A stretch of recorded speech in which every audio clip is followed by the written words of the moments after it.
The main character looked at the white sign. Rising from the ground, he thought that time and disasters, like a huge blade, cuts. Moving through the ruins, he noticed that times of disaster were cutting between old and new civilizations. Having stepped on the wreckage, the guy noted that now human civilization survives in this wasteland. He looked at the high wall and thought that huge fortress walls had been built, but order continued to collapse. The main character said with a serious look that the man said that before the disaster there was a lot of human technology. He asked why everything had disappeared now. Exhaling smoke, the stranger replied that they were in the hands of a few, and humanity's firearms were more powerful than he thought. Many workers stood in front of a huge wall. The main character asked if there was a weapon behind the wall and why not destroy it. Closing his eyes, the man asked how the interested parties behind the wall could refuse this natural class barrier. The plot tells us that when disaster strikes, survival is a must. The military walked through the settlement. The main character covered his face with a cap and hood. The military man asked if he wanted to go to Mount Jing, in which case he should ask Ren Zaiasu. As he walked past the military, he thought that this crowd of mercenaries lacked real combat experience. He wondered if they were heading into the wilds to die. A red light was visible from the forest. The main character was taken aback by this. He looked at the lava clot and saw a message that the breath of death had been detected. The monster began to crawl out of the magma. A crowd of demons ran towards the main character. A huge spider appeared and an inscription said that the breath of death had been discovered. A blue aura emanated from the wolf. There were drops of blood on the ground. Frowning, the protagonist wondered what, for them outside the walls, is their first weapon in the face of danger. A crowd of monsters stood in front of him. A message appeared asking if he wished to unlock his bonds. The main character was furious. There was a powerful energy in the area. He cried out that he wanted to unlock the shackles. It was raining heavily. The rat's corpse lay under the trap. Sitting in the bushes, the main character thought that it was bad luck and acid rain began to fall before the arrival of the prey. He noted in his mind that if he didn't bring the loot today, Yuan and he would die of hunger. As he continued to lie down, he emphasized the fact that even a sparrow would do. He saw the wings of a bird in the sky. Watching her closely, the main character thought that this was great and that this was really a sparrow. He looked at the bird. Her eyes glowed red. He jumped up sharply. He dodged the huge bird. The main character reached for the frying pan. Grabbing it, he prepared for battle. The bird jumped up from the ground. She flew towards the main character. Frowning, he noted in his thoughts that he was fast. He hit the bird with a frying pan. The sparrow fell to the ground. The main character jumped on the bird. He grabbed her by the throat. He broke the bird's neck. Sighing, he said that after waiting all night, he finally got something. Throwing the loot onto his shoulder, he said that it was still early, so he would just go to Lao Wang's store to sell the bird and estimated that he could exchange it for a couple of days of rations. He was suddenly taken aback. Falling to the ground, he mentally asked why now. Closing his eyes, the main character thought that usually this happened at midnight, but this time earlier. A blue aura enveloped his body. He noted and thought that this had been happening regularly since the day he escaped from the wolves, and people in the city said that it was just a headache, but he knew that.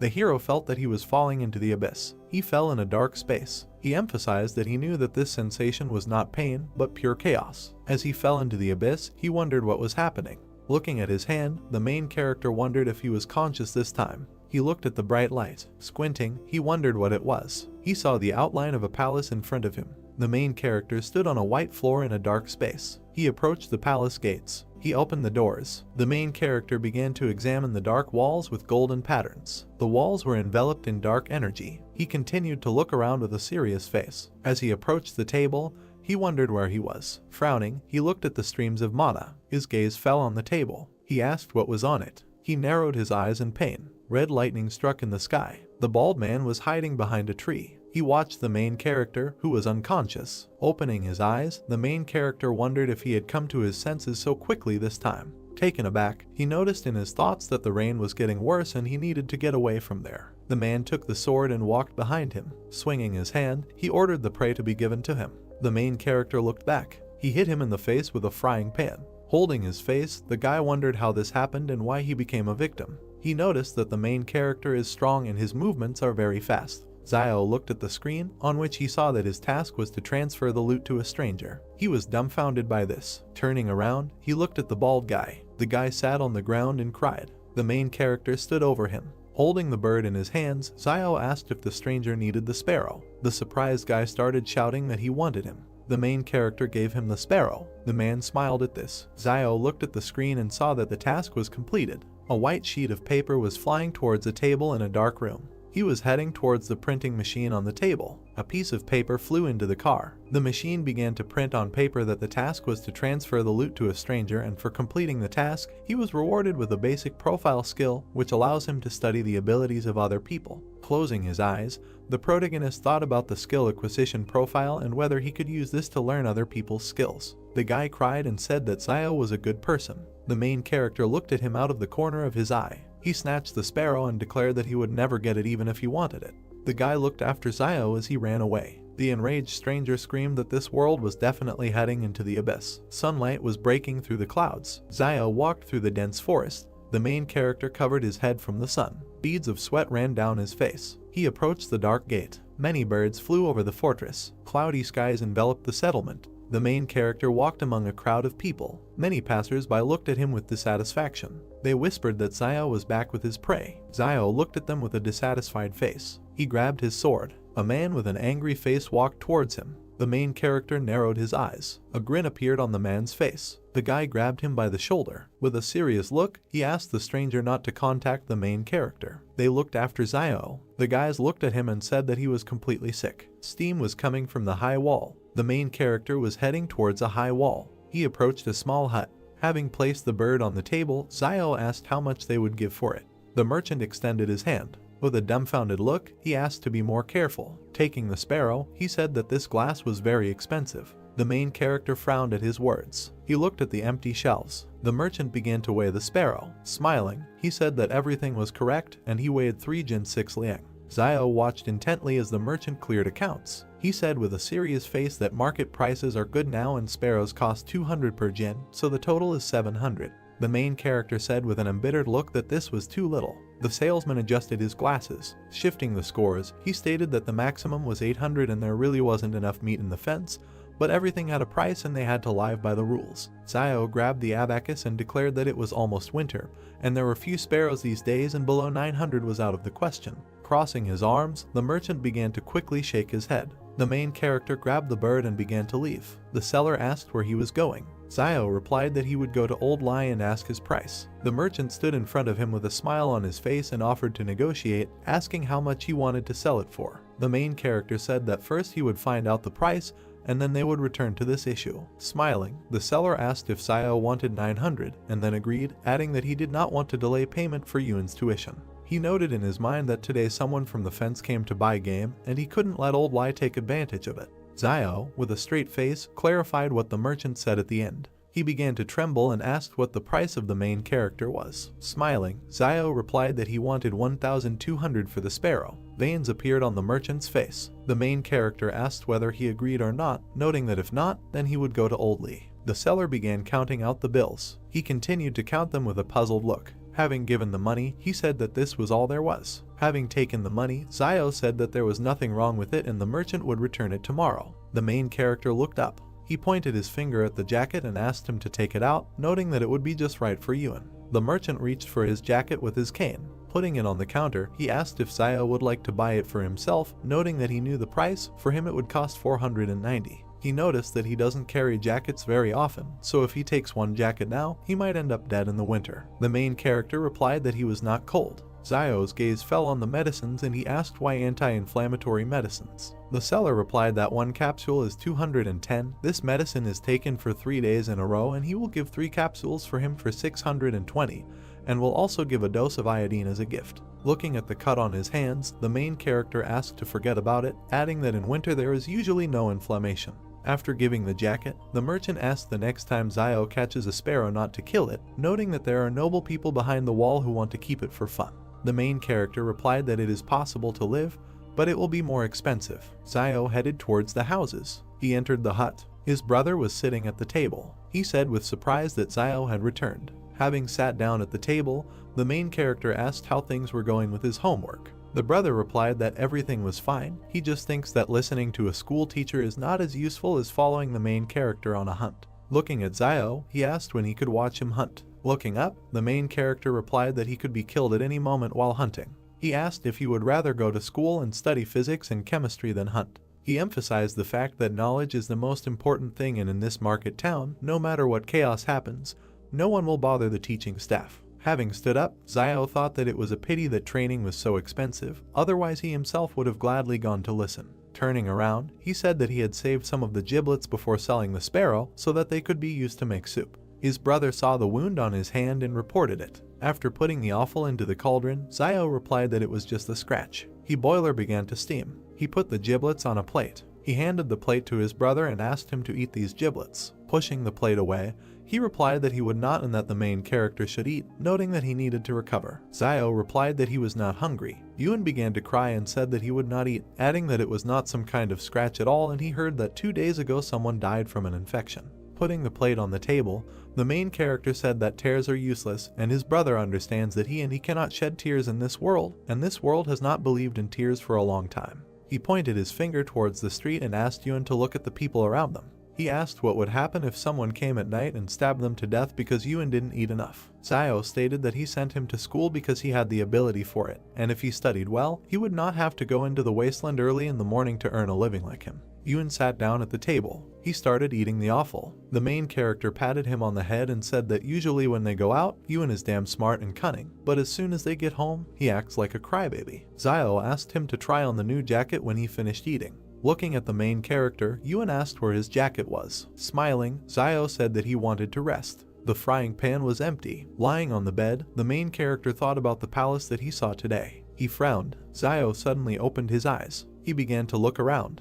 He saw the dark palace again. The main character noted in his thoughts that the palace had appeared again. He entered it. Zio began to examine the palace from the inside. He extended his hand towards the dark stream of mana. His hand began to sink into energy. He wondered if it was all in his head. The main character saw a typewriter on the table. He took a white sheet of paper. He read the sheet on which was written about the task he completed today. Zio looked at the car with interest. Looking at it, he noted in his thoughts that it was written about justice, decency, honesty, trust, friendship, and goodwill. Taken aback, he wondered if they were telling him that he needed to be a good person in a world where morality was a luxury. Looking at the table, he declared that nothing would come of it. A lonely girl walked through the settlement. She pulled back the curtain. The stranger entered the protagonist's hut. Yuen put the blade to her throat. Yuen pointed his blade at the frightened girl. Looking at her, he paused, then asked that she was Zioyu's sister. Zioyu smiled, tilted her head and replied that Yuen was still awake. He looked at her displeasedly and then stepped aside. Then the girl approached him and, smiling, asked where Ziosu was. She heard that he was wounded.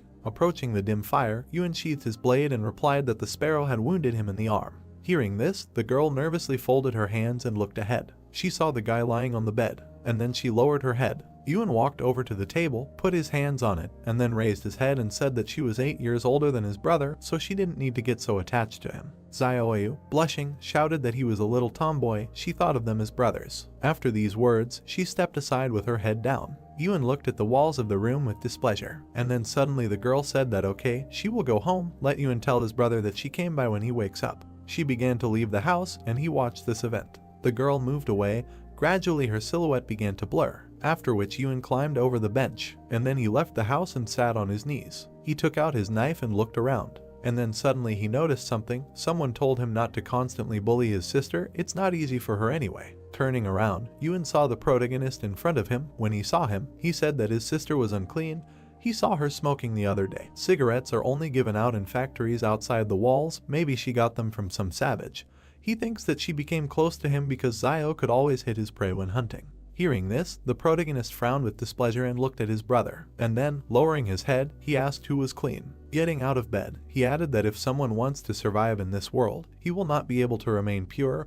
All this is imposed by life, you just need to keep your distance from it and not bully. Yuen, looking at his older brother, replied that everything was clear to him now. The protagonist sat down next to him, and he continued to say why he couldn't sleep, couldn't he? With his hands on the floor, Zio replied that he had something to think about. Looking around, he added that perhaps he also has some abilities. Hearing this, his brother said what he wanted to tell him. Zio did not listen to Yuen and, interrupting him, replied that he was not quite sure yet, he needs to try it to be sure. After which he carefully examined the sky. He remembered how he was hiding with Yuen in the forest in green capes. He thought that in the city they say that some people have special abilities, but before he did not believe in it, and only after meeting Liu Yuen did he believe a little in this. That day, Yuen closed his eyes and crossed his arms and said that he hoped he could hit the prey. Seeing this, Zio thought that his ability was this. A second later, the bird began to fall from the sky and he thought it was luck. Looking at the dead crow, he continued to think that, however, making a wish would have the opposite effect, and there would always be some minor illnesses and disasters. Suddenly, Ewan extended his hand upward and pointed his finger at the sky, saying that there were falling stars.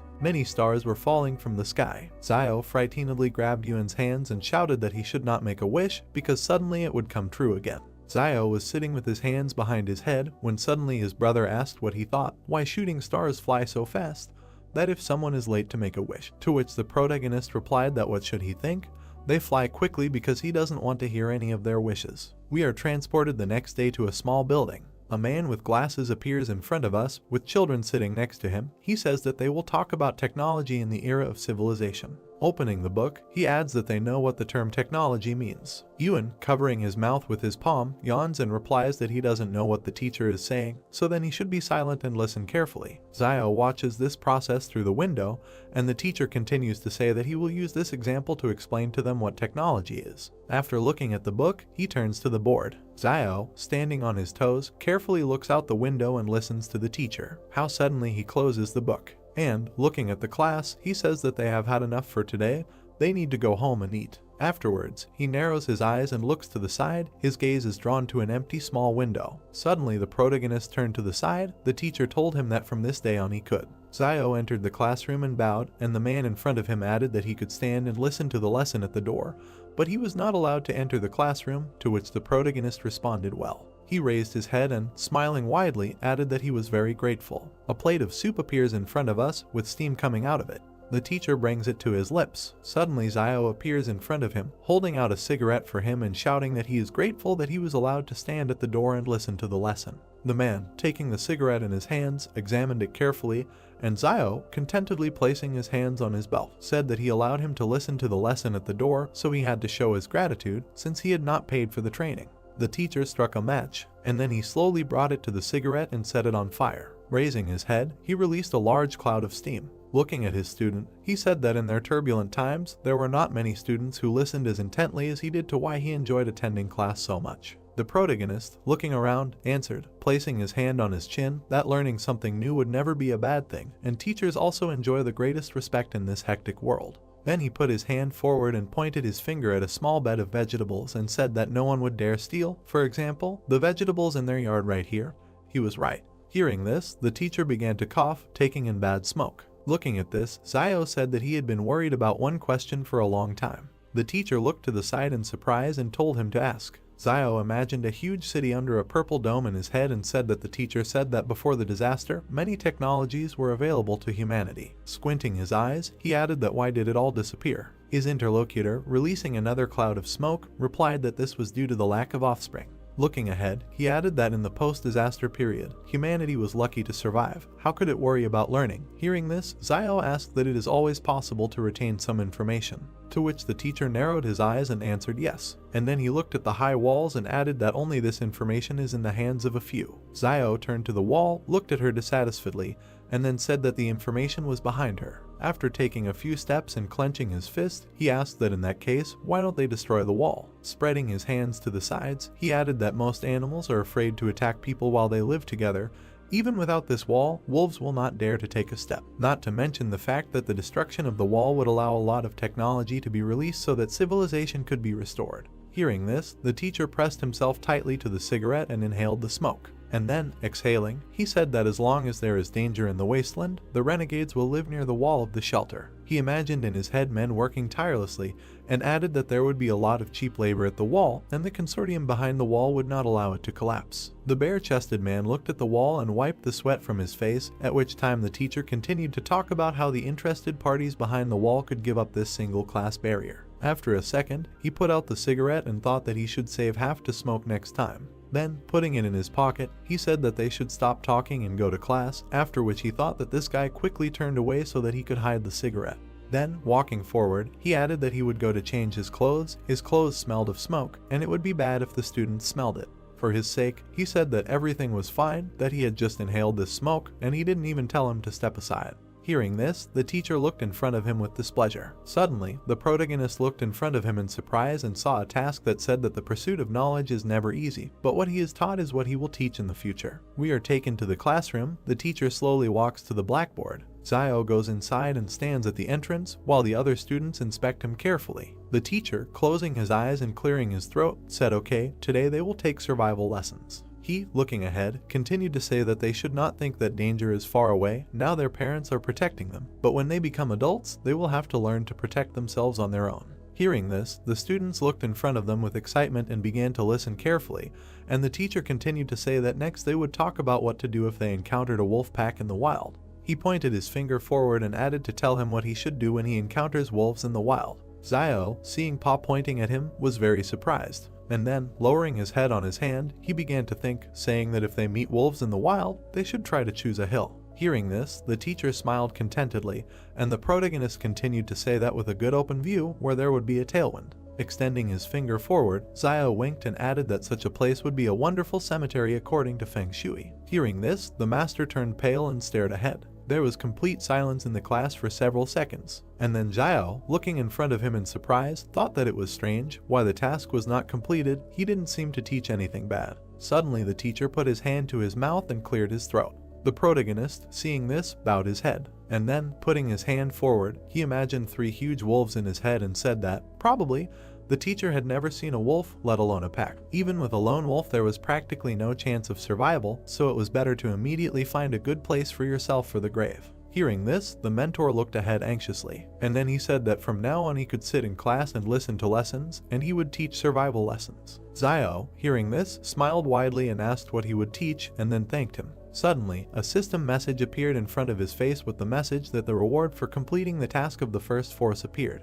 Purple energy appeared around him and his clothes disappeared. Looking at his arms, he thought that he really felt an increase in muscle strength. Clenching his fist and furrowing his eyebrows, he continued to reflect that it seemed to him that the palace was not a figment of his imagination, it had a special power. Putting his hand to his chin, he squinted his eyes and imagined a muscular guy in his head, and then thought that if the strength value of an adult man is 3, before he had 2.5, but if he adds 1. Having looked menacingly in front of him, he continued to think that this is not more than that of an average adult. Smiling maliciously, he thought that in this way his chances of survival in the wild would become even higher. Suddenly, Yuan appeared behind him, and his voice scared the protagonist. Yuan, looking at his brother, said that what he meant was that the teacher allowed him to attend classes at school and invited him to be a teacher. Throwing his hands down, he added that maybe he wanted to make him a successor. Zio, smiling, raised his hand and said that he didn't think so, most likely he just didn't have enough cigarettes. Hearing this, Yuan turned pale and asked if he was serious, to which the protagonist went down to his younger brother and, with a wink, replied that it would be nice to be a teacher. When he gets old, he will transfer this position to him.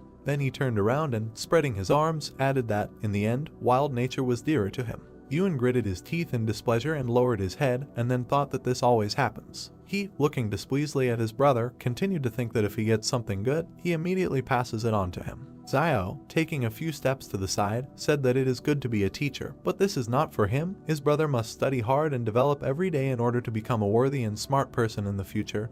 He understands this. Having not heard the answer, the protagonist and the task did not turn around, and then, extending his hand to his brother, he asked what he was doing, let him not lag behind, to which Yuan, running up, said that he was coming. Zio looked down and smiled. We are taken to the soldiers. They walk in an even column past the heroes. One of the fighters, with his hands behind his head, said that he just wanted to take a few days off, and now he was asked to go to Mount Sing. Zio, looking at the squad with displeasure, thought that these people were mercenaries. Passing by, another fighter looked at his comrade and said exactly what. But first they need to go to Quan Fuguyu and try to find someone who can show them the way. Frowning his brows, the protagonist thought that they were going to Mount Jing. This group of mercenaries from behind the wall lacked combat experience. Isn't it just suicide to rush into the wasteland like this? Then he walked past the girl. Suddenly he turned around and looked behind him. Looking at the leaving group, he thought that this girl, she gave off the feeling of a wild animal from the wasteland. Suddenly, Yuan, standing behind his brother, asked that he thought Fugui would recommend him as a guide. Everyone in the market town knew that he was very familiar with the wilderness. The protagonist, looking ahead, replied that usually you can go to the Jing mountain area on your own 2 feet and get out of their feet first. Whoever wants to let him go, but he won't go. There is something strange in this group, so they should better avoid there. We are transported to the evening. Zio enters the tent. He is greeted by a concerned Yuan, asking if his wounds are okay, to To which Zio replies with a smile that everything is fine. His brother, frowning with dissatisfaction, shouted at him not to lie to him. Last time he already tried to hold on through force. Zio, going deeper into the tent, pulled his hands up and told him not to worry, he was not going to play with his life. Suddenly they heard someone's footsteps and a voice asking if this guy really escaped from the wolves alive. Another voice replied that of course, how could he lie? Hearing outside voices, Yuen and Zio turned around worriedly, and then they suddenly fell to the ground, grabbing their weapons. They walked forward slowly. Zio walked to the door and looked out a little through the crack. He saw the guy with the gun looking at Fugue, saying that he meant that he was sick in the head. The man in front of him, rubbing his hands with a smile, replied that everything was fine. He just said casually, "It won't hurt. He is not seriously ill. They are already in place." The protagonist, frowning with dissatisfaction, thought that this Fugue really decided to bring him together with these people. A man in a red vest walked out to class in different directions and loudly told Zio to go out because he had guests. Yuen looked in front of him displeasedly and asked what he should do, to which the protagonist, turning around, replied that he would go out and let Yuen stay in the house. Zio took a few steps forward and out of the tent, extending his hand forward. Then he jumped up to Fugue and, grabbing his hands, shouted with a smile that he congratulated him on the safety of his father and son. Everyone outside looked puzzled at the guy who appeared in front of them. A fighter with an orange bandage around his neck asked what kind of father and son. He meant capital and interest. A second later, he opened his mouth in displeasure and shouted that no, this schizo is definitely sick. What kind of nonsense is this? He grabbed Fugue by the collar and, pointing his finger at Zio, shouted that yes, he was definitely sick, and he told him that everything was fine. At least he knew what would happen to him because of his lies. Afterwards, the squad began to move away, and Fugue, stretching out his hands towards them, shouted that they would allow him to explain, because Zio may be sick, but this is not at all the case. Tears flowed from Fugue's eyes. He turned to the protagonist and asked him why he wanted him dead. And then he ran to the detachment, saying that they would allow him to explain. The detachment commander shouted that he was giving him time until dawn to find a suitable person for this job. Suddenly the girl with the sniper rifle stopped, and then, turning back, she looked at Zio for several seconds. After a while she turned around and continued on her way. The protagonist noticed this and frowned, and then a bundle of paper and a system message appeared in front of him, saying that the necessary skills would be learned in a random order. He, looking in front of him in surprise, thought what random study meant. A bundle of paper appeared in front of him, which began to open, and a system message that the target's firearm skill had been accidentally copied, whether it needed to be learned. Seeing this, Zio opened his eyes wide and thought that he should learn this. A huge number of system windows appeared in front of the protagonist. In one of them a download appeared in text stating that knowledge of firearms maintenance and care of firearms, regular maintenance to prevent mold, corrosion and rust, and to ensure for functionality, you need to check the magazine, chamber, external deformation, operability, accessories, and cartridges. Looking at the system messages, Zio thought that these were all firearms skills, which meant that he could really copy someone's abilities. After he closed his eyes, a system message appeared in front of him that he had achieved success in training. He had mastered advanced skill in using firearms. Opening his eyes, he looked in front of him in surprise, saying that unless what he received was a basic level scroll, why did he learn advanced firearms mastery? After that, he went to a large system message and, poking his finger at it, received information that there are two types of skill copy scrolls. A basic level scroll allows him to learn any skill up to an advanced level. A master scroll allows him to learn other people's master skills as soon as he will reach an advanced level in one of his own skills, and also has a chance to learn the target's supernatural abilities. After seeing this, he thought that he can even learn other people's supernatural abilities. This is generally normal. An image of a girl appeared in front of him in the system message, and he asked that he could find out the firearms proficiency level of that girl. He looked in front of him in surprise and thought that she was fluent in firearms, but why was she serving in a private army? Something is really wrong with this group. He then narrowed his eyes and scratched the back of his head in puzzlement. Suddenly he turned around, hearing his brother's screams. Yuen grabbed him by the cape and asked why he was looking at the back of this girl all this time. Suddenly someone came out of the tent and asked whose back it was. Turning around, they saw Zio coming towards them. Looking at her, Zio opened his mouth in shock and asked what she was doing here. The girl straightened her hair with a smile and said that she had swapped with a family of 3 who lived here before, and in the future she would move here and live next door to them. Hearing this, Yuen clung to his brother and asked in a whisper that he was still a virgin. Because Zio spent a lot of money on this, she used to live in a stone brick house. Hearing this, Zio annoyedly grabbed his younger brother by the hair and shouted that he was already old enough. So it's time for him to talk about this aspect of your education. To which Yuen said that it's good if he doesn't know something, just let him will ask. Zio waved to Zio with a smile after these words. and then they headed towards the tent, and the protagonist added that he really had something to do with something, and not now they were barely staying afloat, so he shouldn't try to connect them with his sister. Suddenly he saw something in front of him. Ewan stopped and extended his finger forward, saying that he should just look at those 2 potatoes hidden under the chair and what looked like 3 pills. Looking under the table, Ewan added that it was to treat his arm injury. Bending down, Sayo grabbed the bottle of pills and looked at it and said that it was indeed an anti-inflammatory drug. Looking ahead, he added that whether his brother remembered how last year he encountered wolves and was injured, someone secretly planted them some pills to keep him alive, right? Picking up the bottle of pills, he added that the place where the pills were planted was exactly the same as now he was trying to find this person. Ewan, looking at his brother, said that his sister could not do this, he only told her about his injury this time. Sayo narrowed his eyes and looked ahead. Suddenly, behind the tent, someone grabbed Zayou's hand and pulled out a cigarette for her, saying that she moved here and he brought her a cigarette, to which Zayou replied that she would no longer do such things.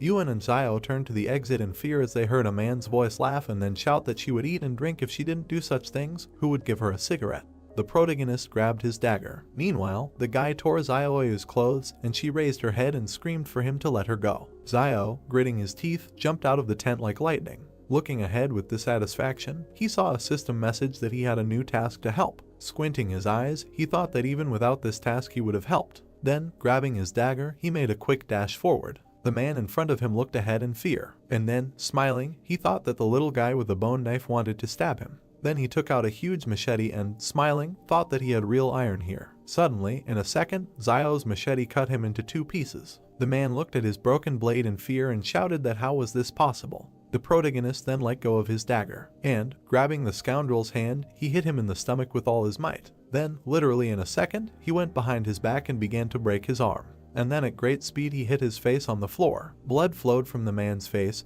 He clenched his teeth in displeasure and thought about how old he was and how he could be so strong. Zayou then looked at the frightened Zayou and asked who he was, to which she replied that he was a foreman at a coal mine. She imagined in her head how several men were killing a guy, and then said that last night a man was stabbed alive in the market town, and he took the lead because he heard that this man had a habit of saving money, and so it turned out that he owed the casino money, and so he decided to do this. Zayou looked displeasedly at the foreman, and then he picked up the broken machete tip from the floor. Raising his attacker's hand, he grabbed the dagger and looked at him menacingly. Suddenly a system message appeared in front of him that he had a new task: he must leave the enemy alive. A second later, the protagonist cut the attacker's side, and he screamed in pain. The foreman, cringing in pain, pulled his hand towards the cut, and meanwhile Zayou, rising to his feet, said that he had about 3 minutes left. Looking down, he added that if he went to the clinic in the market town and got stitches, he might be able to survive. The foreman, gritting his teeth, slowly began to rise to his feet, and then, leaving bloody footprints on the floor, he ran towards the trading city. A system message appeared in front of the protagonist that the task had been completed. The reward was a basic scroll of copying skills. Since he now lacks weapons, he begins to complete a side task. Looking at these system windows, he thought that the first task should be to rescue Zayou. He can't believe that he finished the second one. How did the damn palace make a decision? Afterwards, Ewan approached him and asked that he would simply let him go if he recovered and took revenge on him. He was not a good person. To which the protagonist, smiling, replied that he really still thought that the clinic in their trading city would heal his wounds. Ewan smiled and exhaled, answering that seeing him so ruthless made him feel relieved. Zayou then pulled his hand towards the broken blade. Picking it up from the floor, he looked around. He saw Zayou standing nearby with his head down. Then suddenly she raised her eyes when she heard Zayou ask her if she could quit smoking. The girl, looking worriedly ahead, nodded her head several times. Zayou began to walk forward, saying that these cigarettes are not very addictive, but as he knows, they add poppy seeds. Strike the floor with your blade. He added that Van also said that their share was very small. Stopping, he added that she could quit if she wanted. Then he grabbed his head and, closing his eyes, added that he wanted to clarify something. Although he was very handsome, it was impossible between them. Zayou looked at him, puzzled, and then she said that she just treats him like a brother. The protagonist scratched the back of his head with a smile and, laughing, said that this was it. It turned out awkward.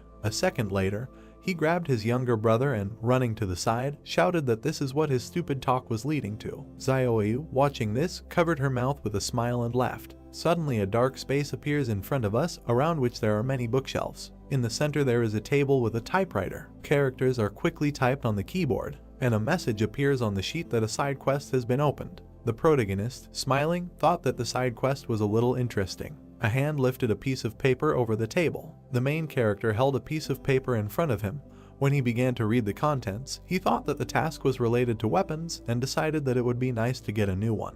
On the parchment it was written that since he lacked weapons, a side quest was opened, which was that he must receive 100 sincere thanks in order to unlock the weapon, and that also thanks could be used to exchange for items. Zio pursed his lips and looked down when he became indignant at the need to collect thanks, and sincere ones at that. The guy's attention was caught by another sheet of paper in the typewriter. It was written on the parchment that one thank you had been received from Zioyu, and that the unlocking of the weapon was 1/100th. Then the main character thought that the palace was quite accurate in its judgment, so he was glad that he saved not an insensitive person. The demon inside the guy rubbed his hands as he thought that it was a pity that instead of gratitude one couldn't collect negative emotions. Otherwise he would have tried so that in just a few minutes the whole city would be filled with negativity in his direction. Yuan was sitting at a table with a candle burning on it. Zio sat on the bed and asked the boy to thank him. Yuan opened his mouth slightly, sweat appeared on his face. He asked his brother what was wrong with him, since he asked so suddenly that the boy was already a little scared. Zio bared his sharp teeth and appeared behind the boy as he told him to speak up and not be afraid. Long dark hair covered his eyes as Yuan thanked the boy for always taking care of him. The main character smiled, clenched his fist in front of him and thought that he did not expect it to be so easy when a system notification appeared that he had received gratitude from the boy. Zio put his elbow on the table, rested his chin on his hand, and asked his brother to say thank you again. Sweat appeared on the boy's face as he weakly thanked the main character. Zio raised his hands to the place where the system alert should have appeared and did not understand why he did not receive anything this time. He pointed his finger at the boy and told him that he had not thanked him sincerely, and asked him to be sincere next time, and then added that sincerely meant it was from the bottom of his heart, and asked his brother to do it again. Yuan, sitting at the table, exclaimed words of gratitude, and Zio, standing next to him, told him that he was putting little feeling into it and ordered him to repeat it. The boy folded his palms in front of him and drawled out the word thank you. The main character crossed his arms over his chest, shook his head and replied that this was still wrong, and that first of all he should experience emotions. Suddenly Zio stretched his hand forward, smiled broadly and said that it worked this time and that he needed to do it again. Tears flowed down the boy's cheeks. He did not answer. A cartoon appeared with Zio and his brother with the caption that 2,000 years had passed. Yuan put his head on the table and asked the main character sitting on the floor if this was his ability, and then said that his abilities had a bad effect on his voice, and Zio at that moment was thinking that after half a night of work, he only got one sincere thanks. The guy grabbed his head with both hands and said that he needed to come up with something else. 2 coins fell onto the wooden table. The main character put his hands on the table and looked up. He took the coin in his hand and looked at it. It turned out that there was a heart on it.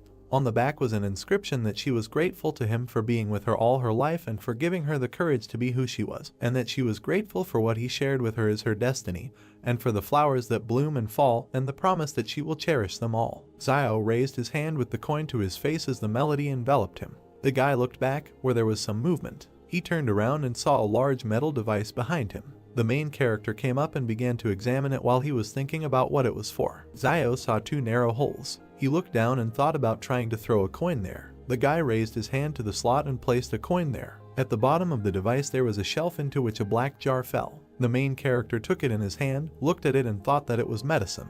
That's what it said on the jar, and Zio continued to look at it and wonder if it was possible to tell what the medicine was for. Suddenly the guy opened his mouth and eyes wide. He found himself at home in front of the table at which Yuan was sitting. The boy opened his mouth wide and turned to his brother, asking what kind of magic he had done and why a small jar suddenly appeared in his hand. The main character was trying to open the medicine bottle while he was thinking that since there was only one word written on this medicine bottle, could it be a panacea? He used his fingers to remove the black contents from the jar and decided that it was worth a try anyway. Zio sat down, closed his eyes and brought his fingers with the ointment to the wound. He applied medicine to the cut. The guy gritted his teeth and thought that this was reckless because this substance could be poison. Suddenly, the main character's eyes widened when he realized that the wound no longer hurt. Zio grinned as he held the jar in his hand and thought that the anti-inflammatory medicine needs to be taken for 3 days in a row, but this cream works in one go, and that one anti-inflammatory medicine costs 200, which means that the cost of the ointment, if rounded up, is 100 millions. It was then that the guy decided that he had to figure out how to get as many thanks as possible. A crowd of children stopped at the entrance to the building early the next morning. 2 pairs of shoes stopped at a wooden fence. The man with glasses worriedly asked the guys in front of him what happened to them. Zio and Yuan stood with black eyes and their mouths slightly open when the youngest began to talk about what his brother wanted to do. The main character smiled broadly, pinched his brother's cheek, and replied that they were fine, they just didn't sleep well. The man with glasses opened his mouth and asked him if he had thought about what he would say today, because today was his first day as a teacher, to which the guy replied not to worry. The man in the tattered cloak touched his hand to the wooden table while he thought about how they need to find a way to collect a whole bunch of thank you coins, but he doesn't know how to do it. Zio spread his arms out to his sides as the crowd of children sitting in front of him greeted their new teacher. The main character came up with an incredible idea. His hand, wrapped in black tape, reached forward when the guy asked them about how they think it is difficult for teachers to give lessons. The guy closed his eyes and said that everyone can sit in the classroom, but the teacher stands all day. The children began to chatter when they were asked if they should thank the teacher and responded positively. The gray-haired man adjusted his glasses and nodded. In his heart, Zio smiled broadly when in reality he seriously said that from now on, instead of greeting, the children would thank the teacher, but he thought that he had cleverly come up with the idea that the students would thank him. The main character extended his hand in front of him when the children bowed their heads and told the students to try to do it all together because now is the beginning of the lesson. The guy looked up and thought about why nothing was happening, and how none of these little brats sincerely thanked the teacher. He touched the back of his head with his hand, closed his eyes and agreed that 9 times out of 10 life doesn't go according to plan, so he decided to come up with something else. The stone wall near the treetops was shrouded in fog. Zio stood at the board and drew an animal's face on it while he talked about how today they would talk about basic survival skills in the wild. One student began to yawn, and the other opened his mouth and looked forward. Another student gritted his teeth and touched his face with his hand while Zio was talking about how rabbits in the wild do not attack people, and that they are about the height of a person's shin, and have great strength, and the boy was thinking that this guy is too talks a lot and that he still hasn't finished the lesson. The main character smiled while he talked about how the children should be more careful because it is very difficult to survive in the wasteland. One student raised his hand and turned to the teacher, saying that if he did not finish the lesson, it would get dark outside and it would no longer be safe to return home. Zio nodded as his hand with the chalk froze at the blackboard. He closed his eyes and raised his hand as he said that safety comes first, and then ended the lesson. A crowd of people ran out of the building into the street, shouting thanks to the teacher. Coins began to fall onto the wooden table. The main character beamed and smiled when he thought that the effort was paying off. He was touched that due to such a long lesson, the students were grateful to him. Yuan was walking next to Zio when he asked him not to delay his lessons so much in the future. The main character closed his eyes and replied that he was ready to give his life for education, and asked what was wrong with being delayed a little. Yuan clenched his teeth and said that he could not continue like this because he would destroy the youth of their country. Zio grabbed his younger brother by the head and asked him what he might know because the guy received the coins, which means that the student's gratitude was sincere. The boy opened his eyes wide, pointed his finger forward and told his brother to look there. There was a crowd of people ahead. One man smiled widely while the main character was thinking that isn't it old man Liu, and that he went to be a guide. A man with glasses approached the guys and addressed Zio. He adjusted his glasses, opened his mouth and told him that he was a heartless little wolf to whom he recommended such a good job, but he did not agree. The main character opened his mouth, looked away and asked how he knew it would be a good job. The man with glasses grinned and replied that there are poor and noble people behind the walls of the shelter, but the poor will not be able to get out of there, and that these people who have free access to the territory of the shelter must be noble people. There was a high stone wall behind the guy when Zio realized that it was blocking not only the people outside, but also the people inside. He opened his eyes wide and looked to the side as he thought about how those inside the walls have a hard time getting out, but those outside are desperately trying to get inside by any means necessary. The man with glasses smiled and touched Zio as he said that he had heard from the staff that they were looking for a good guide from the trading city to take him beyond the wall so that they could use his services, and asked the guy about when else would he have it was such a wonderful opportunity. The main character looked to the side and remained silent when Yuan asked him why he didn't talk to those guys from the group again, because he was much better than that old man Liu. Zio turned his back to the bespectacled man and the boy and told him to get it over with and that it was time for them to go home. Near the door there was a wooden sign with hieroglyphs. Yuan pointed his finger to the side and tugged at his brother's cloak as he turned to him and asked if Sister Zioi was there. A girl with long hair spoke to a man through the window and said that her earrings were worth a lot of money, so could he give her more, and she was told that she didn't really need to sell things, because she could just become. At this point, he was interrupted by Zio, who put money in Zioi's hand and said that she didn't need to sell anything, because it was money for 3 anti-inflammatory pills. The girl's hand clenched the money as the guy replied that he was going to buy the medicine anyway, so she could take it, and that he didn't reject her kindness, but they shouldn't be so polite to each other in the future. The main character hit himself on the chest with his fist and said that if it weren't for the medicine that she gave them, he probably would have died, and that she didn't need to worry, because now, as long as he had meat, he would make sure that she had soup. Yuan touched his brother and told him in his ear that he had pronounced it wrong, because they usually eat meat together. But he said that while he eats meat, she will eat soup, and then the boy added that they don't have meat at home now. Standing behind him, Yuan nodded as Xiao looked determinedly and asked to be allowed to say differently. The protagonist pointed his finger at Xiao and exclaimed that in the future, if he has a full bowl of soup, then she will always have a bowl to wash it. The girl smiled, closed her eyes and replied that from now on she would wash the dishes and laundry for him. The man knelt down and began to beg the doctor to help his family. A man in a white coat stood next to the wounded guy while the man at his feet talked about how their family could not survive without him. The man looked down and asked what was the point of visiting a doctor if they couldn't afford it. Xiao and Yuan stood and watched as the door slammed shut in front of the kneeling girl. The main character opened his mouth, turned to his brother and said that he should remember this, because in front of him is their reality. Drops of rain began to hit the roofs when a voice said that acid rain was coming and that they should go home quickly. The girl and two guys ran in different directions, trying to hide from the rain. Yuan turned his head to Xiao and said that it is very easy for doctors to receive gratitude, because they all thanked the old doctor when he was still here. The main character lowered his hand when his brother said that it was a pity that he didn't know anything about medicine. The guy asked what kind of nonsense he was talking about. Xiao's eyes widened when he thought that even if he didn't know how to heal, he could learn. A piece of paper appeared above the typewriter when the main character added that if he became a doctor, he would be able to earn money and receive gratitude, and thus solve two problems at once. The door that led into the building was illuminated by the sun.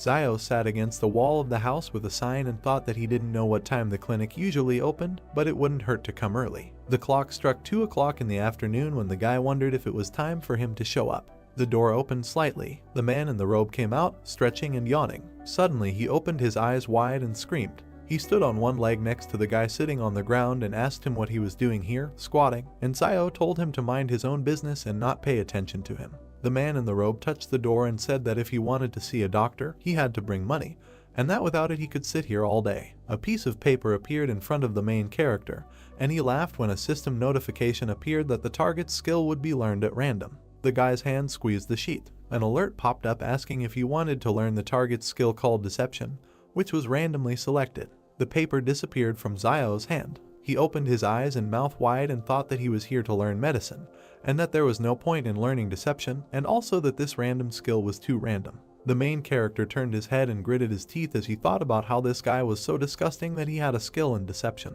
The man in the robe was holding something in his hands when he turned his head and looked towards the guy. Sweat appeared on his face. He opened his eyes wide when he remembered that he knew Xiao, and thought that it was not for nothing that he seemed familiar to him, and that he was a well-known cruel guy in the city. The man was scared when he did not understand what he wants from him, because he didn't contact him. The main character pointed his finger at the system window in front of him and wondered what level of medicine this doctor had. In response, a message came with the words that from the information about the target it is known that he does not have any medical skills. Xiao clenched his fist and gritted his teeth as he protested that how could he be a doctor without medical skills. The guy threw a frying pan at the head of a man in a white coat and shouted at him that he had been making money from fraud all these years. The man began to cry and told the guy not to talk nonsense and that he was not deceiving anyone. Xiao turned around and walked away from the man in the white coat, holding the frying pan and touching his face with his hand, thinking that he would have to think again about how he could become a doctor without studying medicine. He looked at his hand and realized that the wound was almost healed. The guy remembered the metal device and smiled when he realized that he could heal cuts. The main character entered the house and asked Sister Xiaoyu what she was doing here. The girl was sitting on the bed and holding a black thing in her hands when she said that she saw that the clothes he was wearing were torn, and therefore came to sew them up for him. Yuan was carrying a plate in his hands as he passed by Xiao when he asked what he had in his hands, and he replied that it was Sister Xiaoyu who had prepared the porridge for them. The main character pinched his younger brother's neck and asked him if he had said thank you to the girl, to which Yuan replied that he had not said so yet. The boy bowed and thanked Xiaoyu, and the girl jumped up and told Xiao not to hit his brother, to which the boy replied that he could be spoiled with him, but he couldn't be like that with others. The girl sat down by the fire and put food on a plate while she told the main character standing next to him that it was time to eat because they were still growing. The guy opened his eyes wide and beamed when he thought that they had never been told that they were still growing. The girl handed Xiao the soup and told him to take the food and sit at the table. The guys bring the plates to their mouths with both hands. The main character looked at the sewn item and said that his sister knew how to sew very well, and then asked why she didn't come and help them when they opened a clinic for treating cuts. Things were lying on the table when a voice asked why he suddenly wanted to open such a clinic. The moon was shining above the house and the stars were shining when he replied that she would know about it when the time came. Xiao lay next to his brother with his hands behind his head. He closed his eyes. The guy opened the door saying that it was time to look at what he had received over the past few days. There were 3 coins in his hand when he said that he had exchanged his gratitude coins for a bottle of black medicine yesterday, and that he now had 3 left. The main character sat down on the table, smiled and said that 1 gratitude is equal to 1 jar of black medicine, and 1 jar is enough for 3 people, and then added that in this case 1 and 3 is the right decision. He held the bottle in his hand while he thought that the more black bottles he bought, the more gratitude coins he would receive, and that he might be able to unlock his weapon faster. He turned his face to the wall when he decided it was time to sleep.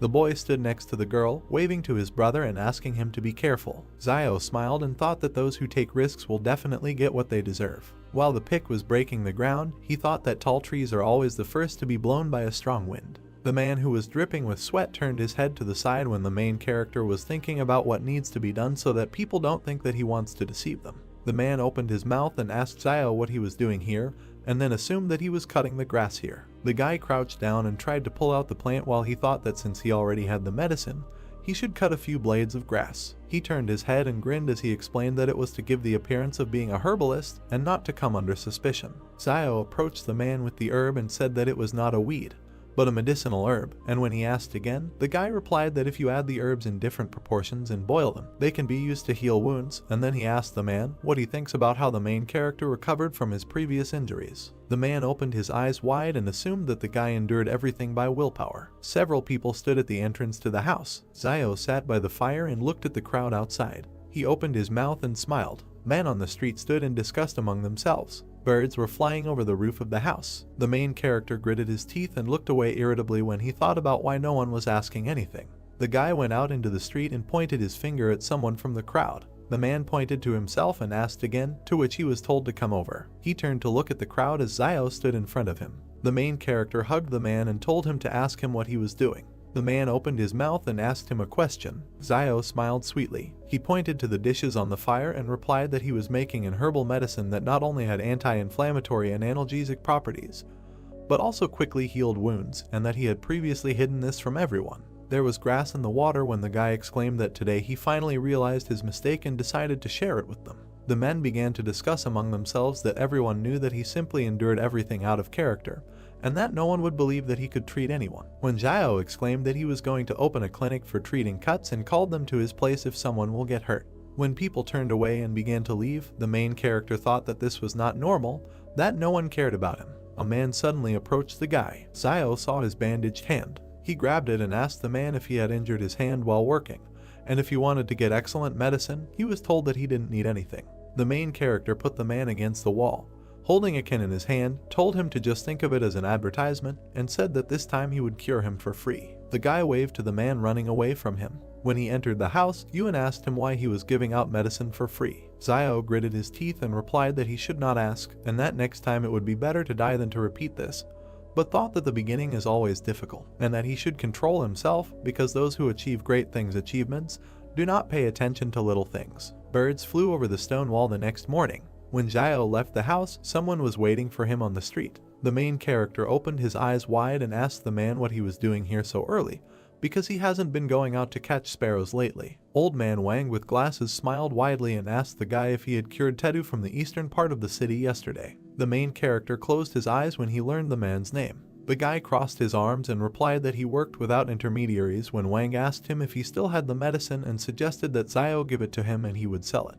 The man with glasses beamed, smiled widely and replied that he could sell him some then, and the guy said that he didn't seem to be injured. Wang raised his hand in front of him and said that yesterday Tedu felt that something was wrong, and wanted to know what kind of ointment the main character gave him, and decided to taste it. At that moment sweat appeared on Zio's face, and he asked if this black medicine could be taken orally. The man's glasses flashed when he said that Tedu took this black ointment and tumbled with his wife all night, and then asked the main character how much of this medicine he had, and where he got it. Zio closed his eyes and replied that he inherited it. The guy looked at the man with glasses, grinned and asked why he, a bachelor, needed this ointment. Van smiled and replied that the guy should not worry about it, and the main character put his hand in front of him and said that the price of introduction was 600. They put money in his hand and thanked him when a system notification appeared that he had received gratitude from a man with glasses. Zio looked after the smiling man indifferently. There was fog at the gate to the building. Van held a black jar in his hands and smiled. He handed the medicine to the man in the black suit, saying that he had brought this thing.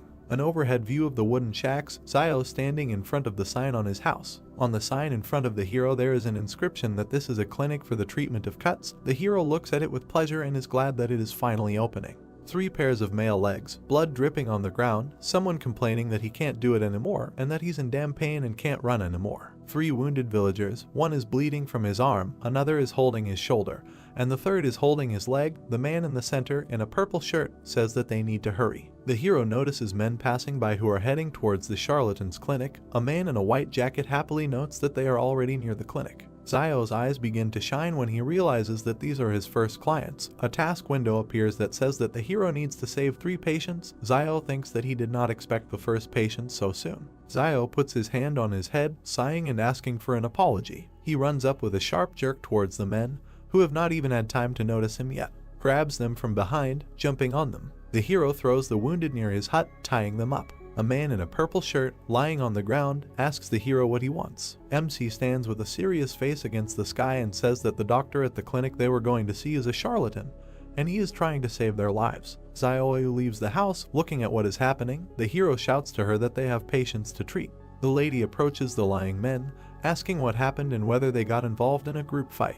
A man in purple, holding his stomach, explains with pain in his voice that the boiler at the factory exploded and that they were lucky to escape with minor injuries and were able to run to them on their own, but someone died on the spot. An exploded boiler, mountains of corpses lying on the ground, smoke coming from everywhere. The hero thinks that in their times, if someone gets hurt, then no one will run to save someone for free. The gloomy face of the hero is close up. He continues his thought, thinking that most likely people will wait for your death and take away what belonged to you. The hero with a satisfied face holds the purple man and looks at his sister, telling her that she first needs to disinfect the needles and sew up the wounds of the men. The sister asks what it means to sew, to which the hero calmly replies that it is like sewing up clothes and it is not difficult. With worry on her face, Zioyu straightens her hair and says that she is ready to do it. The needle warms up in a woman's hand over a candle. The sister inserts a hot needle into the man's arm. The man screams in a frenzy of pain. His whole face is distorted.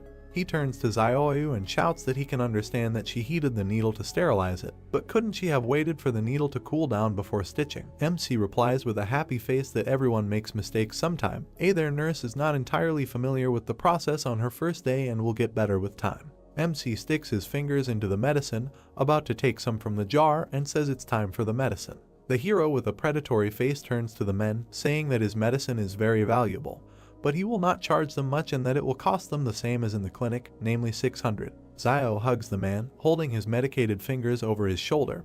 He says that for his work the man gets 2,000 or 3,000 a month, so he should be able to pay 600 for his life. The man, clearly afraid of the hero, says that I agree, the hero just needs to go easy on him.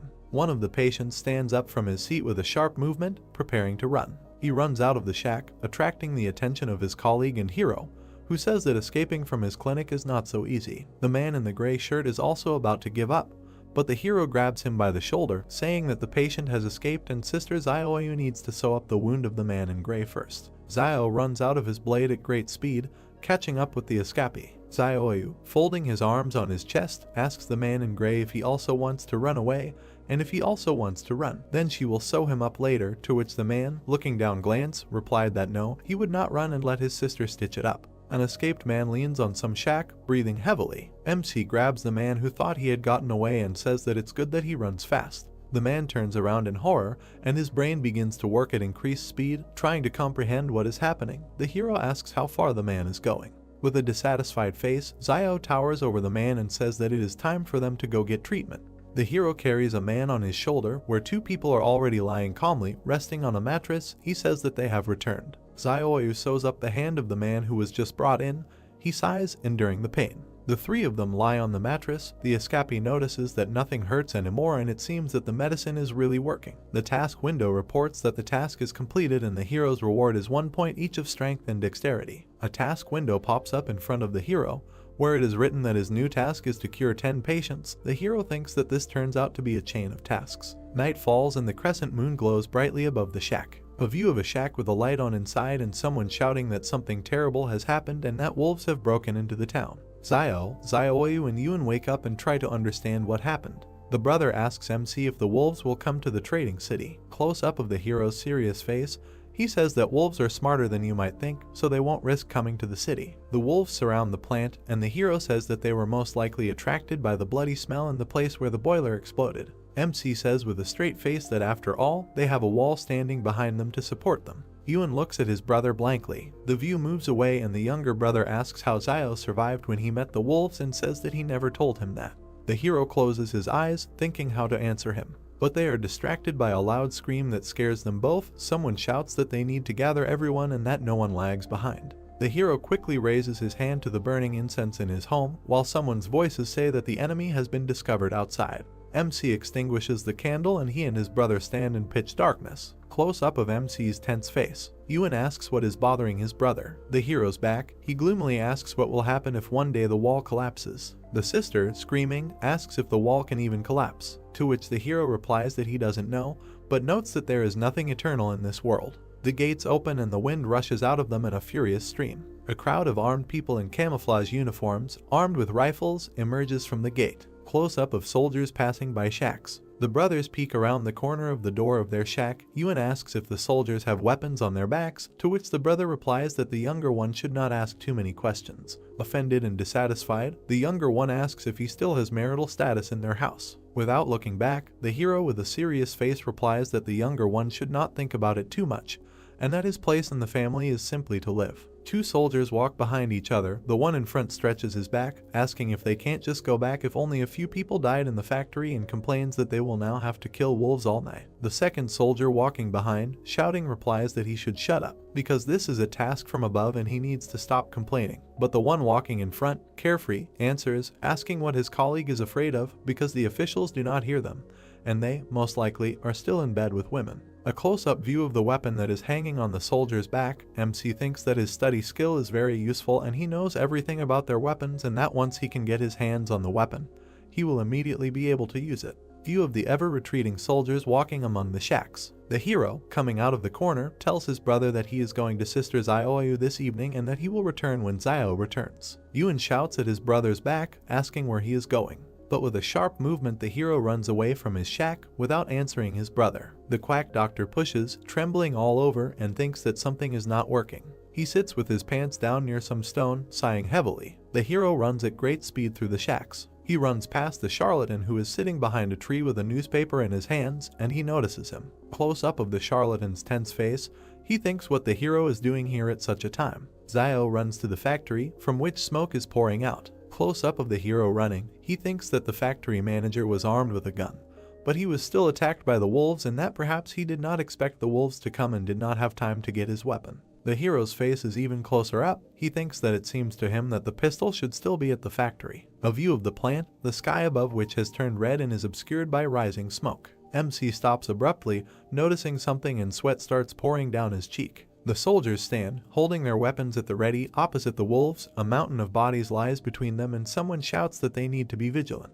Wolves are close up, their eyes glow blue, and drool flows profusely from their mouths. The soldiers, who are starting to sweat, can see that they have just fired a clip. From the smoke that comes from their weapons, MC notices that the wolves are not at all afraid of bullets. People standing behind the soldiers shout at them to get down to business. A man in a business suit grabs a soldier by the shoulders and shouts for him to shoot. A shot is fired, the bullet hits the paw of one of the wolves, and a trace of pain appears on his face. The wolves look at the reader and begin to walk towards the soldiers. Immediately, many wolves jump up and attack the soldiers from above. The man who just fired the shot screams in horror. You can see how the wolf cuts the soldier's head. A huge stream of blood flies through the shadows. MC, meanwhile, begins to bypass the firefight, moving through the courtyards of the plant. Around one of the corners he sees a battle going on. Blood is spraying from someone, and the hero thinks that a private army is fighting the wolves and all the personnel have been recalled, so the side of the factory in which he is now must be safe. The hero stands with his back to the concrete slab and carefully looks out of it.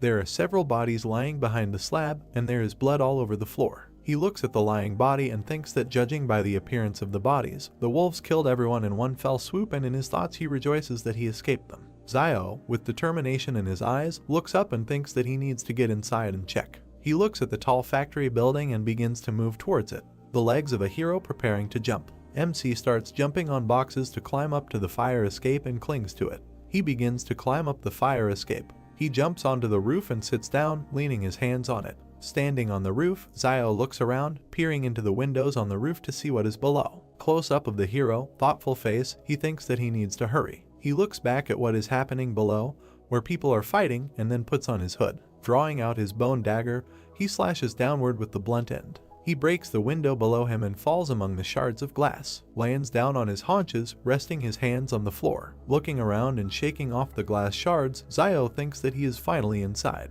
He calmly removes the hood from his head, standing among the dead bodies. The hero's back, he looks at the bodies lying on the floor here and there, and thinks that it looks like there was a battle here. But for some reason all the bodies are directed in one direction, and notices that in a critical situation, people run either to safe places or to places where weapons are stored. Few of the stairs leading down, it is covered in blood. Zio goes down the stairs, walking around the corpses, and notices some red light from below. A close-up of his face, he thinks that this is most likely a shelter in case of emergencies. A stone door with 3 red lamps on top. Under the door of the shelter lie torn bodies, some of which are leaning against the door. Zio touches the door and, not understanding himself, asks if the door is locked. He knocks on the door with his hand. He leans against the door, trying to hear something. Someone presses a button with their hand and the door begins to open slightly, which MC notices, thinking that someone is opening the door. Rushing under the door, Zio notices a man in a business suit holding a gun in his hand. He asks if a man has come here to save him.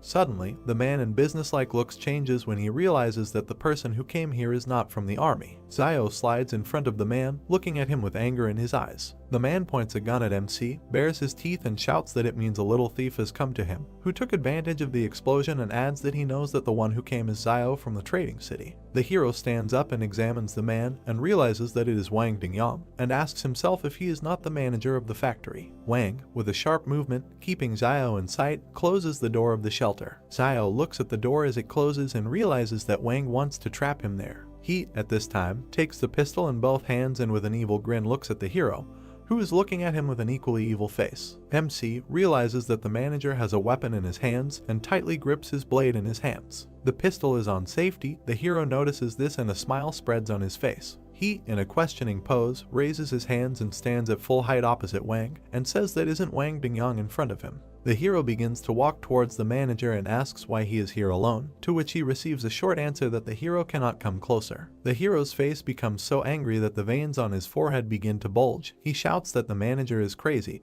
and that he was the first to run into the shelter, after which he closed the door, not letting the rest of the people in. Wang, holding the gun tightly, shouts that a poor man like Zio shouldn't be asked so many questions, and continues, shouting that Zio needs to take him back to the city so he can save his life. The hero, with an evil smile, asks if the manager wants to save his life, and continues, saying that he will be afraid that he will tell the truth about how he abandoned everyone in order to survive himself. The manager begins to have a drop of sweat running down his cheek, and he doesn't stop grinning, asking how the hero knows this. Zio, with a playful face, raises his finger up and declares that no one knows his son better than his father, to which Wang is lost, not understanding what the hero is leading to. Wang, no longer grinning, but just angry, shouting, doesn't the hero think that he doesn't dare to kill him? View from above, of Wang and Zio standing opposite each other. The manager shouts that he will shoot the hero and will continue to wait for the army to arrive, and that he is a man from behind the wall, and that means that the army must come to the rescue. The hero jumps and makes a dash towards the manager, and with a dissatisfied face asks if the manager doesn't know that his weapon is on safety. The manager frantically realizes the MC's words and looks back at his gun. The hero cuts the manager's hand with a sharp blow, and the other snatches the pistol from his hand. He sharply pushes the manager towards the wall with his blow, presents the blade of his blade to the area of the manager's heart. Blood begins to flow from the latter's mouth, and he stands, frantically looking at the blade, which is stained with his blood flowing down the blade. Van, with a look full of pleading, with blood flowing from his mouth, says that he asks the hero to let him go and that he can tell him where his property is hidden.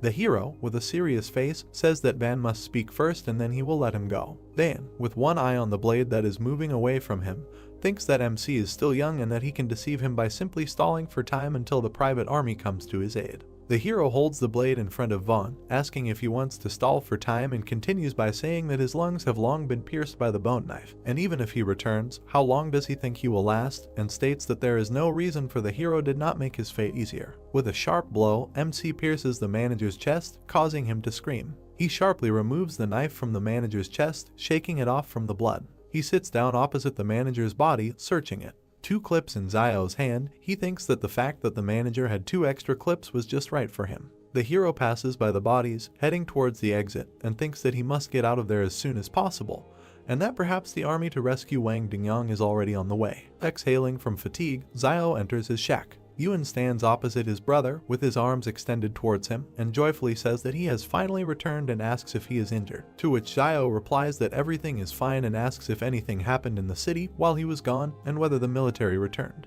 Yuan grabs and examines his brother's hand, saying that some of them returned with some wounded, to which the brother is indignant, saying that he shouldn't be touched and that everything is really fine with him. Xiao sits down at the table and pours himself some water from the kettle. The younger one tells him that they also brought the corpses of their teammates and wild wolves and that the remaining people are said to have continued on their way to the factory. Xiao takes a sip from his glass, thinking that it seems that guns still have a deterrent effect on wolves and that against a private army with guns, the wolves' chances of winning are still too low. Soldiers enter the settlement in cars. They get out of the car, shouting that everyone needs to get out. People come out and look at the soldiers, wondering what is happening. The soldier shouts, holding a weapon in his hands, that everyone who says who left the city today will be given a big reward. Xiao and his brother look out of the shack, leaning on its door with their hand. Close up of Xiao's face, he thinks why the military came to them and that he disguised the wound before leaving as if the manager was injured by a wolf, and that an ordinary person would not be able to distinguish the wounds, and thinks that maybe the military found out that Wang's gun was missing, which means they suspected something. The hero's memories of how he leaves the factory, holding a pistol in his hand. The soldiers rudely question the people, and Xiao realizes that they are looking for a gun. Someone from the crowd raises his hand and shouts that he knows who came out in the middle of the night. The quack doctor shouts that it was Xiao and that he saw it with his own eyes. He turns and points his finger in the hero's direction, shouting that it is him. The hero's eyes are close up, sweat begins to flow down his cheeks. The soldier points in the hero's direction, instructing his subordinates to search Xiao. Old man Wang rushes out of his seat, waving his arms and shouting that Xiao is the same guy that Boss Luo asked to keep an eye on over the wall, and that they can't treat him like that. The head military man asks what Old Man Wang means, to which he replies that they can ask Boss Luo themselves why he is being looked after, but he has no right to speak. The military man remembers a man with a red shirt and rings on his fingers, realizing who Boss Luo is. He raises his head to look at Old Man Wang and shouts that even if Xiao is one of Boss Luo's men, then this is a serious matter and that the culprit must be found, after which he will personally go in the evening to make amends to Boss Luo and explain everything. The soldiers grab MC, they run their hands around, looking for something under his clothes, which displeases Xiao. The military tries to enter the brothers' shack and Yuan, clutching a knife, shouts that they cannot enter. But the older brother looks around, shouting to him that he needs to let the military through. The younger one has a confused face and is trembling. The charlatan smiles, looking at what is happening and grins. The soldiers enter the shack and begin to search for something in it. The younger one, looking from behind the door, watches as the soldiers throw things around in search of something. He clenches his palms and prays that they won't find anything. One of the soldiers begins to lift MC's frying pan, but the chief military man, clearing his throat, asks if they found anything, to which the soldiers look back at their boss, unanimously saying that no. One of them lifts the frying pan, not noticing a pistol in its shadow, and they say that this house is so empty that even if a pistol was hidden there, they would found it a long time ago. The main military man says that it is time for them to leave and the soldiers head out. The view from under the frying pan, under which the pistol lies, of the departing soldiers. Yuan sighs, the tension and anxiety disappearing. The soldiers stop searching the hero, and he stands with his hands raised, with a dissatisfied face. Xiao looks back at the quack doctor with a displeased face, causing him to jump up. Old Man Wang comes up to Xiao and tugs on his shoulder, saying that it seems to him that he shouldn't have interfered and it looks like everything is fine with them, to which MC responds with gratitude. The old man smiles, laughingly saying that if it weren't for Boss Luo's admiration for Xiao, he would not have dared to stand up for him. MC looks up at the old man, asking what Boss Luo is doing and asking how he knows him. The old man, leaning close to the hero, says that Boss Luo is a representative of the consortium beyond the 113th wall and that he is simply delighted with his medicine. Xiao suddenly realizes that Wang sent his black medicine right beyond the wall. Holding the hero's shoulder, the old man continues, saying that Boss Luo said that from now on, if he delivers the portion on time every month, then he will guarantee that there will be no problems in the future outside the walls. Xiao looks around, asking if Wang could talk to Boss Luo and get them behind the wall. The old man wrinkles his face with displeasure, saying that they are all polluted people and how can they get behind the wall, and asks, saying that who will collect herbs for Boss Luo in the field if MC gets behind the wall. Wang sighs, saying that he also wants to get inside, and Xiao understands that if this Boss Luo still wants to benefit from him, then he would not let him go beyond the wall. Yuan, holding his head, approaches his brother, addressing him. He grabs him by the jacket with a trembling hand, sweat streaming down it. Xiao looks back at his brother, who has already simply fallen down. He looks down in horror and screams his brother's name, realizing what happened. The hero sits on the bed, touching his hand to his brother lying next to him. Xiao frowned and looked at him, telling him not to be so stupid. He might die from this fever. He thought that his brother had made a wish again to save him and would get hit back. Yuan opened his eyes and said, "But what if something happened to him?" The girl squeezes water out of a towel. She placed it on the boy's head. He turned his head, looking at her, and asked for forgiveness for causing her problems. She touched the towel on the boy's head and said with a smile that the two of them were just big kids. But if they weren't more mature than other kids, they wouldn't be alive now. He added that basically his brother is amazing. The hero looks thoughtfully at his brother, whom the girl is caring for. Xiao and the boy turned around as the boy got out of bed and told them not to worry. He would lead them all to a good life. A doorway, a faint light inside the hut, a basket hanging on the wall. Yuan asked if it was really him. It was so cheesy. The sun illuminates the entrance to the house. The guy bent down, moved the fabric hanging over the doorway with his hand, and held a bucket in his other hand. He raised his head with a question. They called out to him and congratulated him. A man with glasses stands in front of him, holding a box in his hands, smiling, and asked if he hadn't heard that Tong was scared to death last night and ran away with the money, and now he is the only doctor in the city. The man extended his hand to him, said that the manager behind the wall had allocated Xiao Tong house, and he could move there today. He added that he had prepared a small gift for the brothers. The guy was surprised. The man put a box in his hands and said, "They are growing, so let them eat this to support their bodies." Xiao asked what it was. He opened the box. There was a nest on a white cloth. The man explained that this was a swallow's nest, which he had kept for many years. It was an excellent tonic. The guy took it with 2 fingers, looked to the side, said that he heard Teacher Zhang say that swallows' nests are held together by liquid, and that he thought that ordinary water should not be so viscous, so most likely the swallow uses for this your saliva. The man raised an eyebrow, sweat running down his face, looking puzzled. Xiao, with a sly smile, hands the nest to the man. He put his hands forward, loudly said that he should not give it to him and not be so disgusting. He added that there is also a bloodbird's nest, and asked what her nest is made of. Then, as he thinks, the hero suggested that it was from sputum with blood, and admitted that he was just joking. Let him not pay attention. The man put his hand on the guy's shoulder, suggested without further ado that he get straight to the point, said that Xiao had not gone to buy herbs for the last few days, so that black medicine should soon run out. He asked if this was so. The guy looked at him thoughtfully. The man shuddered. Xiao said, "Didn't he buy it recently?" He pushed the hero away with his hand. The hero smiled. He said loudly that the guy knew that he bought it for the big man behind the wall. Xiao turned away. Picking his nose, the man raised his fist, asked him not to pretend to be stupid, because without him sending the medicine, the hero would not have been able to get the clinic for almost nothing. The hero has a small black cylindrical box in his hand. He offered 12 for it. The man snatched the box from his hand, putting money in another, shouted that it was sold, in a notification of gratitude from Wang.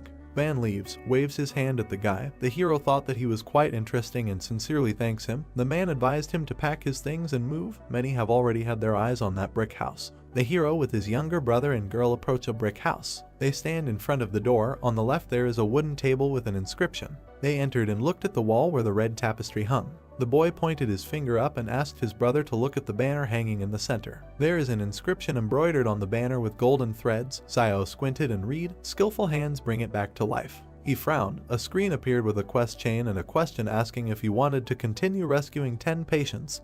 He agreed. He turned around. Behind him a man put his hand on the shoulder of a woman in a pink jacket. "They need a doctor." The guy turned to them, folded his hands, smiling broadly, and asked what injuries they had. He allowed himself to tell them that it was the right decision to come to him. The man put his hand on the woman's stomach, said that this is wonderful. His wife is 4 months pregnant. This morning her stomach suddenly hurt a little. He was afraid that something had happened, so he came for advice. The guy, smiling, hesitantly asked for advice. He was petrified when he realized she was pregnant. He closed his eyes, hand on his chin, frowned, thought this was a little difficult. The couple became nervous when the guy asked who to save, the mother or the child. The man clarified, to save. They closed their eyes, knitting their eyebrows, misunderstanding and fear on their faces. They fell upside down. Xiao scratched the back of his head, apologized with a smile, said that he knew nothing about gynecology, and it would be dishonest for him to continue to deceive them. He put his hands on the shoulders of the couple standing opposite him, said that they could borrow a few books from Mr. Zhang at school, and should not take any pills. He remembered that pregnant women should not take medicine. If they still don't understand something, they can ask Teacher Zhang.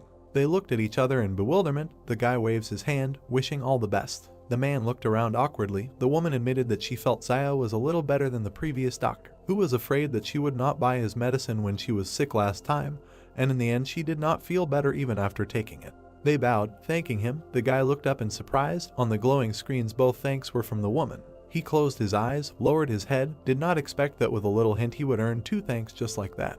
He goes back into the house and decided that from today he will treat what he knows, and what he doesn't know, he doesn't know. The boy takes away a basin of water. Zio examines the hand of the man lying on the bed. He told him to be patient, called his sister. 9 out of 10 patients were saved. The girl sews up a wound on her hand. He shouts that it hurts a lot. The guy bowed to the man and the elderly woman, wished them all the best, let them come again. They stuttered and answered, okay. He thought, is it normal to say something like that to a doctor? They bowed. Zio waved his hand, told the man when he returned, let him tell his mother to drink more boiled water. He received thanks from the man and a reward of 1 strength.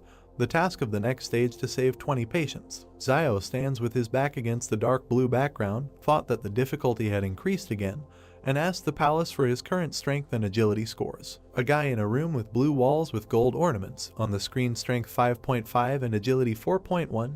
He thought, not bad. Ewan holds a box of surgical instruments and said to his brother, why don't he treat all these patients? It's also money. The guy raised his hands, put the bottle on the top shelf, asked what he would do if he didn't know how to treat them. Complicating their illness would be even worse. He held his hand on the shelf, looked back, added that the previous doctor also did not know how to treat, but still treated patients. Palm on the cabinet, looking at his brother standing opposite.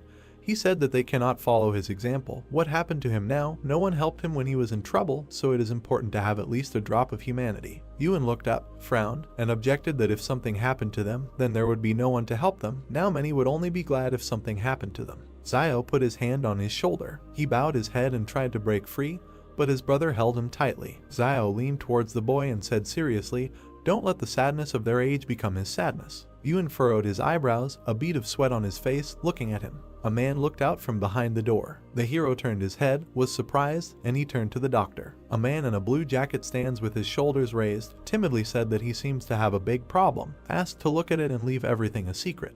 The man began to sweat. Ewan looked displeasedly at his brother, who, barely holding back a smile, asked what was wrong with him and added that he would not treat him if his baby was no longer standing. He asked not to talk nonsense. He entered the room and closed the door behind him. He turned around, narrow eyes, a grin, said that he would demonstrate, just don't let them be scared. Menacing look of the guy, silent. The man raised his head, his cheeks puffed out. Zio covered his mouth with his hand, and the man standing opposite spat out something.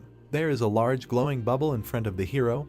He was surprised, that's all. The bubble burst. A whirlwind of light. The guy covered his head with his hand. Ewan was scared. The flow of air knocked Ewan off her feet. Zio covered himself with his hands and resisted. The boy is sitting on the floor and calls out to his brother standing in front. The clouds of smoke dissipate. The man leaned over and put his hands forward to protect himself. Zio thought the power was not very strong, but it is definitely not something that can be done with an ordinary saliva bubble. He looked at him and said that he thought that he was not sick, but simply had some kind of supernatural powers. A drop of sweat on the man's cheek, leaned forward slightly, asked in surprise, is it the same as turning into a train out of thin air or something like that? Has unusual abilities awakened in him? Zio answered in the affirmative. He bowed low, thanked the doctor and said that he would return to his parents and tell them. The guy received thanks from him. Night, home of the hero. The brothers are lying on the bed. Zio is on his back. He puts his hands behind his head. He thinks that people with abilities are starting to appear in small trading cities. Will these times really change dramatically soon? He closed his eyes, smiled, thought, the world is becoming more and more dangerous. It's good that he has a palace. Today he has collected a lot more thanks. He hopes to unlock the weapon as soon as possible. Someone grabbed the stone fence with his hand. There was a rustling sound. The guy sat down on the bed and became wary. A group of men climbs over the fence. They jumped to the ground. A shadow fell on them and they looked up. In front of them, Zio with glowing red eyes crossed his arms over his chest and said hello. They were scared and screamed. The guy kicked the man below the belt. He fell to the ground. Others stand nearby, looking at the hero. The victim raised his head and shouted, why did they get up? Let them attack. They raised their fists and went at the hero. Zio looks at them with a stern look. A month in the sky, a house behind a stone fence. They fell to their knees in front of him, touching their heads to the ground, asking for mercy and to spare their lives. He raised his head, looked down, and asked who sent them here. Soldiers in camouflage with bulletproof vests and weapons. One of them knocks on the door with persistent requests to open it. Zio turned his head, gritted his teeth, and thought about who else was brought here, that everyone couldn't sleep in the middle of the night. The guy opened the door slightly. The man said that there was a search order. The soldiers are perplexed and silent. The guy asked what it was. Zio stands at the door with a banner around his neck, smiling, asking if he can find out why they are all gathered here so late. The soldiers laugh. They say he uses the banner for protection. He is crazy. The hero in profile, eyes closed, smiling. He thought that they would not continue the search after seeing the banner. The man pointed his finger forward and ordered a search. He pushed the hero aside. Soldiers entered the house. Zio asked if they didn't conduct a search last time. He shouted back that the last time was the last time, and this time was this time. The hero looks at his back with irritation. Men are sitting against the wall, trying to get into the house. The soldier unties their hands. The main one shouts, "What a bunch of losers." They were sent here to look for weapons, and not only did they not find it, they were also captured. He looked back at Zio, who turned his head to the side, humming a song. The man said with a serious face that his name was Wang Qinjiang, and if Zio wanted to express his dissatisfaction through Boss Luo, let him say his name. The guy smiled nervously and said, "Oh well, did they do anything?" He wondered if this person might have something to do with Wang Dingyang.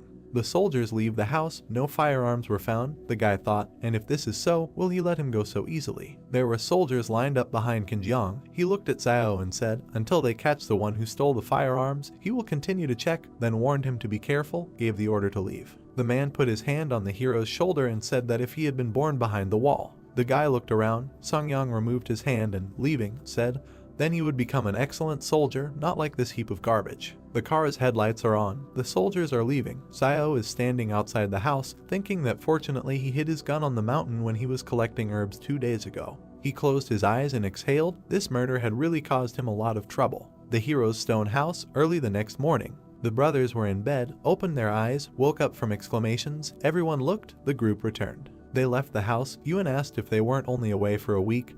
Why did they come back so soon? Zio guessed a week or so. People are getting out of a military SUV. In front is a soldier with a bandaged hand. The boy said they were all clean and healthy before leaving. Now, one is dirtier than the other. Zio thought that in such a time they would not have reached the foot of Jing Mountain. The only danger that could stand in their way was wolves. The wounded are passing by the hero. He thought that the wolves came here just at the time of their departure. What did they encounter then?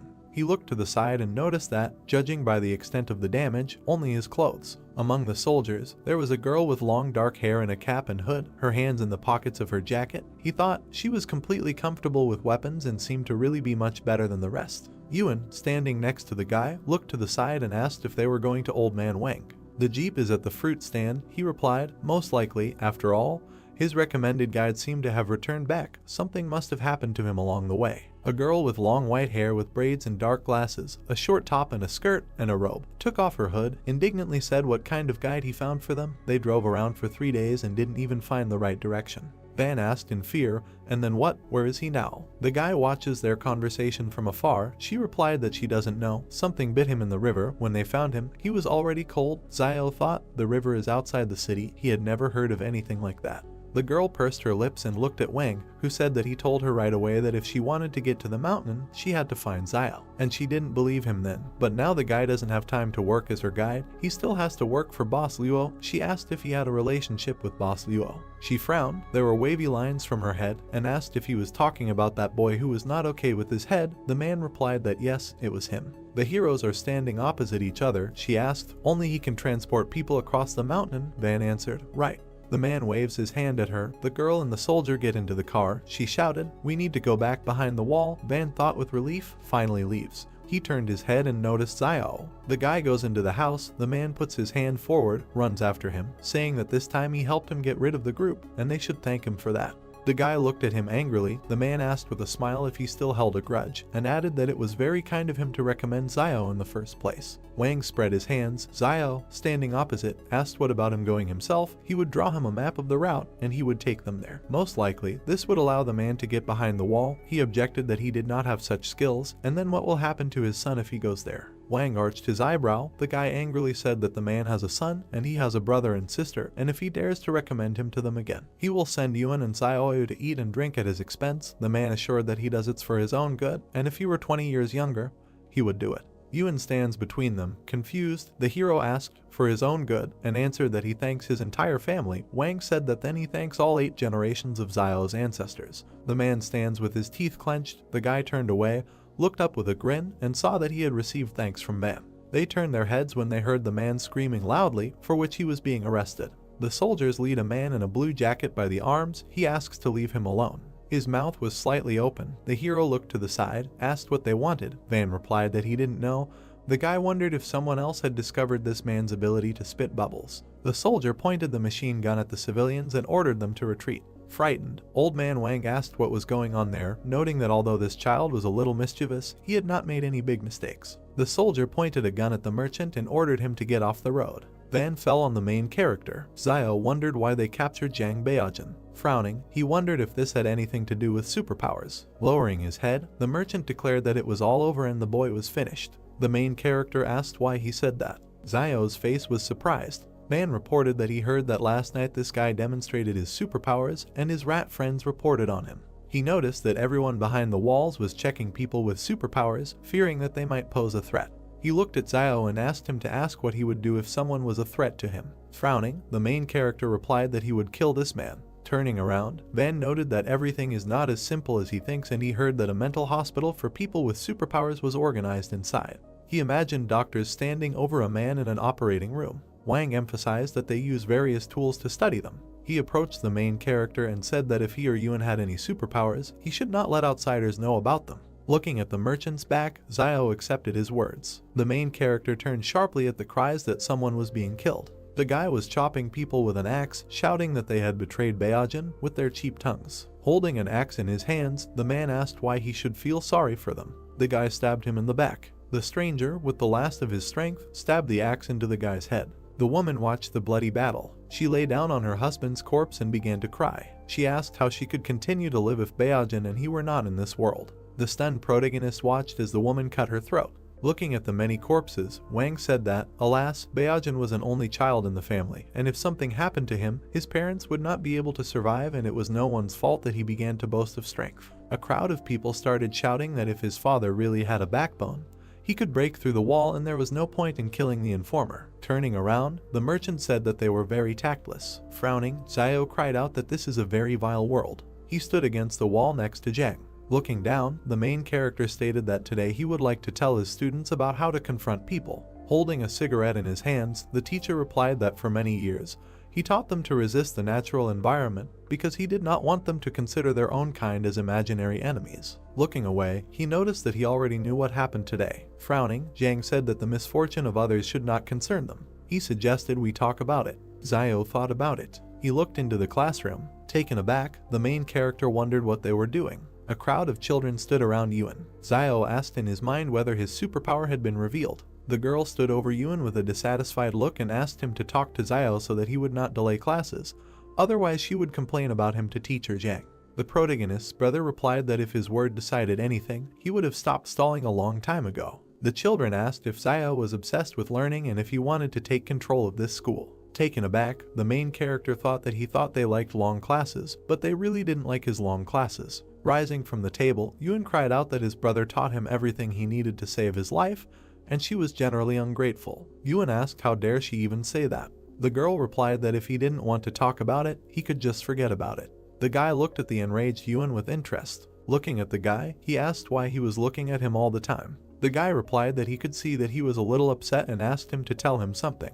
He said that yesterday he had a dream that his father found him a stepmother, but she treated him badly. Yuan replied with a serious look that this is normal and dreams are usually the complete opposite of reality. The guy replied that he knew this and asked Yuan not to be upset, noting that he did not think that the students did this on purpose. Placing his hand on the guy's shoulder, Brother Xiao said that it was possible that his father could find him a stepfather. Taken aback, the main character began to think that they were of the same breed. Raising his fist to his mouth, he told the children that classes were starting. Standing opposite them, he asked if they knew which parts of the human body were most vulnerable. He said with interest that he would then start with what they were most familiar with, the neck. Xiao noticed that there are about 20 cartilages in a person's neck, located next to the trachea, and damage to any of them can instantly incapacitate an opponent. He said that time was up and everyone could go. Children ran out of the school shouting gratitude. Sighing, the main character thought that these little brats really cannot understand his good intentions, and he hopes that they will never have to use this knowledge in their lives. Someone called out to Xiao. He frowned at this. Van looked into the office and ordered him to pack his things. He revealed that someone had just sent him a handwritten message saying that Boss Law had agreed to let him accompany the group. He suggested that this time the main character would have to make a foray into the Jing Mountains. Xiao was taken aback by this, then walked towards him with his arm outstretched and told him to get ready, noting that the group was leaving soon. Looking away, the protagonist asked in his thoughts whether this group was able to defeat Boss Luo. He wondered if Boss Luo received enough benefits in return or if he was originally associated with this Jing Mountain. He suggested that in any case, this group seemed to have very important and hidden plans for this trip. Xiao started to walk away from there. The merchant asked where he was going. He replied that he was going to see Teacher Zhang to discuss something. He reflected that it seemed like he had no choice but to go with them. The main character came up behind the school and said that he needed to go to Mount Jing. Sitting at the table, the teacher asked if he had to leave. Xiao replied that it was so. Frowning, he said that Zhang had seen the end of Beijing, adding that his life and the teacher's life were in the hands of this group of people from behind the walls. The main character emphasized the fact that if he refuses now, he is afraid that in the future it will be difficult for him to live in a trading city. Looking at Xiao, the teacher said that during his absence, Yuan would live at the school. The main character bowed and thanked Teacher Zhang. Looking after Xiao, he asked to take care of himself. The bright sky enveloped his hut. Yuan asked if the protagonist could not go to Mount Jing. While packing his things, he asked him not to worry, noting that he would return. Yuan's face was sad. Xiao handed the money to Xiaoyu and asked her to take it and remember to buy some cigarettes for the teacher during his stay. Closing his eyes, he thought about what if Sister Xiaoyu had any thoughts about money. She could just take them and leave, at least without hurting Yuan. He noted with an angry face in his mind that it was a little unpleasant to think about, but it was probably the right choice at the moment. He noticed that in the end, in this wasteland, even relatives can turn against each other for the sake of profit. Smiling, Xiaoyu replied that she understood what he meant, noting that she would take care of the rest and Xiao could go in peace and return healthy. The main character looked at the door to the exit.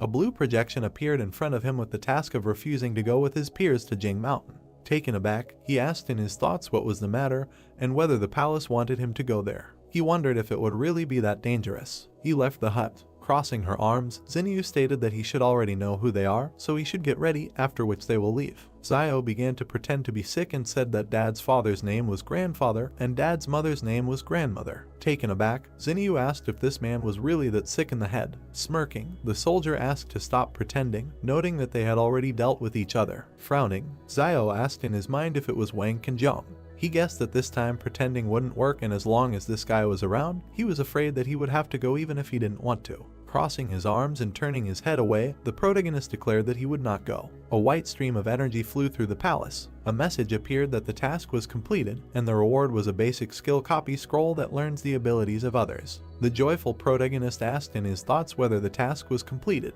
Embittered, Qinjiang asked why he decided that. Xiao walked past him, saying that he was coming. Approaching Xinyu, he stated that he could go, but he had several conditions. He noted that he wanted 30,000 as a reward. Xinyu replied that this was impossible and offered 10,000. Fingering his fingers, the main character agreed and asked to add 10 bags of salt, 10 packs of cigarettes, 100 kilograms of rice, etc. After interrupting him, Xinyu agreed to 30,000. Pointing his finger at Qinjiang, Xiao noticed that he had one more condition, that if he went, Qinjiang would not be able to go. He grinned and said that the main character was funny. Xiao thought that this guy had searched him twice because of Wang Dingyang's matter, and if he went to the mountain with them, he might get into trouble. Xinyu looked at Yang, who nodded. Standing in front of them, Xinyu agreed. Bet Songyang is not going with them. She asked if they could go now. Smiling, he asked to wait, noting that now they were all members of the team, and he still didn't know everyone's names. Xinyu replied that they were not teammates with the refugees, and he was just a guide and should not be too overconfident.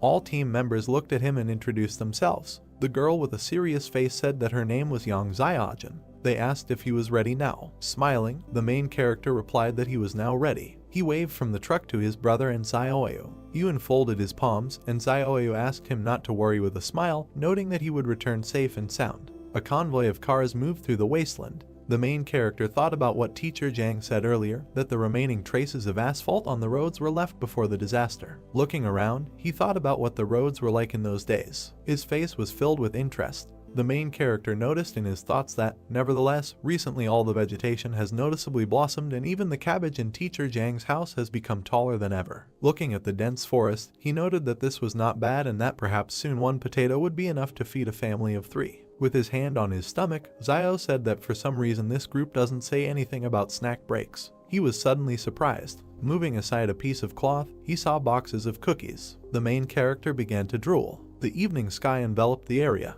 The cars continued to drive through the night forest. The guy climbed out of the window and started waving his hand. He suggested setting up camp there, resting and refreshing himself. He called people with him to share food and water for everyone. They walked to the back of the truck. They were dumbfounded. They saw Zio eating cookies. Spreading his hands, the soldier asked what the main character was doing. Holding his stomach, he replied that he did nothing.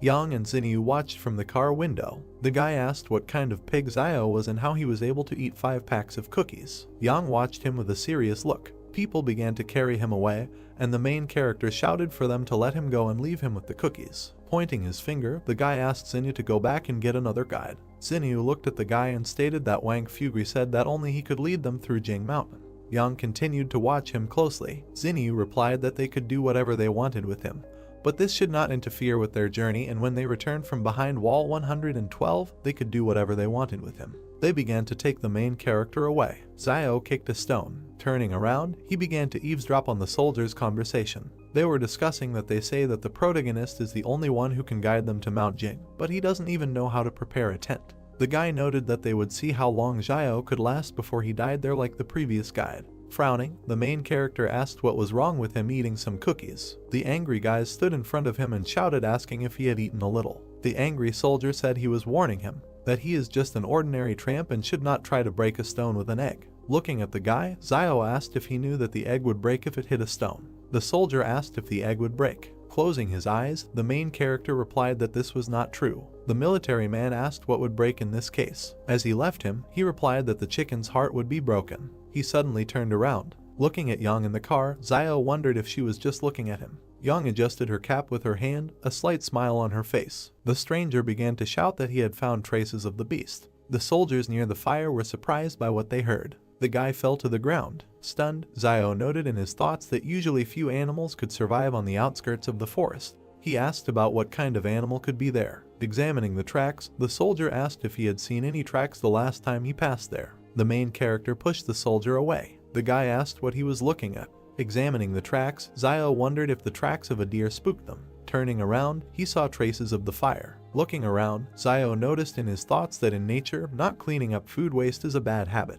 Passing through the crowd, he asked to be allowed to look. Putting his finger to his chin, he said that these were the paw prints of a bear, which was attracted by the food scraps they left last time. The angry stranger asked who Zio was fooling and whether he thought he had never seen what a bear's claws looked like. The main character replied that it could be a wild boar. He began to move forward. The frightened soldiers asked if he was going into the forest. Turning around, he replied that they were not giving him cookies, so he would go and find something to eat himself. The guy said that he could tell that their last guide died somewhere there, so he shouldn't die like him and not waste their time. Walking into the forest, Zio replied that then he would just go and see how he died there. Moving through the forest, the main character noticed in his thoughts that from what he heard, the previous guide simply went down to the river to wash himself. As a result, something in the river bit him on the face and he died instantly. He began sharpening the stick and emphasized the fact that he had to be careful in his actions. He began to examine his spear. Putting his sword behind his back, Zio reasoned that there was usually a source of water near the habitats of large animals, and the tracks of a large deer should lead him to the river where the guide had previously been bitten. He approached the river bank. He began to scan the shore. The main character with a calm face thought that if you only look at the water, there is nothing special in it, and the guide must have been attacked by some fish hiding under the water. He noted that he fears that he, like most city residents, does not know that there are many freshwater fish that are carnivores. Turning around, he saw an anthill. He assumed he could catch a fish. He started walking towards him. Zio stabbed the pile of dirt multiple times with his knife. He picked up a piece of earth with a stick. The main character grabbed a big ant. Approaching the river, he noticed in his thoughts that the queen of white ants was an excellent bait that should be used to advantage. He threw an ant with a piece of dirt into the water. Zio prepared to strike with his spear. A huge fish began to swim around the bait. He was taken aback by this. The huge fish began to swallow the queen ant. Zio pierced the fish with a spear. He began to pull her by the rope. He wrapped it around his hand. The main character pulled the catch ashore. He was surprised by this. Standing in front of the fish, he became wary. Running into the forest, Zio thought about getting out of there and the smell of blood brought something creepy. The soldiers smelled a pleasant smell. Frowning, the guy asked them to stop, noting that it was just a fish. The entire camp watched Zio fry the fish. He saw a window about the task that he needed to share his joy with others. Looking up, he was surprised. He looked back with a dissatisfied face. The main character approached the guys with the fish. They said they didn't mind him treating them. Leaving them, Zio asked what he was talking about, noting that he just decided to show her off and share his joy with them. The main character saw a message that the task was completed and he received a unit of agility. The stunned soldier looked at him. Turning around, he said that he could, however, share half the fish with them for 3 bottles of water. A crowd of soldiers rushed at the fish. Yang looked after him. She sat down next to the main character. Looking at him, she began to talk about fish. Zio frowned at this. She pointed the gun at the main character. A notification appeared in front of him with the characteristics of the pistol. Taken aback, he thought that if she wanted to eat, she could just tell him, adding that she had perfect skill with weapons, and because of this, he began to get nervous. He stated that he would only give 2 pieces to eat. Standing up with Xinyu, Yang noted that he should give 2 pieces each. Xinyu handed over a bar of chocolate and said that she was not going to eat his food just like that and he could eat a couple of pieces too. Zio stuffed a whole chocolate bar into his mouth. Stretching out his hand, he declared that she owed him another piece. Stunned, Xinyu asked him to wait, noting that she would bring it to him. Yang began to pepper the fish. Zio looked at her and wondered if all the girls behind the wall were as beautiful as her. Yang started stuffing the fish into her mouth. The stunned main character screamed that this was his fish and she should be restrained because she was a girl. Forest, sun over the mountains. The hero opened his eyes and woke up. Near the tent, he sat down and adjusted his hood. He looked to the side. A man is sleeping in a tent. The soldier sitting on the bench with a weapon yawned. The guy frowned and looked thoughtfully towards the forest. I approached a certain place, there was nothing on the ground. I was very surprised. In the background, the hero is standing in front of the fish bones. He crouched down and pulled out a bone from behind his back. The guy thought that last night he had thrown the remains of fish bones here, and now they had all disappeared. He looked up and thought maybe they were dragged away by ants. After all, mutant ants are the size of a finger. If there is a nest nearby, they can easily drag all these bones. The guy returns from the forest. The soldier puts the box down. The rest collect their things. The man with the beard turned around and noticed the guy. He pointed his finger to the side and told Zio that he would go in the first car and show the right road. The guy looks at him and asked him to tell everyone to stay as far away from the river as possible. Zio turned away from the man. He gritted his teeth and asked gloomily, "They are far from this river and there are only a few fish in it. Why should they be afraid?" The man at the truck waves to the hero walking forward. Everyone back to their cars, you can go. Wheels of a military vehicle. The guy looks out of the car window. The driver shouted in fear, ahead. The car convoy stopped. Zio frowned, surprised. There was a deer in front of the jeep. He wondered where this huge deer came from here. Malxian takes aim. Jun jumped out of the car. The soldiers pointed their weapons at the deer standing in front of them. Zhu shouted into the radio not to shoot, no sudden movements, no need to provoke him. Cheng lowered the gun and told the guy in the black glasses not to worry so much. He was a herbivore and not to be scared, there were no large predators here. The deer lowered its antlers. He rushed forward furiously. The driver screamed in fright and turned the steering wheel. I pressed the gas pedal. One of the cars drove off to the side. The soldiers were lying on the ground and a deer hit another car. The guy opened his mouth, looks at the deer striking the jeep. The animal threw the car up. The jeep flies to the ground, the deer runs away, and the soldiers shoot at it.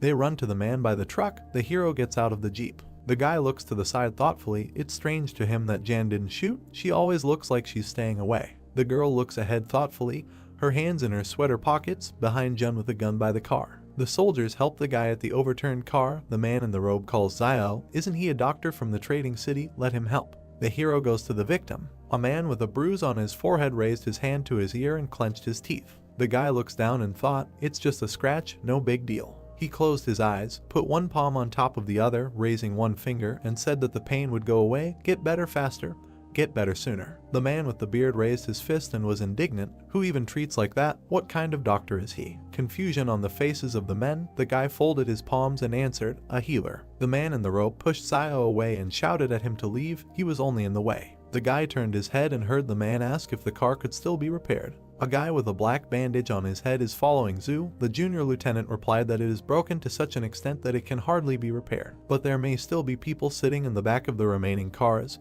He added that this guy, Zia and Cheng will sit in the back of the car. They will have to be patient a little. Zia and the guy with the headband nervously replied, okay. Smoke from a damaged jeep. People are walking towards the truck. Everyone is in their car, moving on. Zia jumps into the back of the truck. The guy standing next to him complained why they didn't tell this tramp to ride around in the back of the car, all because he's a conductor. Zia screamed, clutching his throat and rolling his eyes. He fell next to the car. The soldiers ran towards them, asking what was the matter. Zhu inspects the body with a pistol and said loudly that there is nothing unusual there. He sat up and checked the guy's neck for a pulse. He froze in surprise and said that he was no longer breathing. Zio frowned, a drop of sweat on his cheek, looking ahead. A man in a black robe runs towards the truck and asks what happened and how he died. The guy with the black bandage on his head said in fear that he didn't know.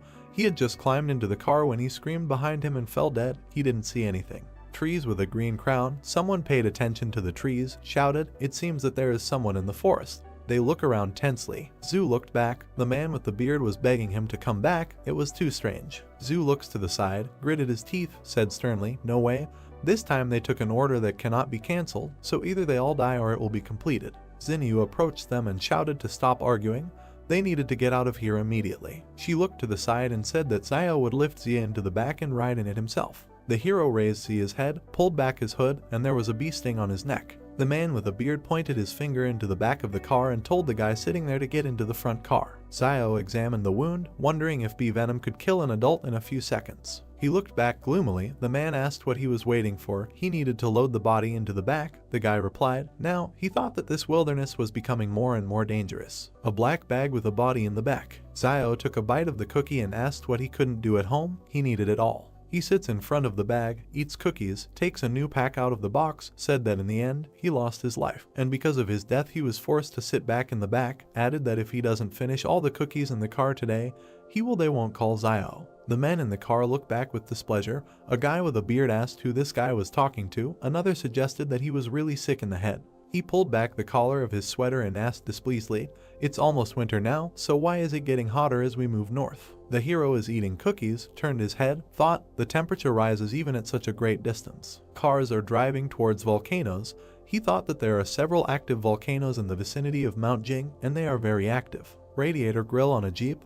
The evening of the next day, the car stopped. The soldiers got out, looking at the volcanoes in the distance. They raised their heads. A man in a robe pointed his finger up, noticed that something was written there. It is written on the stone that it is better not to enter alive. They can't understand what this means. Zhu looked back at Zio, frowned, and asked who carved it. The hero in profile, looking up, replied that he didn't know. These words weren't there when he was here last year. The man in the robe pointed his finger at Zio, shouted why he came here. He should not come to such a place. Even if he was hunting here, he was indignant about who he even was, and was clearly hiding his identity. Zio grinned evilly and replied that yes, there was something he couldn't tell them, actually. There is a dragon next to him. He winked, extended his hand forward with a thumbs-up gesture, and said that he is a descendant of dragons. The men and the singer were perplexed. There was a pause. Zhu pointed a gun at him, said that there was too much suspicion in his direction, so you need to tell it like it is. He asked if it was he who came here and cut out these words. The hero closed his eyes, raised his hands, and replied that the inscription was so high that with his height he would not be able to reach it, of course, if he could not put the stone on the ground.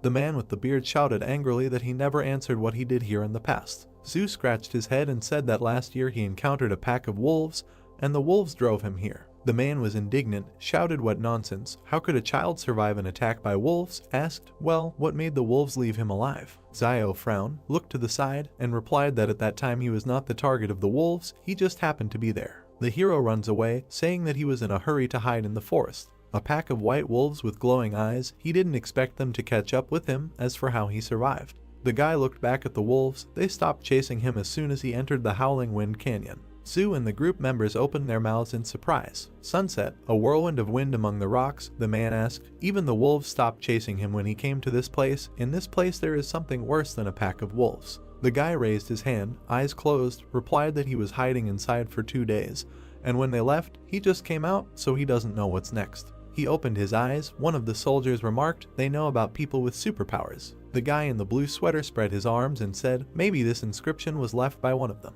A swollen vein on his temple. Zhu ordered him to remain silent. This is a military secret. The bald guy in the blue jacket frowned, objected. Who is he pretending to be?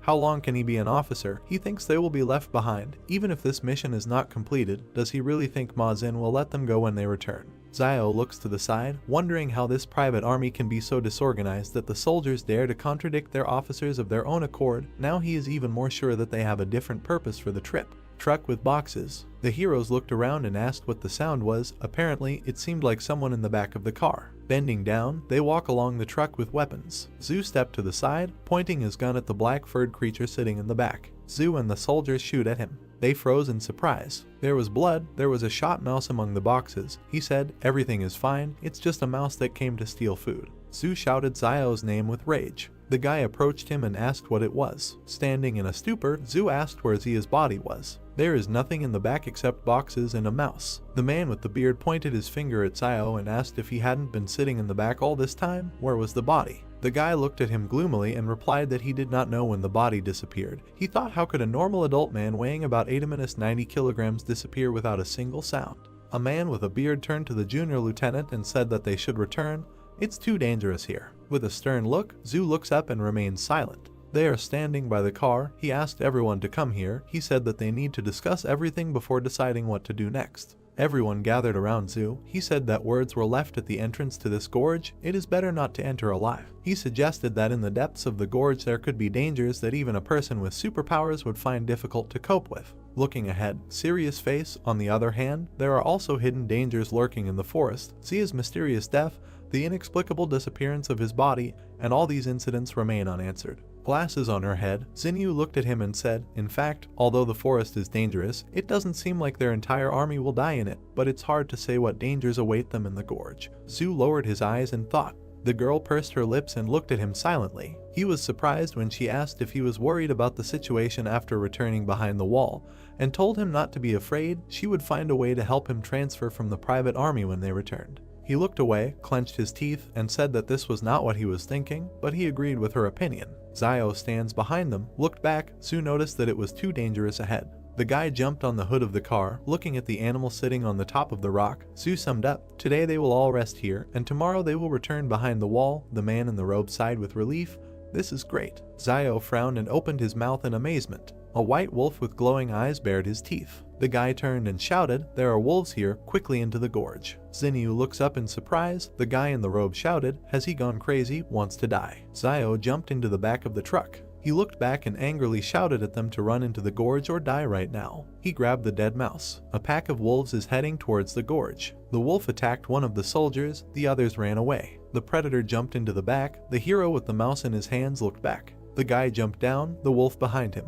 A man in a robe points his finger forward, pushing away a guy who is trying to get into the car, shouting to let them go quickly. Zio bent down, his hand on the wheel of the truck. The wolf pounced on the soldier by the jeep. The wolf eats its prey. The hero looked at them and ran past. The car overtook him and turns around. The jeep drove up to the hero. The car stopped next to him. Jan opened the door, extended her hand, and asked her to climb in. The girl's pistol is pointed at the driver's seat. The hero looks at her. He thought, she didn't seem to be around. Maybe she was leaving to reconnoiter the situation, and in order to save him, she actually threatens the driver with a pistol. Frowning, he wondered how a car could outrun a wolf on this terrible road in this wilderness. Yang pulled out another gun and pointed it at him. He was scared. Sweat was running down his face. The girl screamed for him to get into the car. The wheels of the cars hit the gas. They leave the pack in cars. Wolves in blood, glowing eyes. The predators turned and went into the forest. The soldiers got out of the cars, looking back in surprise. They really weren't trying to enter the gorge. They were saved. The man with the beard, embarrassed, looked to the side and said that it seemed that the tramp had not lied to them earlier. The guy was holding a rat by the tail. The man pointed his finger at him and asked what he was doing with it. Zio took it in his hands, closed his eyes, answered to eat it, or he thinks that he just took it to wear it. The men look at the dead rodent with disgust. The hero said that the food was in the back of the truck, and he stayed there. What else will they eat? This mouse ate his cookies, and he will eat hers. That's fair. The girl stuck a knife into the mouse lying in the guy's hands. Yang raised her index finger and said that she wanted to share, and in exchange she could lend him this knife. Huge spider legs above Zio's head. He asked with a sly smile, how about giving it to him? Blood splashes. The girl shot at a huge spider next to the hero. He dropped the mouse. The spider fell to the ground. The guy clenched his teeth and looked up. The heroes look up. Many spiders are descending towards them from the mountain. A spider with glowing red eyes opened its mouth. The guy shouted what it was. He looks up and shouts to everyone to run away. A blue screen appeared in front of him with a task. He needed to help at least 10 people escape from the gorge. Zio shouted with rage that he should not interfere with his help. Dark silhouettes stood near the vehicles and shouted about what it was and that they needed to run. The insect flew over 3 cars. When the beetle was near the car with the cargo, someone started shouting for people to get into their cars. The insect flew further. It noticed a man running along a car without a body. The monster readied its chalicery while the man continued to run and call for help. The man turned around, sweat appearing on his face. An insect with glowing eyes knocked the man to the ground. Many monsters with red eyes descended into the gorge and chased the fleeing people. Someone tripped over a stone and fell. The man was trembling, sweat appeared on his face. A monster with red eyes was preparing to attack him when he stuck his hand out in front of him.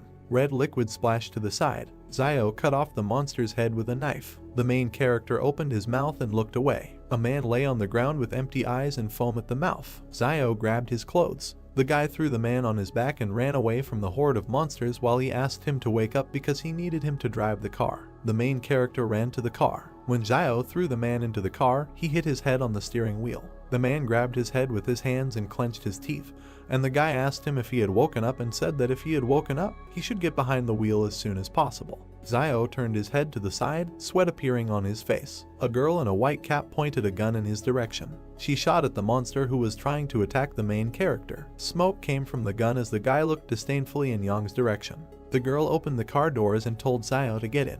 Ian and the main character climbed into the car and closed the doors. They looked into each other's eyes. A man turned in their direction, holding his head with both hands. His eyes widened as the guys in the back seats yelled at him to go and not wait. A monster with red eyes appeared in front of the man. Zio stuck a stick into him, and Yang fired a firearm. The man gritted his teeth and changed gear. The monsters were chasing the car, rushing forward. The main character looked out the window and looked back when he thought that they had finally broken away from them. The guy turned his head to Yang when she said that she had just seen him running with the driver on his shoulders and that he was strong.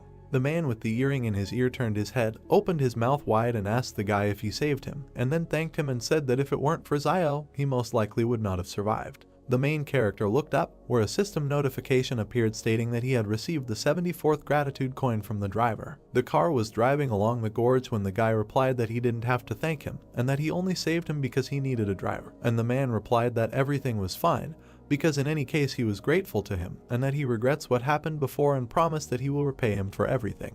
A system alert appeared about another gratitude coin received from the driver, and Zio smiled widely and was surprised that he sincerely thanked him twice. The main character looked at the man and asked him to thank him again, and sweat appeared on the driver's face. Yang looked away and exclaimed that there was clearly something wrong with the guy. Zio looked back carefully. He sat down next to the girl, who crossed her arms over her chest, coughed, replied that he was just joking to diffuse the atmosphere, and suggested getting out of the gorge before these insects caught up with them, and also reminded them that they needed to meet the cars that had gone ahead. The guy looked to the side and thought that he still knew her too little, and that his identity as a person with superpowers should not be revealed, and for this it was better to keep a low profile and quietly earn gratitude. A system notification appeared above Zio that the task had been successfully completed and that a unit of power had been received. Then the guy thought that if more than 10 people were saved, then the task was considered completed. Over the narrow gorge, stars sparkled in the night sky while the main character thought that the decisions of this palace were strange. Sweat appeared on the man's face when he saw many bones among the stones and shouted about it, and the main character looked to the side and said that those insects most likely did it. Zio remembered one monster and thought that insects have human faces on their shells because they eat people, and that they seem to eat their souls. The car passed the skull, kicking up dust. The car drove out of a narrow gorge. A crescent moon was shining over the mountains when the car approached two more cars. The main character was looking at the standing people when someone said that there were only 11 people left. Sweat appeared on the man's face as he said that they had lost a lot.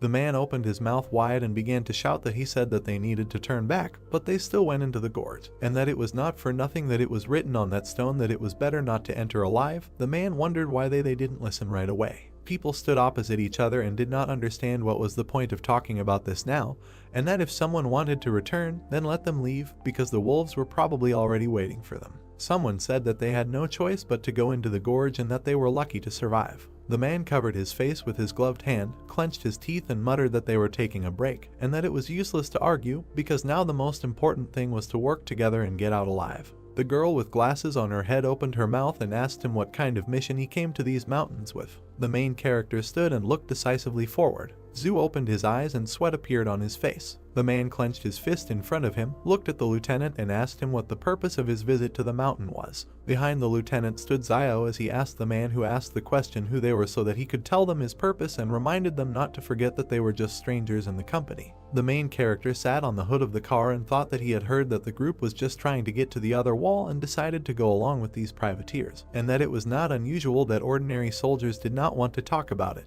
The man in the cap looked to the side and asked how to be one. People turned towards the lieutenant and began to tell him to tell them what their mission was, because so many of their brothers had already died along this path. Zio looked at Zinnia and decided that she was also not simple, since one word of hers provoked a conflict between ordinary soldiers. A girl in a black jacket approached the guy. Young stood in front of Zio and said that she was hungry, and the main character gritted his teeth and asked her why she was telling him this, because she was not his girlfriend. She extended her hand to the guy and asked that in this case he would return her knife to her. Young pointed a gun at the guy, and he sat her on a stone and said with a smile that he would bring her something to eat, and then asked if there was something she didn't eat, to which the girl answered in the negative. She remembered opening the car doors, said that she had thrown the previous mouse into the trunk, and told Zio to use it for cooking. Sweat appeared on the protagonist's face, and he, smiling, thought that the mouse that he threw away to escape the swarm was actually picked up by Young. That is, she stole food from the swarm of insects, and out loud he agreed with the girl's proposal. Over the fire, a hand held a stick with an animal leg. Cheng opened his mouth wide and told the man opposite that now they were all in the same boat, and that if he did not tell them, then perhaps they would all die because of this, to which Zhu replied that he had told them everything that knows. The man's nose smelled some kind of aroma. People stood in a semicircle near a piece of meat that was being cooked over a fire. Zio stood holding a rat in his hand, from which a piece had been cut off, and thought that everything else was useless. The main character swung his hand and threw the remains into the sky when a man shouted at him asking why he threw it away. Zio turned to him and asked if he was going to eat it, and then said that if he wanted, he should go and get it, to which the man bared his sharp teeth and shouted that he was not going to eat something so disgusting. Zio was shown in profile as he added that it was because he had not eaten anything even more disgusting, and that he had heard it said before that many rich people behind the wall like to eat birds' nests, and also that he did not know where does the swallow have so much saliva. Perhaps it has tuberculosis. Sweat appeared on the man's face because he did not understand anything.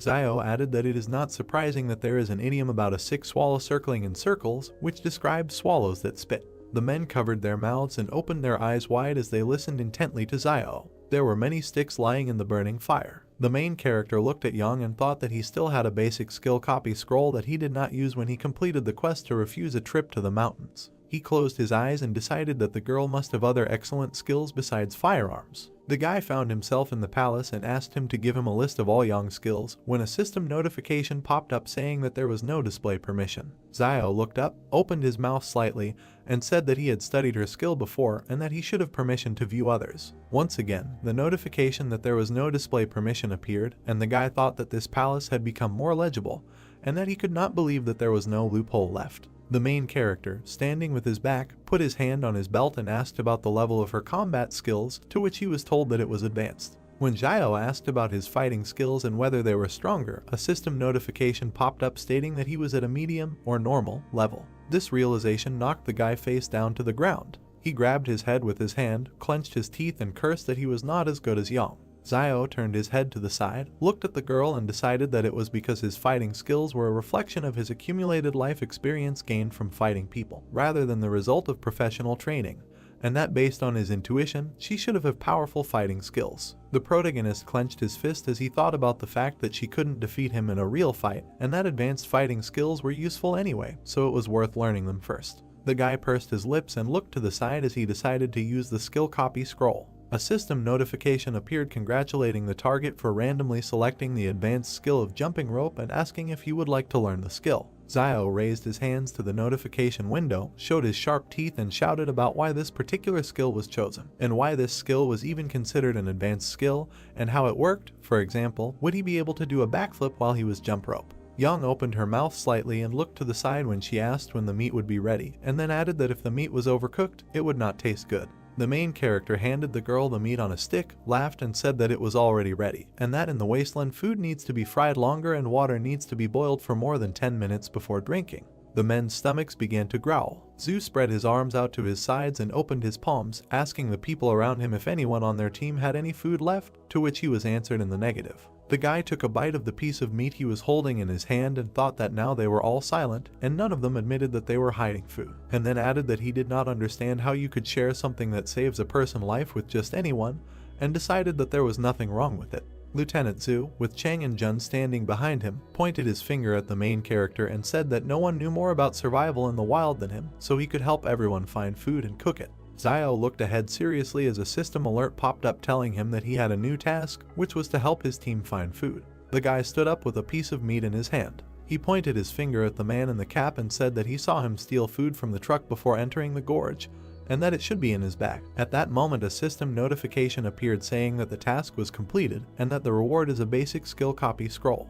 Zio smiled and looked away as he thought about how it was said to find food anyway, but there was no mention of where to look, so everything was fair, and then he added that he liked the way the palace graded tasks more and more. Zhu extended his hand in front of him with his palm open and ordered the man in the cap to take out the food. Cheng opened his eyes and mouth wide and screamed, asking what they were doing when he went for food, and then he himself answered that they went for clothes, a tent, and the star went for his cosmetic bag, after which the man asked again about that. Why should he share food with them now? Zhu frowned and exclaimed that he was doing this for the benefit of the entire team. Cheng pulled out a weapon and pointed it in front of him as he asked the lieutenant if he still thought he had any power now. Zhu opened his eyes wide and became angry when the barrel of a gun was pointed in his direction, and Cheng suggested that he try to touch him. There were other people standing near the two when the guy in the cap shouted that he should not try to take the food from him. Zhu looked at the gun, gritted his teeth and asked him to share with them now, and as soon as it becomes light, they can find food for everyone. Cheng, with a bandage on his face, opened his mouth and said that it was still unknown whether they would get out of here alive or not. A man in uniform rushed past a man in a cap. Zhu kicked the attacker in the stomach. The man with a pistol in his hand flew away from the lieutenant. Cheng fell to the ground and pointed the gun forward. Zhu stood not far from the man lying on the ground with a firearm and looked at him. The shadow of his cap fell on his eyes and sweat appeared on his face. A man in a bandana appeared behind the lieutenant and clenched his fist. He had a knife in his other hand when the guy attacked the man, who had his back to him. Zhu looked back with wide eyes. Zio and Yang looked carefully in the same direction. A dark silhouette, similar to a lieutenant, grabbed the hand in which the guy was holding a knife. The main character opened his mouth and was surprised, thinking that this was a superpower. A dark silhouette stuck a knife in the stomach of a guy in a bandana. Cheng put his weapon in front of him and fired. A black shadow with white eyes appeared in front of the lieutenant. Bullets were flying into the dark silhouette. They stopped in front of him and fell. The bullets landed on the ground and bounced off. Xinyu, Jun and the other people gaped in surprise while Zio thought about the fact that he suspected that there were people with superpowers in the group, but before that he only thought about Yang. The main character opened his eyes and mouth wide when he thought that no one would have thought that Zhu would hide it so well, and that it was a pity that there was no skill copy scroll yet, because he had to copy his skill when there will be an opportunity for him. Zio closed his mouth and looked to the side. A girl in a hood with ears was sitting next to him. The guy asked her if she was interested, and Yang continued eating meat and replied that she was interested. The main character looked away and thought that she absolutely didn't care about what was happening.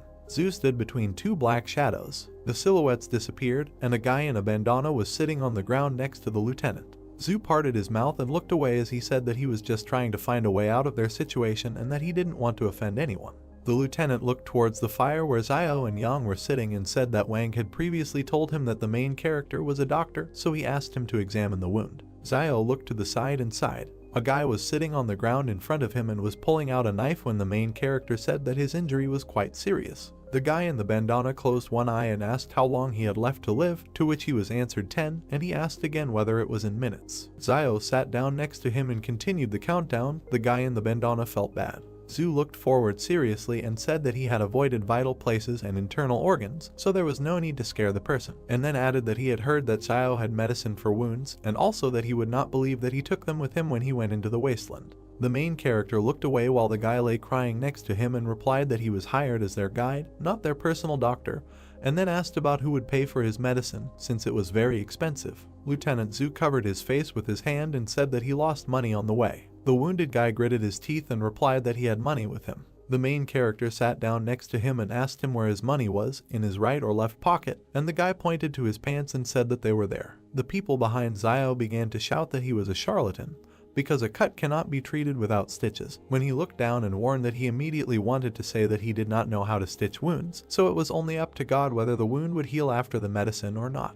While the main character was licking his lips and counting the money, Xinyu approached him and said that she had a sewing kit, but she felt bad at the sight of blood, and on the other hand, Zhu approached the guy and replied that he would sew it up. There was a voice that exclaimed that he should stop counting the money, because first of all he needed to save the man.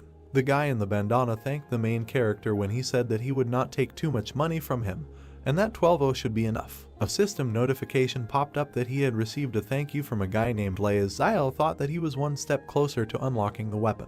Gloved hands stitched the wound using a needle and thread. Lieutenant Zhu frowned. He said that now he was not going to hide this from them, and said that in fact, in this mountainous region there were remnants of a civilization that existed before the disaster. While he was stitching up the wound of the guy who was being held by the hands, the man added that they were sent by the higher authorities to map out a route to the ruins in these mountains so that the main group could come and explore later. Then the lieutenant discovered that this mountainous region contained mysterious powers that could develop animals and, possibly, help them, superhumans, so he decided to move on.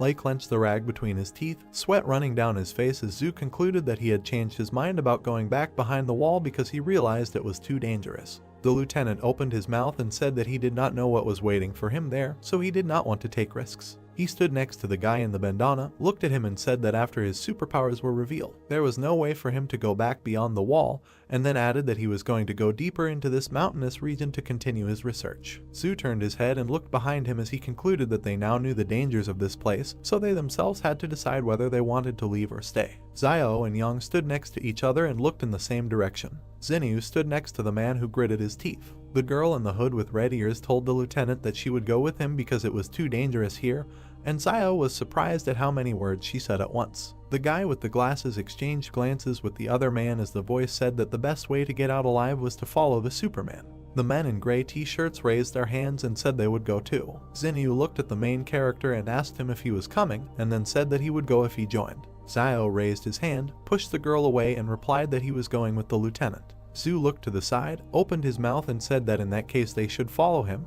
and that they would leave at dawn. The lieutenant turned to the people behind him and said that they had all agreed in advance that the entire team would obey him, and that if anyone disobeyed him, they should not expect politeness from him, and then added that there was a dense forest ahead and that they would have to abandon the car and walk. Zhu turned and addressed the man in dark glasses named Malxian. He told him that he would go first and carry the wounded guy with him. The protagonist's ear grew larger when he listened to the fact that someone persistently began to thank the lieutenant.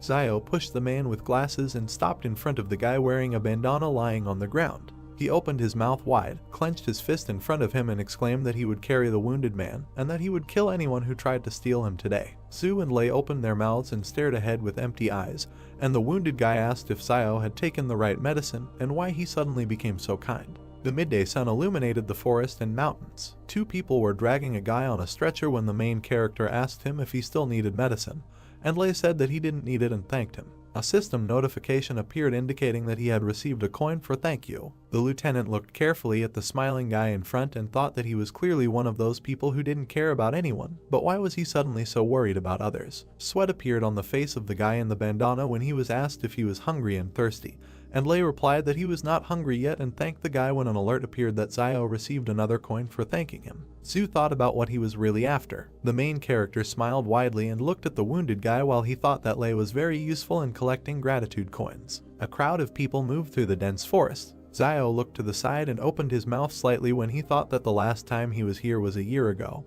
and that since then the trees had become much taller and more luxuriant. He decided that this was strange. The guy's profile didn't change when he heard someone asking why he kept touching her. In front of Xinyu stood a guy who smiled while he talked about what was wrong with touching her, especially since he wanted even more. This guy narrowed his eyes, laughed disgustingly and asked what she thought about tonight. The girl in the top and short skirt opened her mouth and told the guy not to come near her. Steam came out of his nose. They put a gun to the back of the guy's head. He raised his hands while Yang stood behind him and Xiao watched it all. The girl turned to the main character and told him that this guy's gun was his. Xiao pointed his finger at himself and asked if she meant him, and Yang confirmed. The main character threw the stretcher with the wounded guy and walked towards the girl when he said that there was no need to ask him twice. His hand removed the firearm from its holster as he exclaimed that he had found it. The guy opened his mouth wide, looked towards Yang and asked her if she knew how severe the charge was for depriving private troops of their weapons, to which the girl replied that if he threatened her again, he would die. Yang looked away when asked about what if she gave the gun to this tramp if he couldn't use it anyway. Xiao held a firearm in his hand and looked at it carefully. The guy who harassed Xinyu ran into the forest when Yang told him to get out.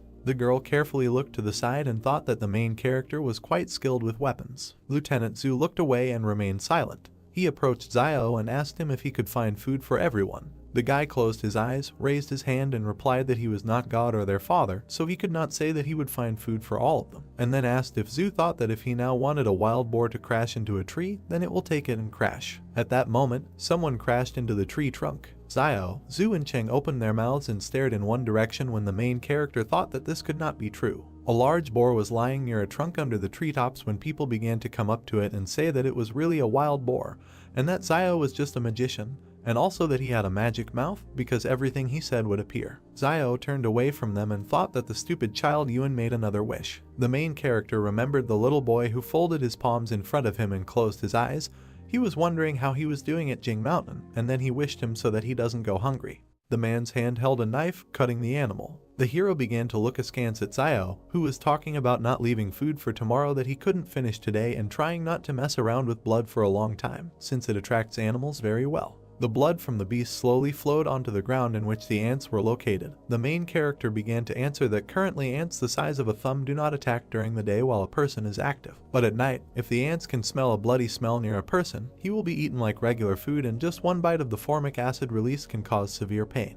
The guy looked at Zio, saying that he understood everything, calling the main character good. The girl with heavenly hair watched the guys, saying that Zio was quite sincere. Out of the corner of her eye, the girl began to notice something. The beast was roasted on a fire, and many people were sitting around it. Zio sat with the meat in his hands and, closing his eyes, began to eat it, and a girl began to sit down next to the guy, looking at him carefully. She began to look at Zio, who was not at all happy with her, with a smile on her face, and said that it seemed to her that she could have a very good time in the wasteland. Since it looked romantic, the main character began to tell the girl that this was survival and there is nothing romantic about it. The girl began to make eyes at the main character, saying that he was very handsome and charming. The guy did not understand what the girl wanted from him. Zio began to look carefully at the girl, thinking that she could not get anything from Zhu Xianchu, so she came to him. Zhu waved away the girl who was running after him. Before, Zio had often seen the girl go to Zhu Xianchu to talk to him, but every time she was met with rebuff since Zhu was an adult with a strong character who knows what he wants. Zio looked at the girl out of the corner of his eye, realizing that for her he was just a brainless teenager. So perhaps she decided that the main character would go through fire and water for her if he showed sympathy. Zio understood that in the end he had a weapon and he could well protect the girl. The main character began to look at his frightened sister with anger and tell her not to come closer. The girl began to look at Zio with a playful smile and say that perhaps they had some kind of misunderstanding earlier, but in reality she is not like that. The girl began to stroke the main character's cheek, who was very surprised by this act. The sister began to tell the guy that she liked him. The guy began to shout angrily at the girl and tell her to shut up. Next to Zio and the girl there was another person who looked at them in surprise. The main character began to look in surprise at the man sitting next to him,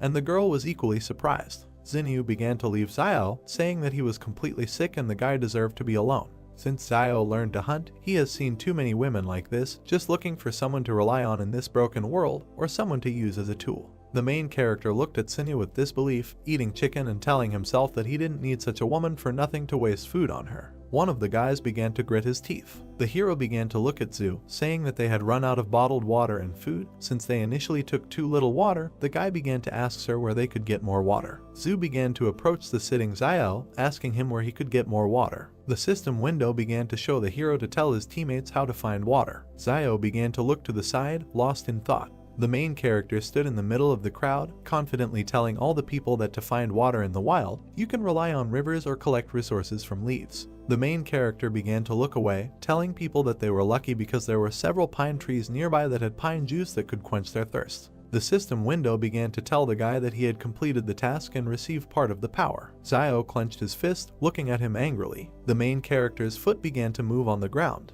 Zio climbed the tree from different sides with quick and deft movements. The guy's hand began to reach for one leaf that was on the tree. People looked at Zio in surprise, not understanding what he was doing.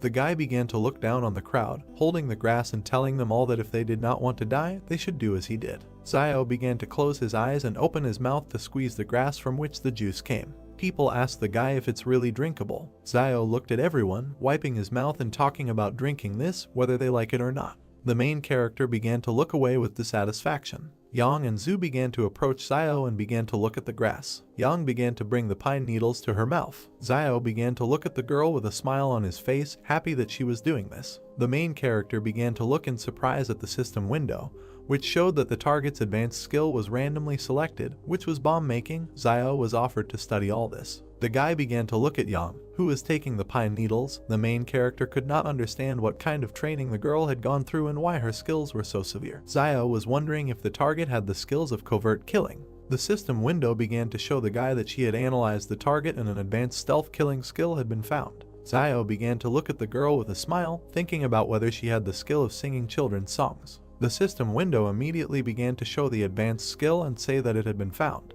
The main character looked at the girl with incomprehension, not understanding what kind of disorder was in her skills. Zio quickly jumped from the tree to the ground. Two guys stood near a tree, telling each other that now they need to climb the tree. Although people have not been monkeys for a long time, the guy replied that it would be great to become a giraffe in the next life. Zio began to look at the guys, telling them that animals also do not live as they seem, and the main character heard that giraffes, although tall enough to protect themselves from external enemies, but they have difficulties in mating, so before courtship male giraffes must drink urine to determine if a female giraffe is on point. The guys were disgusted and couldn't figure out what these little known facts were that Zio had learned to disgust others. The mountains began to thicken, forming clouds. Zio began to look at this with confidence, shouting that acid rain was coming towards them. People began to quickly run away from the downpour, looking for somewhere to hide from it.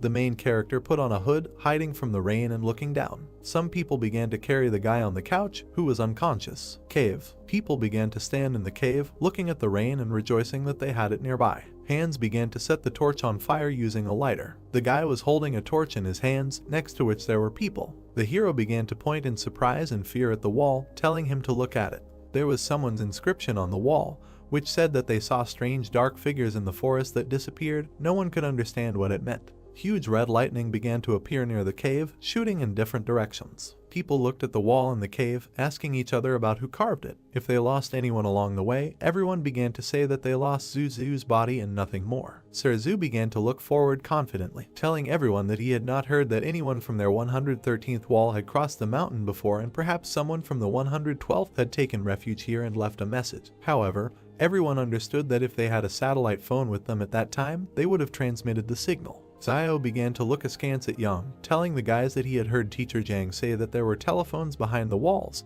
but no one knew what satellite telephones were. Yang began to look at the main character, calmly saying that people had captured several satellites created before the disaster, and these satellites make it possible to maintain communication between different walls. One of the guys began to open his mouth wide, waving his arms, saying that this time the senior management did not provide them with satellite phones and they must be trying to explore the area with the help of human lives. And if everyone died, it would mean that in the depths of the mountains there is a danger. Su began to tell the guy not to speculate without the slightest information. Sir began to look at all the people, saying that it was already late and someone should take turns on duty today, and he would be on the first shift, and the rest, not counting the girls, would take turns. Zio looked carefully at the guy, believing that this was the decision really protects from dangers outside, but also for the main character.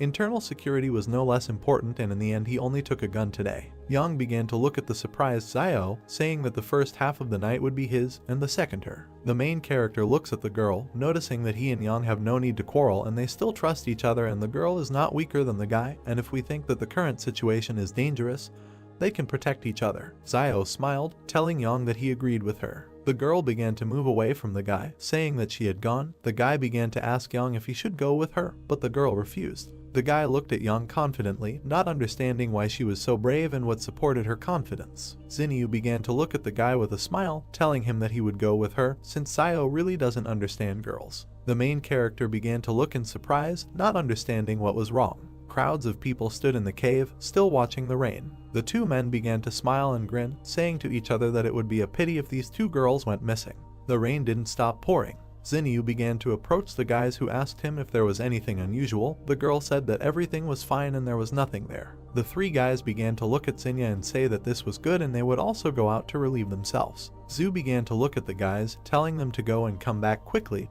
Without stopping for a smoke break, the heroes said that they would do everything. Zio sat on the top of the cave, looking at all the people. The main character began to look at something. Xinyu looked at Yang with a smile. Zio understood that Xinyu was behaving like a star who was trying to go to the next wall to expand her fame. The guy could not understand why Yang took such a risk. Zio heard that the girl had previously given Xinyu some money because she wanted to follow the team to wall 112 to find relatives.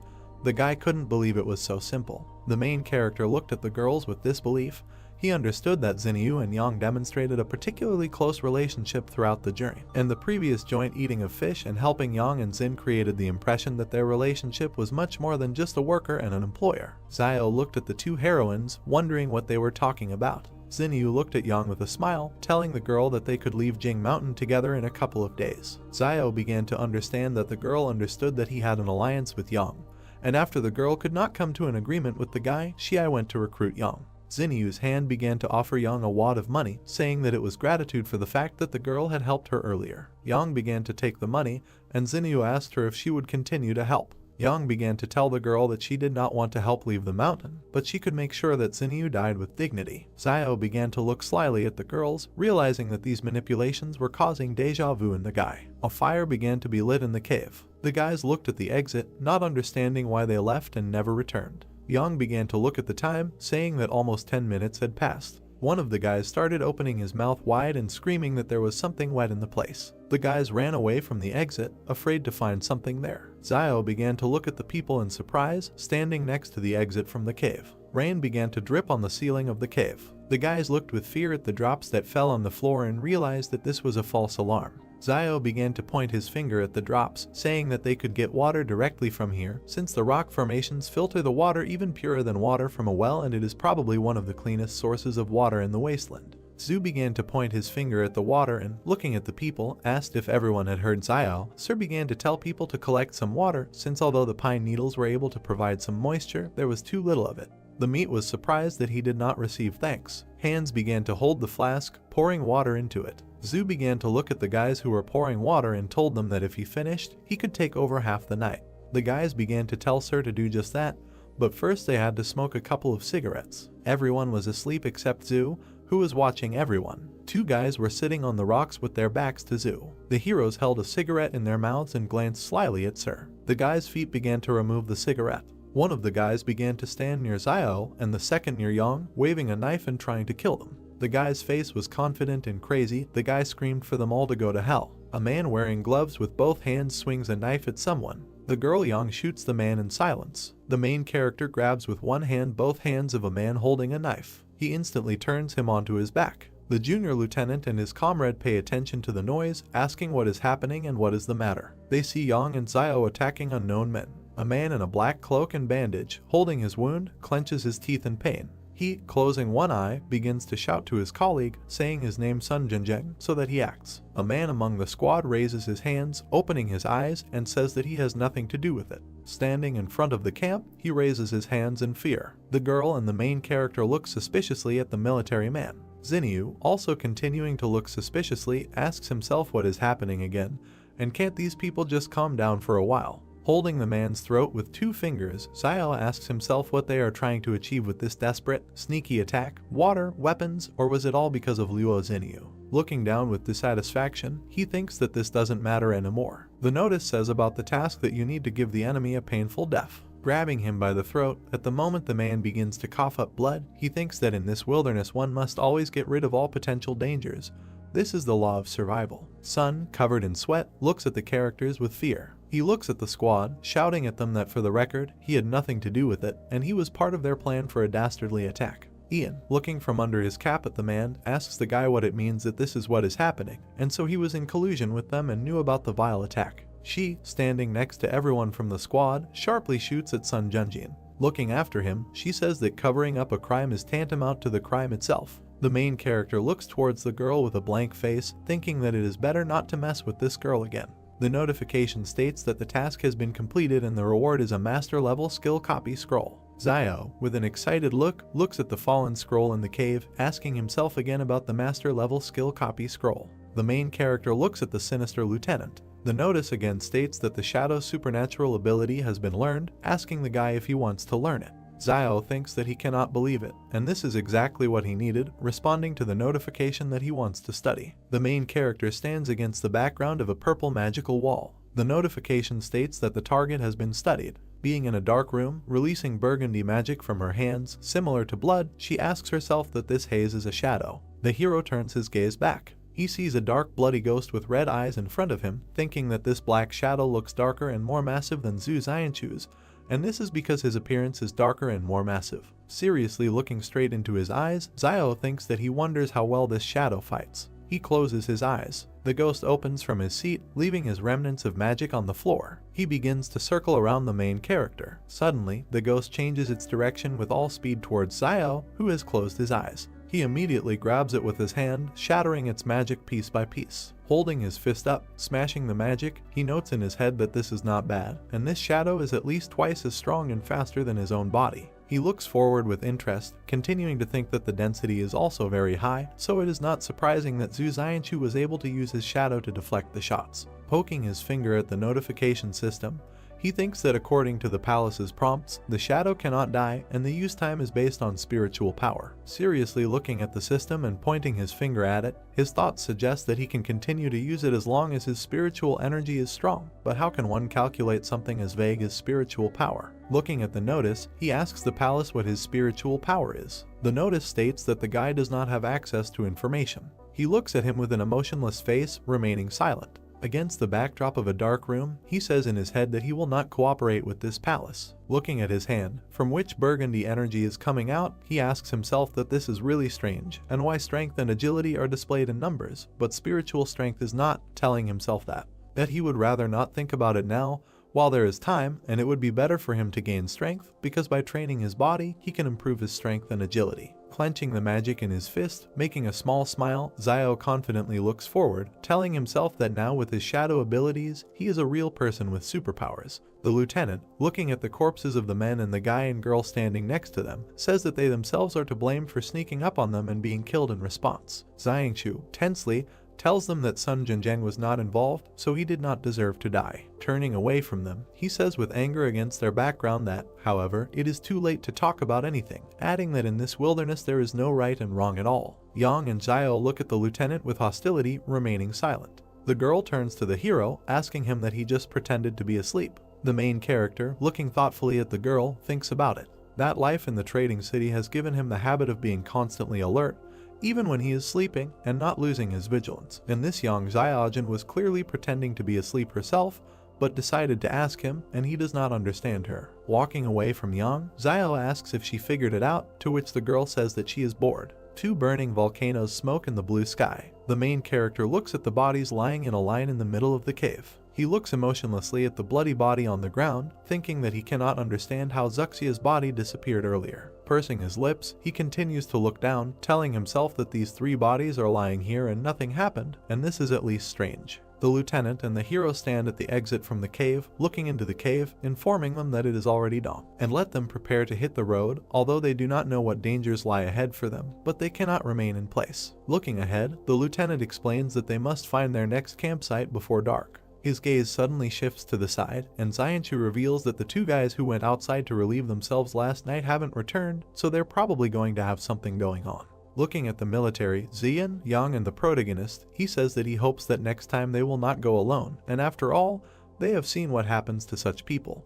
The man in the bandana, looking uncertainly to the side, apologizes to everyone, asking if someone could kindly help him up. Xiao appears in front of the man, to whom he reacted by opening his eyes. He grabs him by the bandages on his stomach. The man begins to scream at the top of his lungs that he is being killed. Hitting him with his hand, the hero asks why he is shouting and let him get up and walk, because the wounds have already healed. Lifting his jacket and exposing his stomach, he touches it, asking again that they have indeed already healed. The man sits, turning to Xiao, who has turned to him, that this black medicine of his works very well, thanking the guy, to which he replies that this is an inheritance from his ancestors. The notice reads thanks from Wang Lei. The lieutenant sternly addresses the nodding protagonist, asking if he still has the medicine. Xiao passes by the military man, saying that he is no more, to which the man says that he will pay for it from his own pocket and offers double the price. The guy turns around with a crazy face, asking what he just said, changing his mind, and now saying that then there is still a little medicine left. The main character looks suspiciously at the lieutenant, holding his hand on his chin, asking him what he didn't say earlier, that he had no money,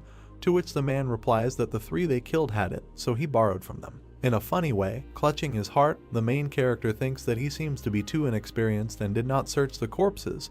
How could he make such a stupid mistake, and his heart bleeds? Xiao, spreading his hands to the sides in front of the lieutenant, tells him that this is not his money, but the main character's money, and let him give him at least half, to which the man says that he is not interested in money, and he will give him all 8,000 or about what he has on him if he gives him the medicine. The characters' hands pass medicine and money to each other. Xiao begins to stare at the man while holding the money in his hands. The lieutenant, irritated, puts his hands on his hips, telling the main character not to look, and he really isn't lying, because that's all that happened. The history notice states that it has been discovered that there are 20,000 on the media, and he can purchase them on the initial personal storage. Zio thinks about how he needs to buy it, repeating it several times. Dark magic is creeping towards the door. The notice states that this is a successful initial personal storage purchase. The main character gradually approaches the dark door, thinking that it hurts so much, and he would like to see what storage space he paid 20,000 for. Zio grabbed the door handle. Opening it, he sees a brick wall with a hole in it. Closing the door with all his might, the guy, angry, asks what it is, saying that he paid 20,000 per cubic meter, asking what are the prices for housing in commercial areas. Thinking about the crappy palace that he decided to throw it at money and ruin his youth, adding that when he is refined to the intermediate and advanced level, he thinks that the palace will become a real home. Walking away, attracting the girl's attention, the main character thinks that his heart hurts so much, and he gave 20,000, noting that it was so painful to part with them. The squad is walking through the forest when suddenly someone asks that there is a city in front of them. The main character turns to the lieutenant, walking with his back to the entire squad. That earlier he said that this is the remnant of the civilization that existed before the disaster, and the secrets remaining there can help them, superhumans. Seriously looking away, Zio asks what the secret is. Xiangchu, imagining images of dark heroes in the background, says that he is not sure, but only knows that legends say that supermen have existed for a very long time. But only recently they began to appear more often, and there is even an organization of supermen that kills and controls behind the walls, called thugs. The guy, pursing his lips, looks at the man with suspicion, thinking about the organization, understanding. Zio is surprised by Zoo's answer because he thought that ruins would be waiting for them in the mountains and not a whole city. Both walk slightly ahead of the rest of the group. Zio clarifies what Zoo told him earlier about the remnant of the civilization that existed before the disaster. Zoo looks around at the rest of the group. Zio wonders whether the secrets left in that very city can really help other people. He looks ahead thoughtfully and continues to ponder what the secret is. In response, Zoo tells a legend about superhumans who existed a long time ago, but in the near future they began to appear much more often. He also added that there is an organization of superhumans that kills managers behind the walls. Members of the organization call themselves thugs. Zoo's story made Zio think, because if there is a whole organization of such people, then there are quite a lot of superhumans. He turned his gaze to Zoo and clarified whether the army was engaged in their capture. A member of the organization, of whom only one silhouette is visible, stands on a mountain of corpses. Zoo gives a negative answer because superhumans are much stronger than Zio can even imagine. Zoo continues his speech against the background of an image of a table, behind which 4 silhouettes of thugs are gathered. He says that currently all fortresses are aimed at superhumans and that no one knows exactly how dangerous superhumans are. However, the leadership of the fortress has created a shelter for superhumans and intends to use the power of the thugs for their own purposes.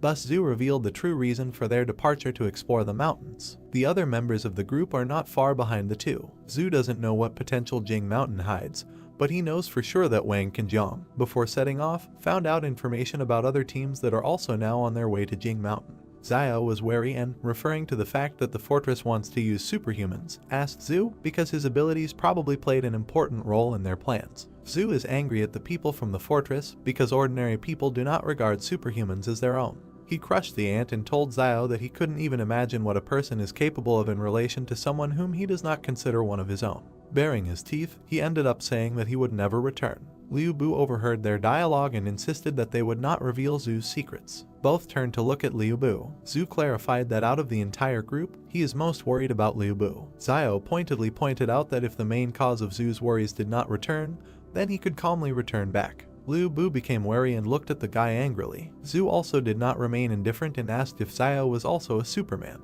The guy got nervous and asked again. In fact, Zoo did not suspect anything, but pointedly noticed that Zio had awakened a special ability to irritate people. Zio feels very uncomfortable and smiles nervously. At the same time, he asks the palace whether he has a perfect level skill. Smiling mischievously, he reasons that the skill he perfected at a young age, however, it will not be able to compare with Yang's skills. He stopped abruptly. Zio turned around and, pointing his finger at Yahello, advised the group to beware of puddles, because stumbling upon a leech at this time of year is deadly. Sunlight shines through the foliage of the trees. Zoo noticed something ahead and asked everyone to look ahead. Liu Bu is confused. He does not understand what is in front of him. A girl in a light dress stands in front of them, bowing her head to a tree. Zoo describes seeing a woman in white and wondering why she is rubbing the tree. Zio compliments him with bewilderment as to why there is a girl in such a place. He suggested not to pay attention and go around, hoping that she would not pursue them. clouds and mountain peaks can be seen from behind the crowns. The group looks warily at the place where the girl in white just disappeared.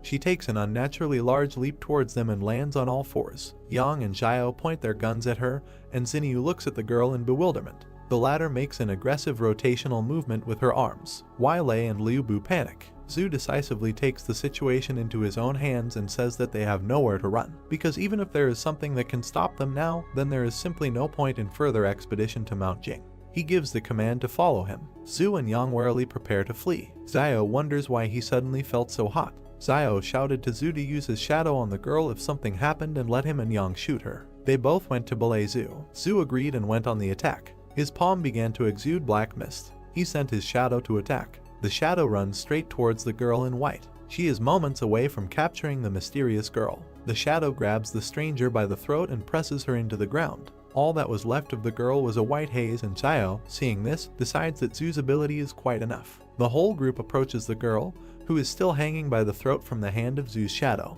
The girl with a scary face is perplexed and assumes that the group was sent by the fortress. Zhu says he hasn't seen anything like this outside the walls, but the girl looks shabby. Xiao looks in surprise towards the shabby wood. Near the roots, the tree bark has been stripped off. Xiao notices something under the tree and tells his comrades about it. He opens the box. Xiao takes out a piece of paper from it and wonders what it is. In front of him is a card with a QR code for payment. Xiao thinks maybe it's something left over from the disaster, since the card is plastic and could have remained unharmed for a long time. The pattern on the map is puzzling. He asks his comrades if the pattern looks like a map of the labyrinth. Everyone looks at the map, puzzled. Zhu suggests that this may be a map of a mysterious city in the Jing Mountains. Xiao looks at him, puzzled. Ian draws their attention to the writing on the map. In close-up, on the card there is a request to scan the QR code for payment. Ian reads it out with bewilderment. Xiao is indignant that in order to go through the maze you also have to pay. Zhu puts the card in his chest pocket and suggests moving on. Close-up of the team, and a little to the side of Liu Bu with the girl. Zhu says that whatever is hiding on Mount Jing,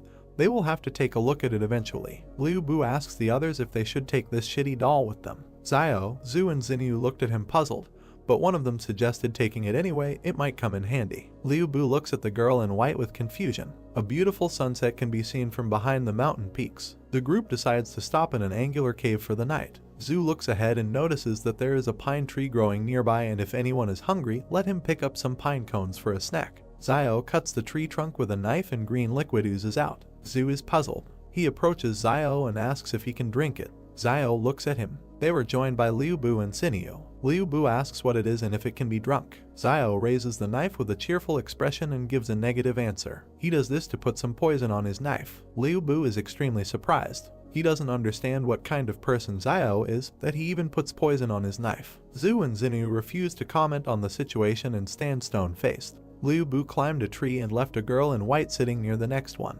He tries to reach the bumps. His foot slips off the bark and he screams. Liu Bu falls from the tree screaming. He lands on his butt and wonders why he is doing all this. There is also a girl sitting in the background. Liu Bu gives into emotions and desperately shouts that at the very beginning they had already decided to return to the fortress, but stumbled upon wolves. If it weren't for this situation, they would have already returned there. It's not for nothing that the idiom says that wolves in bay are the most insidious damn wolves. Xiao, who approaches him, interrupts him and asks whether he even understands what he is saying and what this very idiom means. Liu Bu desperately admits that he doesn't know. Xiao thoughtfully replies that in reality Bei is also a wolf. He continues to speak against the background of a picture of a wolf with a paw in a trap. The explanation talks about a wolf who stepped on a hunter's trap and could not step on his front paw due to his wounds. Two members of the pack approach the wounded wolf to help. Xiao says that another wolf put the wounded man on his back and carried him. One wolf climbs on another. Xiao throws something to Liu Bu, who tries to catch it. Yahello caught and found a lump in his hands. Xiao continues to talk about the loyalty of wolves to their family. He looks at Liu Bu seriously and asks if people are capable of such devotion. Liu Bu looks at Xiao, puzzled. The group lit a fire. Close-up of the group sitting in an angular cave near a fire. Xiao holds a pine cone in his hand and talks about how all the vegetation has gotten bigger, even these pine cones. Zhu shares his reasoning about the reasons for the size of the plants, while Xiao and Yang listen to him. He assumes that it's all about the high oxygen content and notices that despite physical fatigue they are still full of energy, which refers him to thoughts about a constant flow of oxygen. Zio is surprised and thinks that the phenomenon is quite reasonable and has a scientific basis. Yang, Zio, and Zhu are sitting next to the fire. Zio asks about the presence of places like Mount Jing near other fortresses. Zhu looked at him gloomily and answered positively, only there is a note that such objects are controlled by a company called Flame Source. Zio also gloomily asks for the name. He then wonders why he hasn't heard of such a company and whether it belongs to some kind of union. Zhu looks thoughtfully at the fire and, against the background of the emblem of this company, answers Zio, calling the company an independent consortium that controls up to 20 fortresses. He finds it remarkable that they are relatively far from their 113 fortress. Zio justifiably does not know about such a company. Zio responds by asking about knowledge of living conditions in the place controlled by this company. Zhu closes her eyes and waves her naked face negatively. Yang joins the dialogue, commenting on the mystery of the territory controlled by the source of the flame. Zio turned his head towards Yang in surprise. Ian's close-up against the silhouette of a flying dinosaur talks about the rumors. Someone saw huge prehistoric birds in the sky. Yang looked at the main character and said that the Flame Source Company has such power that it has suppressed this place, and perhaps only the main leadership of the Flame Source Company knows what is happening inside. Surprised, Zio wondered if she knew more than Zhu. He wondered in his mind if she belonged to any organization. Sitting on a stone, Zhu asked if the main character had read Journey to the West. He imagined the man lifting up the golden column. He stated that it says that someone could lift a stick weighing more than 6 tons, which could destroy mountains. Looking at Yang and Zio, he noticed that at first he certainly didn't believe it, but now he thinks that perhaps this person really exists. Putting his hand to his chin, the protagonist thought that he had never read about the Journey to the West, but to argue that more than 6 tons can crush mountains, as is the carrying capacity of agricultural tractors used in trading cities and factories, is 10 tons, so even if there is a slight overload, it can pull 12 tons.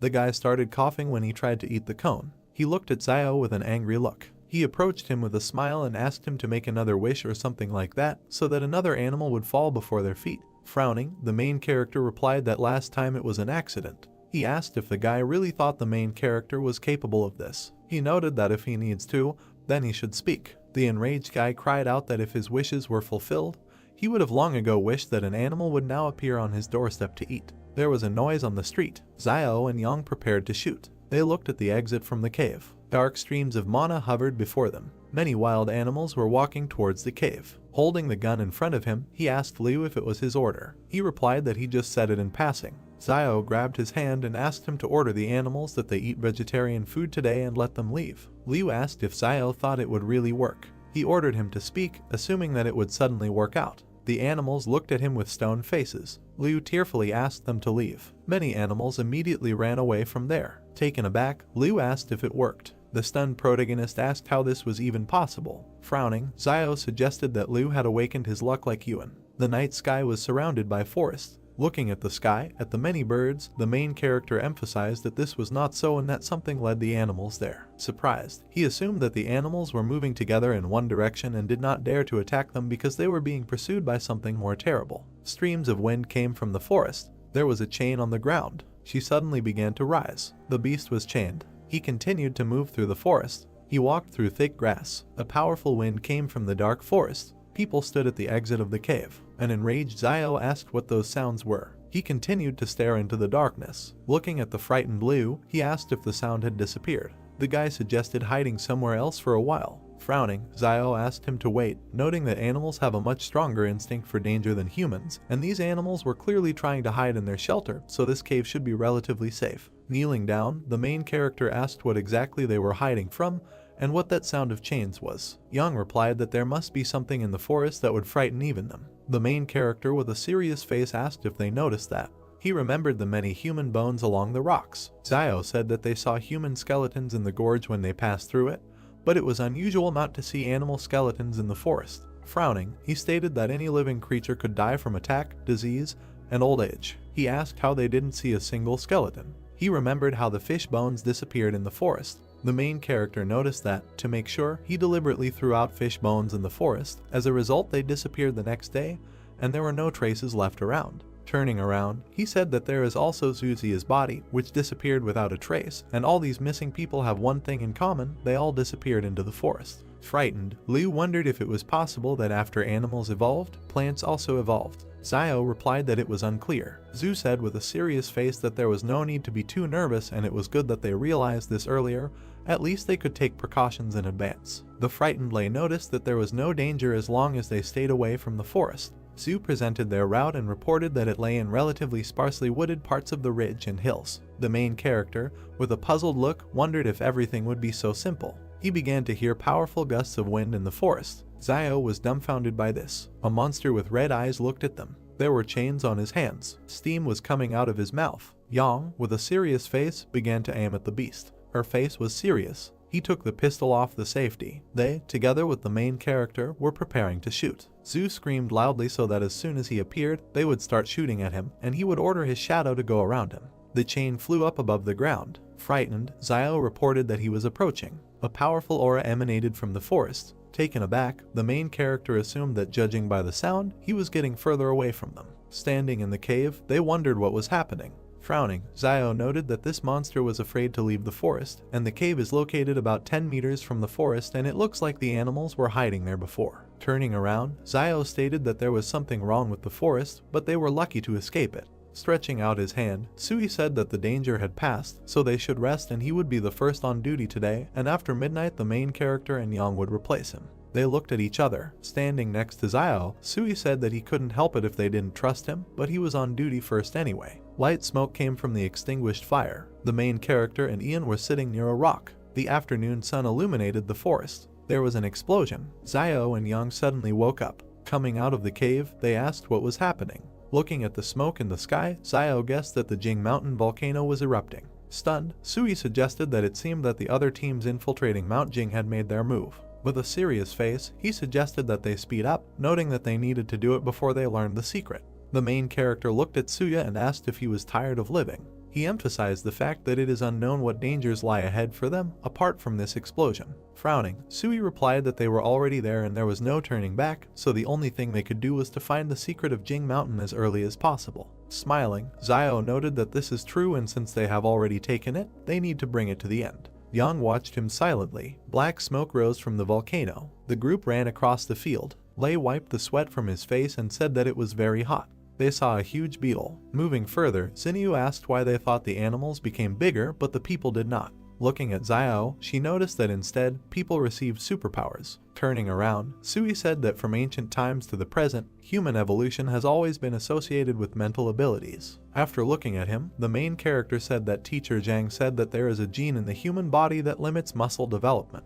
He introduced the human body and the progress of evolution. He noted that this is because smart people are more attuned to their environment, causing the brain to require more energy, so muscle development must be limited to avoid competition with the brain for resources. Xiao emphasized the fact that only humans have genes that limit muscle development, but this is the price they gave for the sake of intelligence. Taken aback, Yang stated that she saw a Superman with a developed physique. She asked what he would say to this. Putting his hand to his chin, the main character suggested that his ancestors had something to do with wild animals. The group was taken aback by this response. Looking at the main character, Xinyu said that Teacher Zhang at their school in the trading city is very smart and he must know a lot. Moving towards the mountains, Xiao replied that this is true, he knows a lot of things, but he starts making up stupid things in class if he comes across something he doesn't know. He noticed that usually the teacher reads books and so on when he is free. There are such people behind the walls of the fortress, and they are all amazing. He said that in his free time, Zhang grows vegetables in the garden. Surprised, Xinyu asked why things in the trading city were not exactly as she thought. Teacher Zhang sneezed loudly. Sui asked him to wait with a serious face, noting that there was a human body ahead. They walked towards the human remains. While examining the corpse, they wondered how he could suddenly appear there and perhaps it was someone from the King Consortium. The main character was suddenly taken aback. Holding up the iron pendant, Xiao asked in his thoughts if this was the badge that the soldiers carried with them. He read on it that it was Suzia. The enraged protagonist said that it was Suzia who died from bee venom, and whose body mysteriously disappeared before they entered the gorge. He asked how Zhu could have ended up there. Taken aback, he wondered if something had brought his body there. Raising his hand to the bones, the main character said that judging by the wounds on his body, some animal had eaten his entrails. Examining the remains, Zio asked what animal could have left such teeth marks, judging by the even bites on the body. The frightened Sui cried out that these were marks of human teeth. Turning around, the main character asked if he was sure. Sui replied that he was almost sure of that. Looking away, he revealed that he was bitten on the hand by his first love when he broke up with her while he was still in school. With a cry, Zio asked how he found the time to talk about such things when they were all scared. Looking at the corpse, Sui asked why there were traces of human teeth on the corpse and whether someone had gone crazy from hunger and eaten their own kind.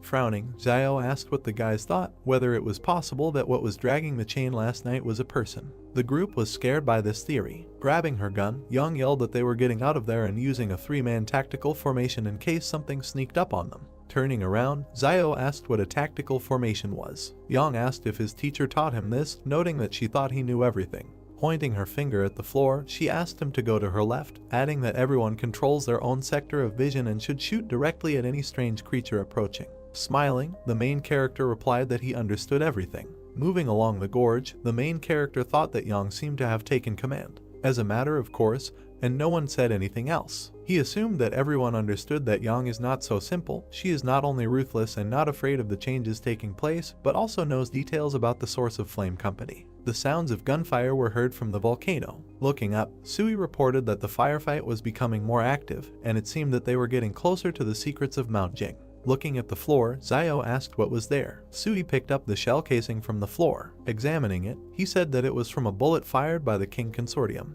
The group was surprised by this. Looking at Zio, Sui whispered that it looked like the King Consortium was also there and had already made their move. The wild boar ran towards them. The group was scared. He ran past them. The guys targeted him and shouted that he was limping and they would take advantage of it. Liu said he never thought he would eat meat again. An enraged Sui ordered the boar to be left behind. Taken aback, Liu noted that he himself ran straight into their arms and they did not eat for almost a day. Smirking, the main character said that he envied them that they had brains, but they didn't even really need it. Liu asked what he meant. Raising his hands, Sui asked if it seemed like they would give away their location if they started frying meat there and lighting an open fire. Liu asked if the safest thing to do would be to defect to the king people if they were there. Holding her cap, Yang noted that the king had come for the secret of this place and would not let them go if they found it. Looking at the guys, she said that in this case the safest thing is to kill them as soon as they meet them and never show mercy. She noticed that to be merciful to enemies means to be cruel to yourself. Turning around, Sui asked them to move on, adding that turning back was certain death and moving forward was the only way to survive.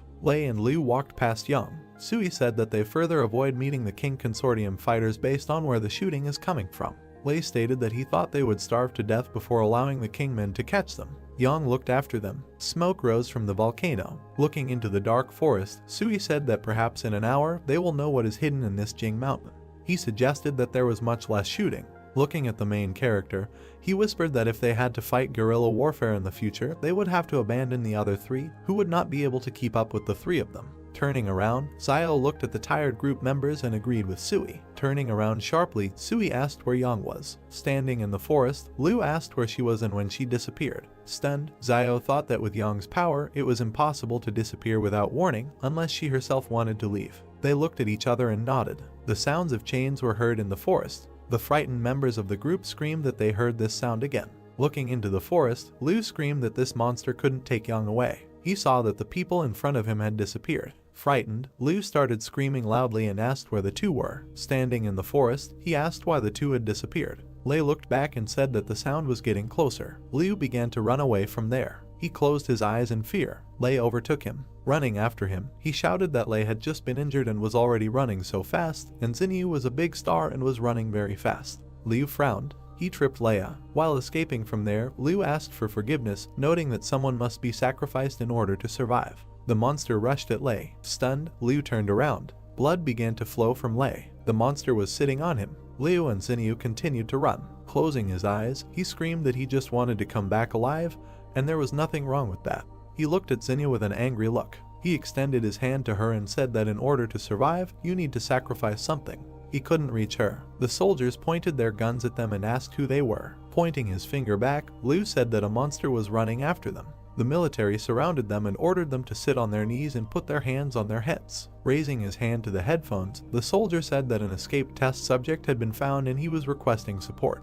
The soldiers began to advance into the forest. The monster rushed at them. The military started shooting at him. The animal avoided being hit by bullets. The soldiers tied their hands with a collar. They picked them up. The soldiers found a girl's doll under Liu's cloak. They began to examine her. The monster continues to advance through the forest. As Xiao walked up the mountain, he thought that when Yang was still around, the group held each other back, forming a short stable team, and now that Yang suddenly disappeared, the team instantly collapsed. Frowning, he noted that he and Sui had unspokenly decided to go it alone, and after all, they couldn't trust each other yet. Looking at the mountainous area, the main character began to think that he was wondering what the secret was for which all the forces were fighting. He mentally noted that he was not going to return empty-handed, so he would go in and look around. The soldiers moved through the forest. As he walked up the mountain, Xiao noted in his mind that people were following him. Looking at their backs, he wondered if they were King Consortium people. They shouted that the experimental object had been found and they were asking for support. Hiding, the main character thought about the experimental object.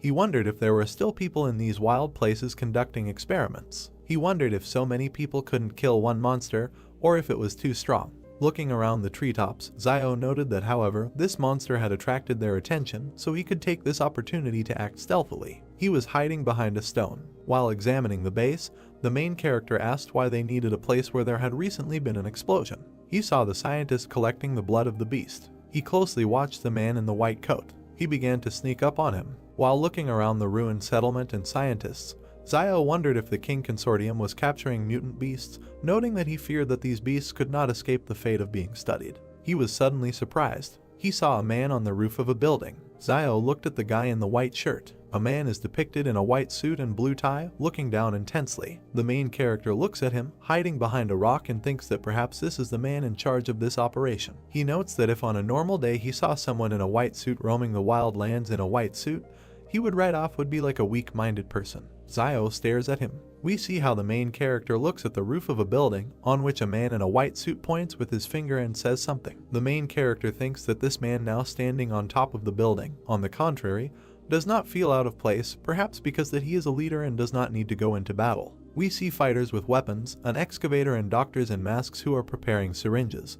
The main character thinks that the surrounding area is heavily guarded and the number of fighters could reach 1,000. He notes that it looks like the King Consortium intends to find the secret of the mountain that he talked about Zhu, and that in the current state of affairs, he is unlikely to be able to compete for what they are looking for, and there is no point in him taking risks for the sake of a secret unknown to him. Xiao looks at the broken street and thinks about leaving everything as it is. We see a destroyed building. The main character walks along a road littered with rubbish and debris. He walks around the ruins from the city and thinks that it is amazing that there is a huge city here, and although all the buildings are in pieces, the main structure is still intact. Xiao takes a step through the rubble. He walks forward through the ruins. We see his back. He thinks that one can only imagine how beautiful this city used to be. Xiao turns around in surprise. He looks at the surviving sign and reads the title. The main character thinks that Xiao you can sounds a little mysterious. Xiao sees another sign and lists what he has already seen: a beauty salon, fast food, and a health center. The main character looks thoughtfully to the side and remembers a strange doll, a QR code, and a sign with an image. He asks the question that he risked his life, went all the way to find all this. Xiao stares ahead and thinks about waiting.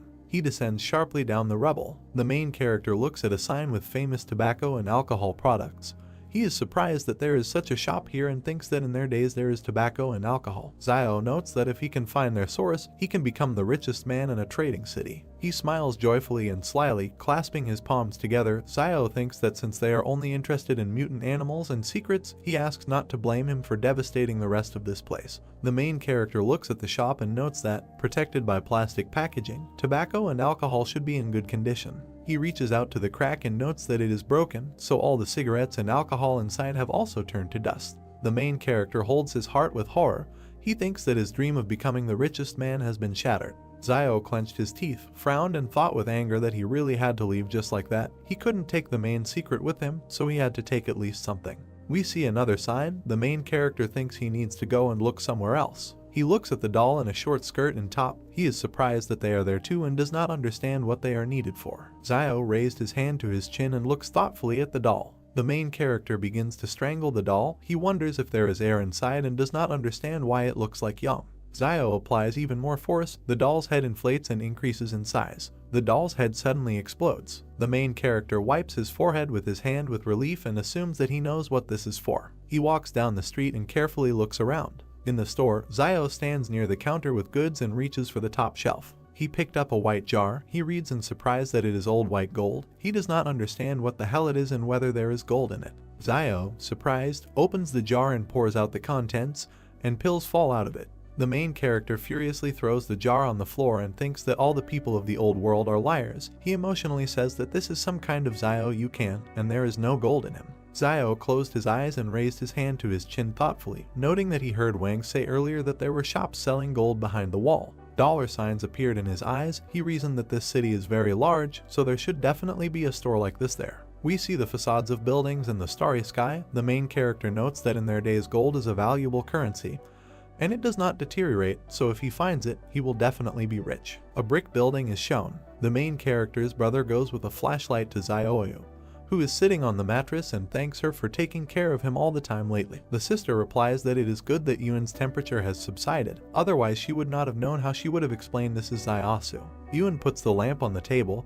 His sister asks what his brother is doing now. She hopes he is safe. Yuan says that he thinks he is safe and recommends not to worry. Yuan looks at Zioyu kindly and thinks about how he had a fever the other day because of desire, and his sister could have taken the money and just left him. But she didn't. Instead, she helped him, just like a mother, that he was trying to cure his child. He was very pleased. Zioyu turned to Yuan and sternly said that since he had already recovered from his illness, he would have to attend class tomorrow to make up for his missed homework. Sweat appeared on Yuan's face, and he fearfully replies that she shouldn't do this because his brother is not at home. Zioyu smiles sweetly and says that in any case, she doesn't care because he will do what he is told. We see a brick house against the background of the starry sky. A bright moon is depicted. People are sneaking around in the darkness inside a high fence. Yuan and Zioyu stood up in fear. The sister notes that there is someone outside. Yuan will nervously add that there is more than one person there. Zioyu fearfully takes up the weapon and orders Yuan to stay put while she goes out and takes a look. She trembles, nervously holds the knife in her hands and walks forward. Yuan watches her leave the house. A bald man kicks in the door, and another one stands nearby. They attack the stunned Zioyu. She screams and points the knife at them with her eyes closed. A man with an angry face tries to snatch it. He calls Zioyu names furiously. Two men force her to the ground and hold her by the neck. In fear, she orders them to let go and leave her behind. The third one attacks Yuan with a knife. He swings and hits the bed. Yuan falls to the ground. He lands in a fighting stance. The man, dumbfounded, notes that he is a smart guy. Yuan remembers them and thinks that these three were usually messing around in the market town, but he didn't expect that they would actually attack this house next to the school. He looks at the man sternly and thinks that because of his recent illness, Sister Zioyu must have become their target when she went to buy meat to help him gain some strength. A teacher comes into the house. The criminal points a knife at him and says that he hasn't liked this old man for a long time. The attacker stands in a fighting stance and says that Zhang must have a lot of valuable things. Yuan, standing nearby, nervously asks that they still dare to kill the teacher. The criminal attacks the boy and orders him to give the money in an amicable way without these resistances.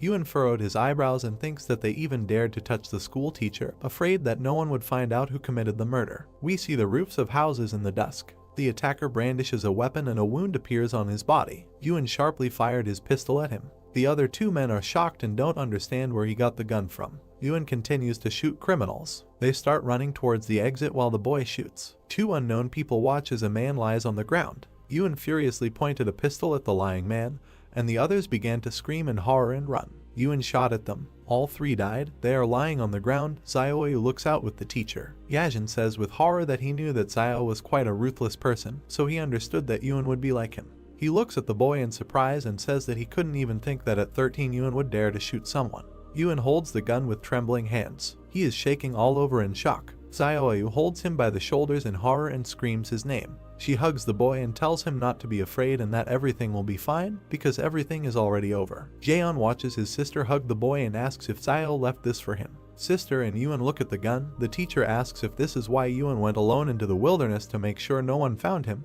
Yuan answers positively and says that he didn't think that something would happen right after he picked up a pistol. Yuan fearfully tells the teacher that he and his sister will leave the shopping mall right away so as not to cause him any inconvenience. The teacher sternly says that now that the wolves have returned, the wild lands are not safe. Zhang looks at them and says that the place that Zio has prepared for him may be safe enough, but it cannot hide him from the smell of the wolves. He says that they do not need to run away because he will handle everything. Yuan looks at him incredulously and thinks about what the teacher can do to handle something like this. We see the roof of the house, the moon and stars. People go forward and say that the weapon was actually taken by this Ren child. There are many people in uniform walking. One of them angrily says that this child is the only one in this market town who has the opportunity and courage to touch a weapon. Van smiles and tells the commander that it must be some kind of misunderstanding. The commander stands opposite the old man and says that now he is almost sure that Wang Dingyang was killed by Xiao. The first says that the commander and Wang Dingyang were not on good terms either. He suggests discussing whether Wang Dingyang was killed by Xiao. The commander puts a gun to the old man's head and orders him to get out of here.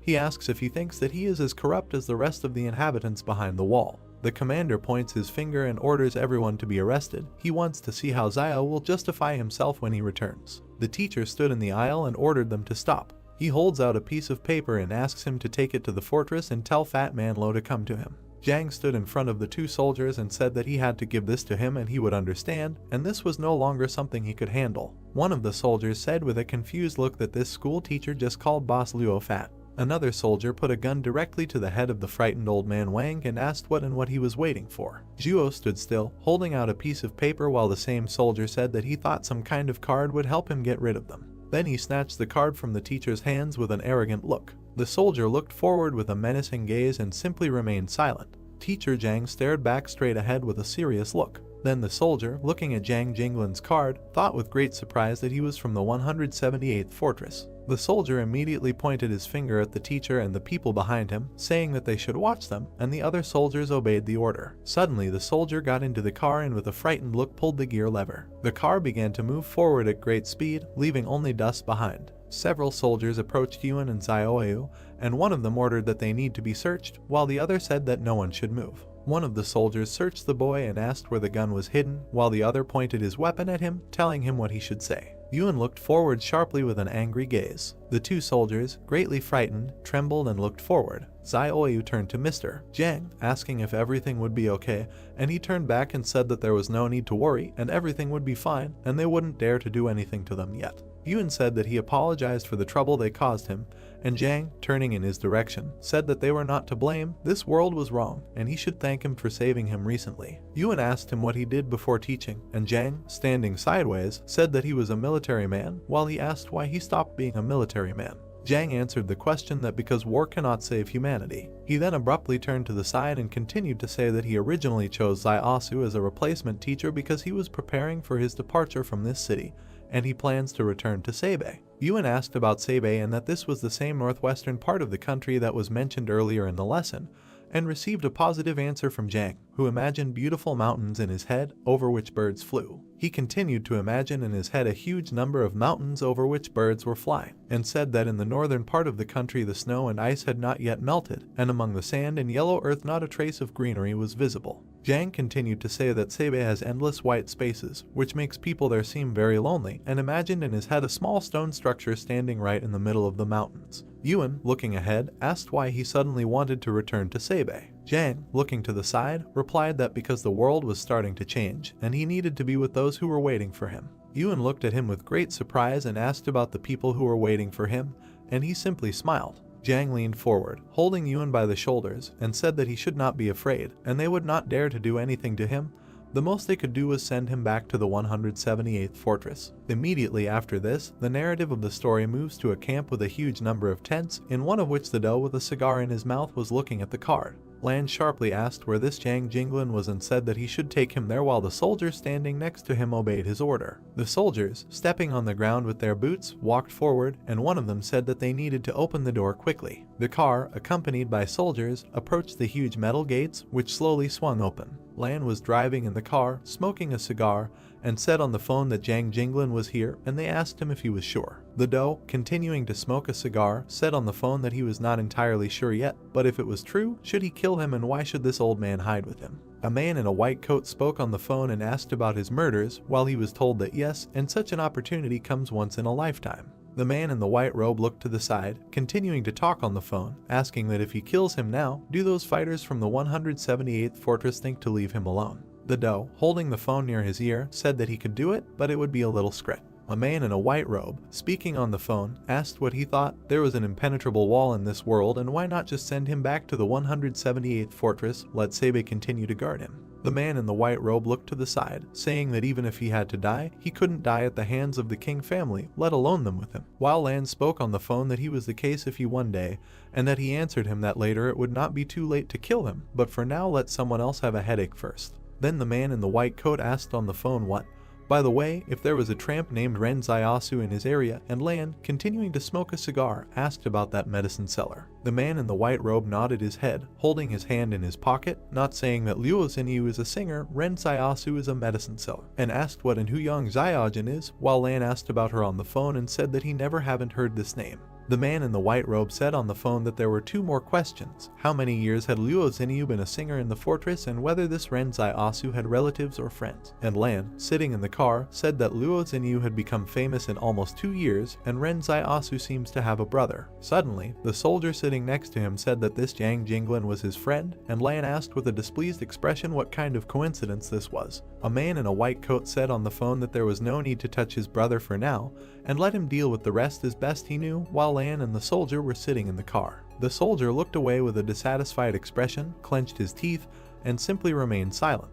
Immediately after this event, the narrative moves to a huge city standing right next to the mountains. A man in a white robe lowered his hand with a walkie-talkie in it. The man in the white robe turned sharply to the side, looking forward. The man in the white robe, sharply behind the block, said that he forgot to introduce himself, and he is King Zhen from the King Family Consortium, Luo Lan's younger brother. King looked towards Liu and Xinyu kneeling in front of him, saying that he was glad to meet them. Xinyu looked straight ahead with great disdain as King called them Mr. Liu Bu and Miss Luo Xinyu. King walked forward and said that they should tell him more about these three people, Zhu Xianchu, Yang Zaiajin, and Ren Zaiasu. King arrogantly looked at Xinyu sitting below and asked if there was something connecting Ren Zaiasu and Yang Zaiajin. They say that the names sound very similar. Liu exclaimed with fear on his face that they were not connected in any way. He then looked at King and said that Zhu Xianchu is a Superman who has the ability to release a shadow from his body that can even stop a bullet.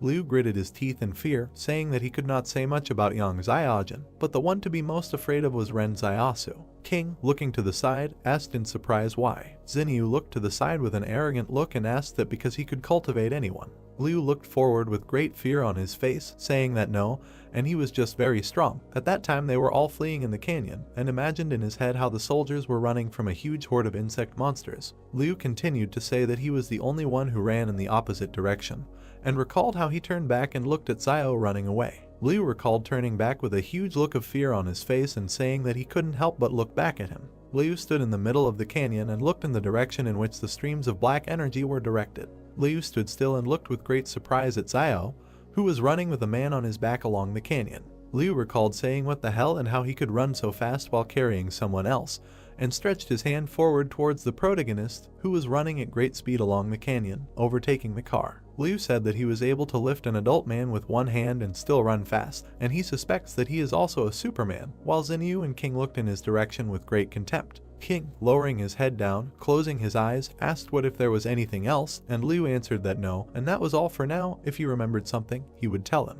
King, with his hands in his pockets, said what needed to be written down, and Zhu Xianchu was an underdeveloped Superman with risk factor C. Ren Zaiasu was a suspected Superman with increased physical strength and risk factor F, and his subordinate wrote it all down in a notebook. His subordinate then took Liu's hand, who said that they should wait. The subordinate continued to lift Liu, who looked at King and shouted that they had nothing to do with it, and they were all ordinary people who were forced to follow Zhu Xianchu all the way here. King would turn around sharply and say that he knew that this had nothing to do with them. If he had anything to do with it, then he should be nervous now, and Liu would ask what and if he was going to do something with them. King closed his eyes and said that they would go with him and should try not to be too surprised while his subordinates lifted Liu and Xinyu from the ground. At the same moment, a crescent moon shone in the night sky, surrounded by a huge number of stars. Immediately after this, the narrative of the story moves to a huge building, near which people were standing. King walked along with the soldiers and spoke to Zuman, saying that he should lead a group to find Zaiasu, Yang Zaiajin, and Zhu Xianchu, and they should return by 12 o'clock at night, and he would take the order. King stopped near a group of people and said that teams 2, 3, and 4 should follow him, and they immediately followed his order. Liu, looking at King with great fear on his face, asked where they were going.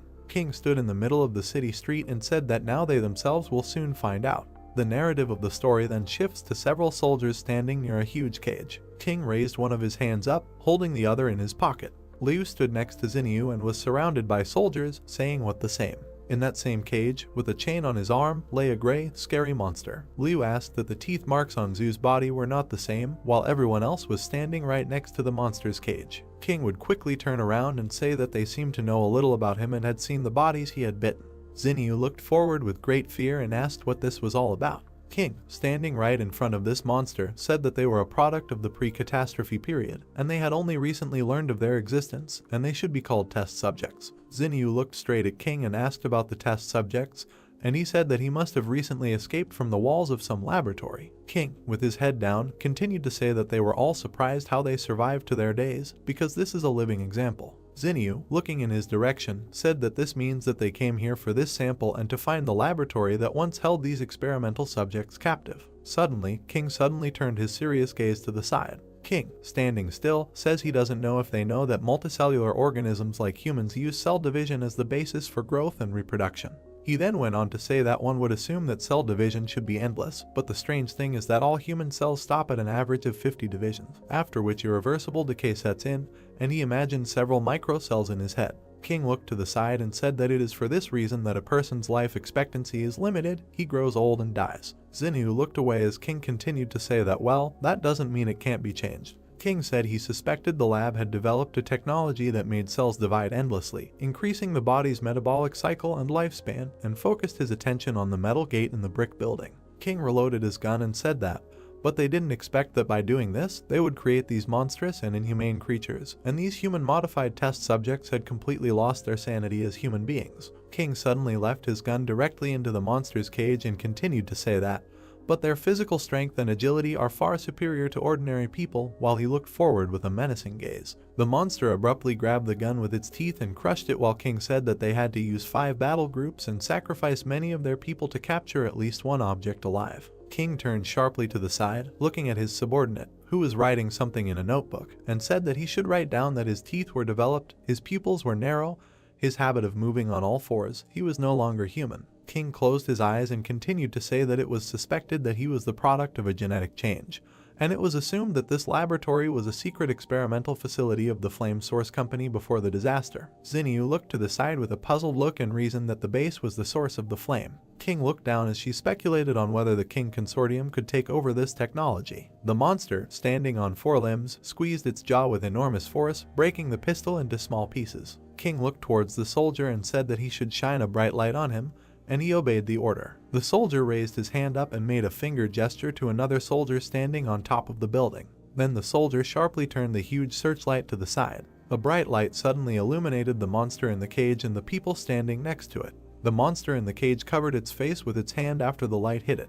The monster suddenly began to back away, closer to the shadow, while in its cage. King, tilting his head down a little, asked about photophobia. The soldier standing next to Kin and Xinyu said that there are 2 possible causes of photophobia. The first being the weakness of the individual who was once human and now it is reflected in what it is now, and the second is that it is in a gene edited. The model was based on the nature of the beast. King, turning his head slightly to the side, said that one was enough to study so that they could kill the rest without further losses, and the soldier standing behind him accepted the order. King reasoned with a thoughtful look that if he has photophobia, then why was he recently active during the day, and is he evolving again, or is there something that attracted him and made him go out in broad daylight? King conjured images of Xiao, Zhu, and Yang standing next to each other in his head and wondered if this could have something to do with the 3 of them. A huge number of soldiers stepped with their black boots directly onto the asphalt.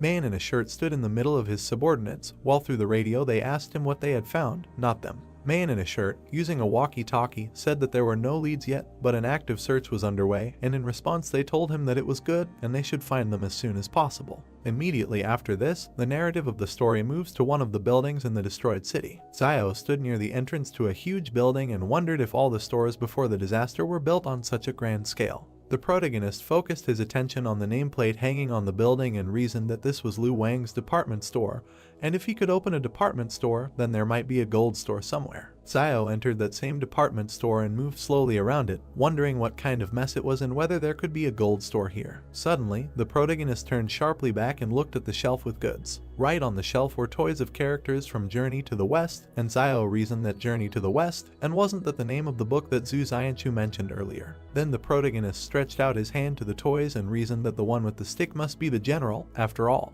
Zio walked away from the toys and wondered where the gold store was. The protagonist approached the sign indicating that this was the Chao Su Fuk jewelry store and said that of course, and here it is. Zio immediately rushed towards the jewelry racks, putting his hands forward. The protagonist held a black bracelet in his hand and reasoned that silver turns black when oxidized. Zio immediately threw the bracelet behind his back with a dissatisfied look and reasoned that silver was worth nothing.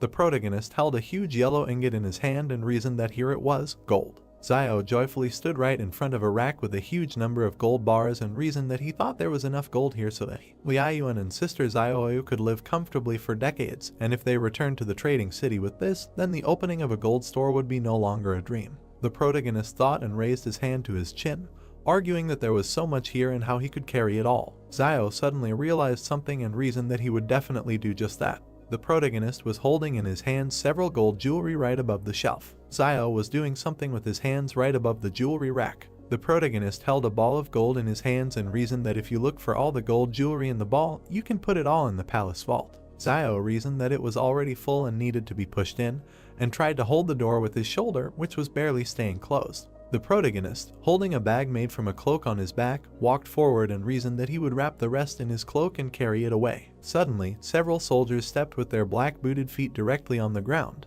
Zio looked forward with great surprise, his eyes wide open. A squad of soldiers with a man in a black shirt headed forward, passing through the department store building. Zio was hiding behind one of the building's walls, watching a squad of soldiers pass by. The protagonist looked out from around the corner with a tense look, wondering where the king fighters suddenly appeared from here. Zio looked ahead with great dissatisfaction and reasoned that there were so many people, and they were alert enough, and whether there was any danger here. A detachment of soldiers led by Man walked through the department store past a rack with characters from Journey to the West. Man looked sharply to the side and was very surprised by what he saw. Man opened his eyes wide in surprise and simply silently looked to the side. The protagonist, peeking around the corner, nodded his head and wondered if they had left. The entrance to the department store building was surrounded by complete silence. Man looked around the corner, looking at the entrance to the department store building, showing the soldier. The soldier asked Manny in a whisper if something had happened. Man, recalling the figures of characters from Journey to the West, said in a whisper that he had already searched this building and its contents were now in places that were not in the right places, as he remembered, and reasoned that he remembered that it was the monk who was riding on a white horse,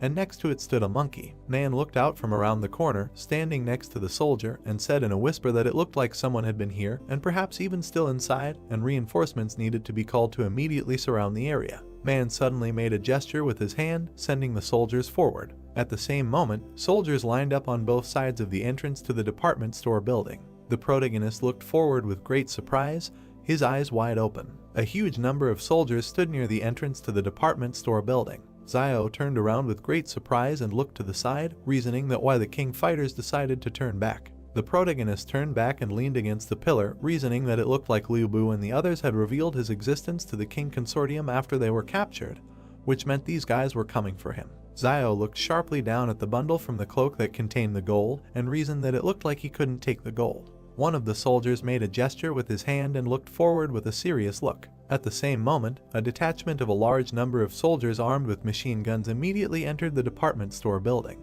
The detachment was divided into two and dispersed in two different directions. One of the soldiers turned towards Manya standing next to him and said that he should take a look at this. Then the soldier opened the cloak, which contained a huge amount of gold bars, and said that there was a bag of gold, presumably thrown away by the tracking object.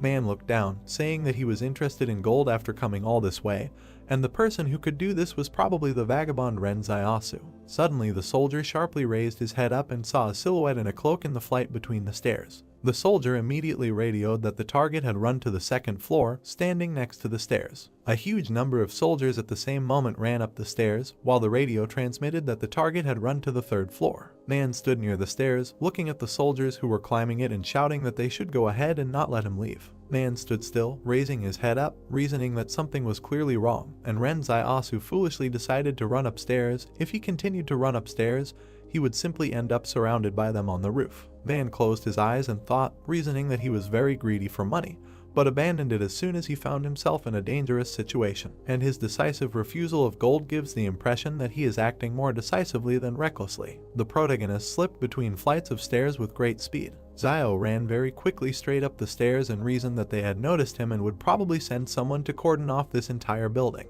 The protagonist, gritting his teeth in dissatisfaction, looked up and reasoned that wherever he ran now, there was a chance of encountering king fighters, with the exception of. Man sharply imagined in his head the image of the roofs of buildings and reasoned that next to this building there was another building a little shorter, 10 meters from each other, and perhaps he would be able to escape by jumping from the building. Man sharply raised his hand with the pistol in it and gave the order to the soldiers that they should continue the pursuit, but they disobeyed the order. Man, sharply waving his hand with a pistol in it in front of his face, said that the external combat group should be sent to detach the neighboring building.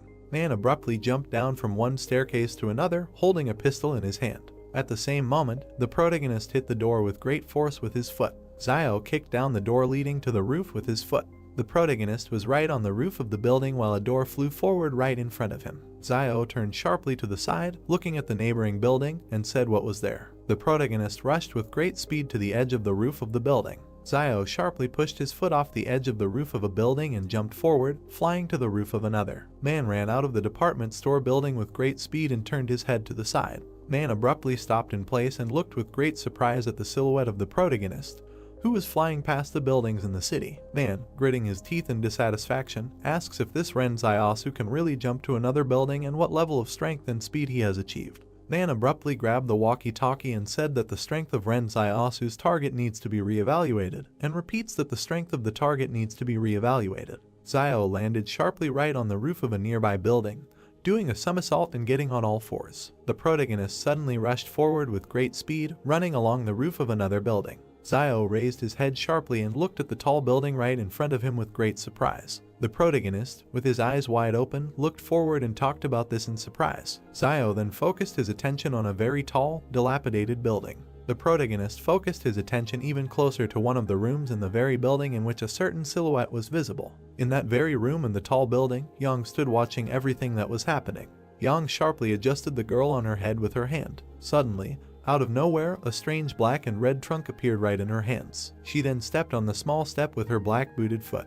Yang stood still and aimed at the scope of her huge black and red rifle. She suddenly exhaled slowly and continued to aim one eye at the scope of her rifle. Yang stood in place, holding her black and red rifle with two hands and aimed at its scope. Zio continued to run along the roof of the building with great surprise, talking about Yang Xiaojin. The protagonist stopped abruptly on the roof of the building and looked sideways at the street of the destroyed city. Zio suddenly focused his attention directly on King and the people standing next to him who were near the cage, and reasoned that this means that Yang Xiaojin's goal was to come and kill this young man in a white suit.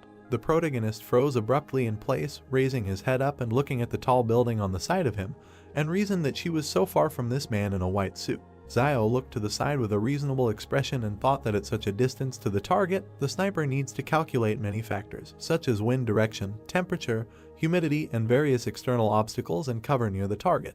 Then the protagonist focused his attention on Kin standing near the cage and highlighted his approximate location on the street, reasoning that how can sniping be carried out at such a distance, even if one has to take into account the deflecting force of the rotation of the earth. King stood still while Xinyu was behind him. Xinyu rose sharply, and the protagonist looked forward and reasoned that the wind had stopped, and now. Zio turned his head sharply towards the tall building standing nearby and reasoned that she had not fired.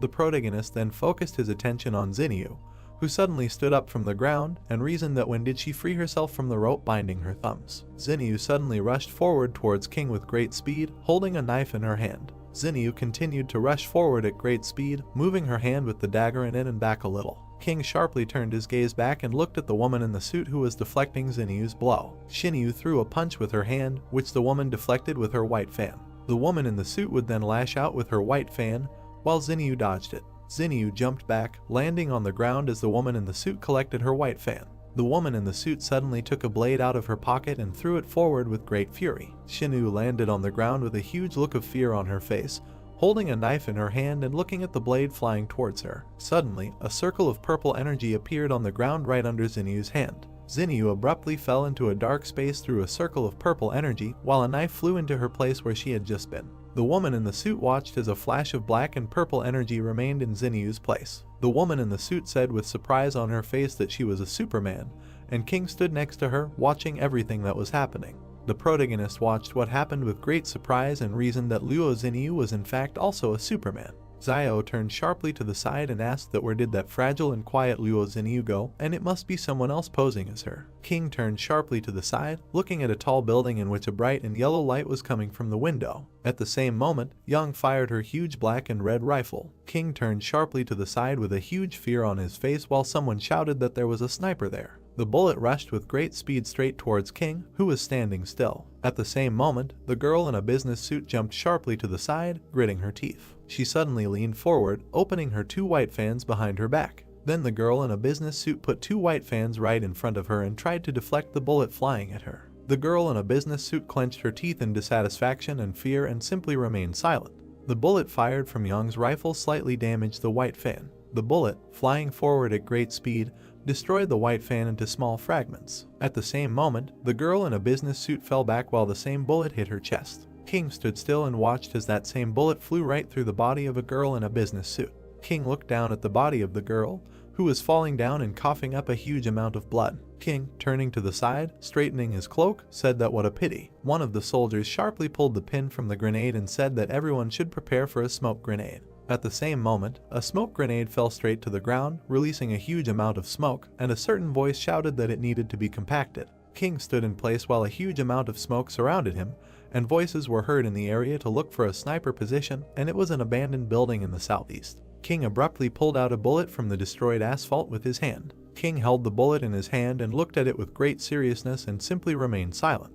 King turned his gaze sharply to the side and thoughtfully reasoned that, surprisingly, this was an attack by rebels, and this is a group of people about whom there are vague rumors in the circles of the consortium. King walked up to Liu, who was sitting on the asphalt, and said that being her agent and not even knowing that his employer was a Superman, he was still really very stupid. They took Liu by the clothes and lifted him up, and he said that she was just like that before. Suddenly, that same silver bullet was brought right to his eye. King, piercing Liu's eye with a silver bullet, said that he should rest in peace and in their time there was no place for such scum. Liu slumped straight to the ground and screamed loudly as blood flowed from his eye. The protagonist stood still, looking at the tall building right in front of him, and reasoned that so, Yang Xiaojin and Luo Xinyu are working together. As expected, the more beautiful a woman is, the more dangerous she is, and never thought that they would put on such a show here. Xiao raised his head up and recalled the images of Yang and Xinyu, reasoning that in retrospect, their disguise was not really flawless, and, I remember, before going to Mount Jing, I asked to remove Wang Qinjiang from the squad, and Luo Xinyu glanced at Yang Xiaojin during the decision, but at that moment, neither of them cared about it.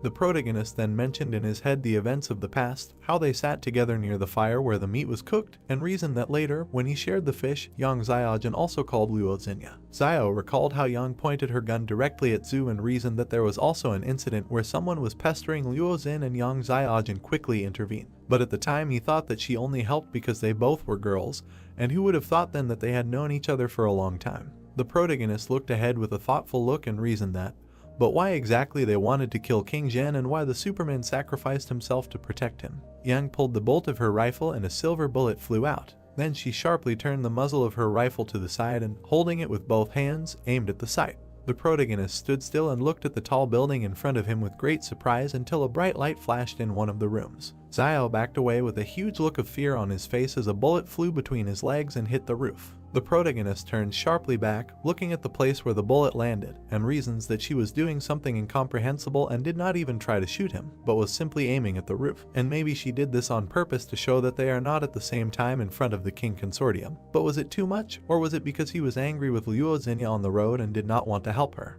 Yang, holding a huge rifle in her hands, stood next to Xinyu approaching her. Yang continued to look forward with a serious gaze while Xinyu tilted her head to the side and waved her hand.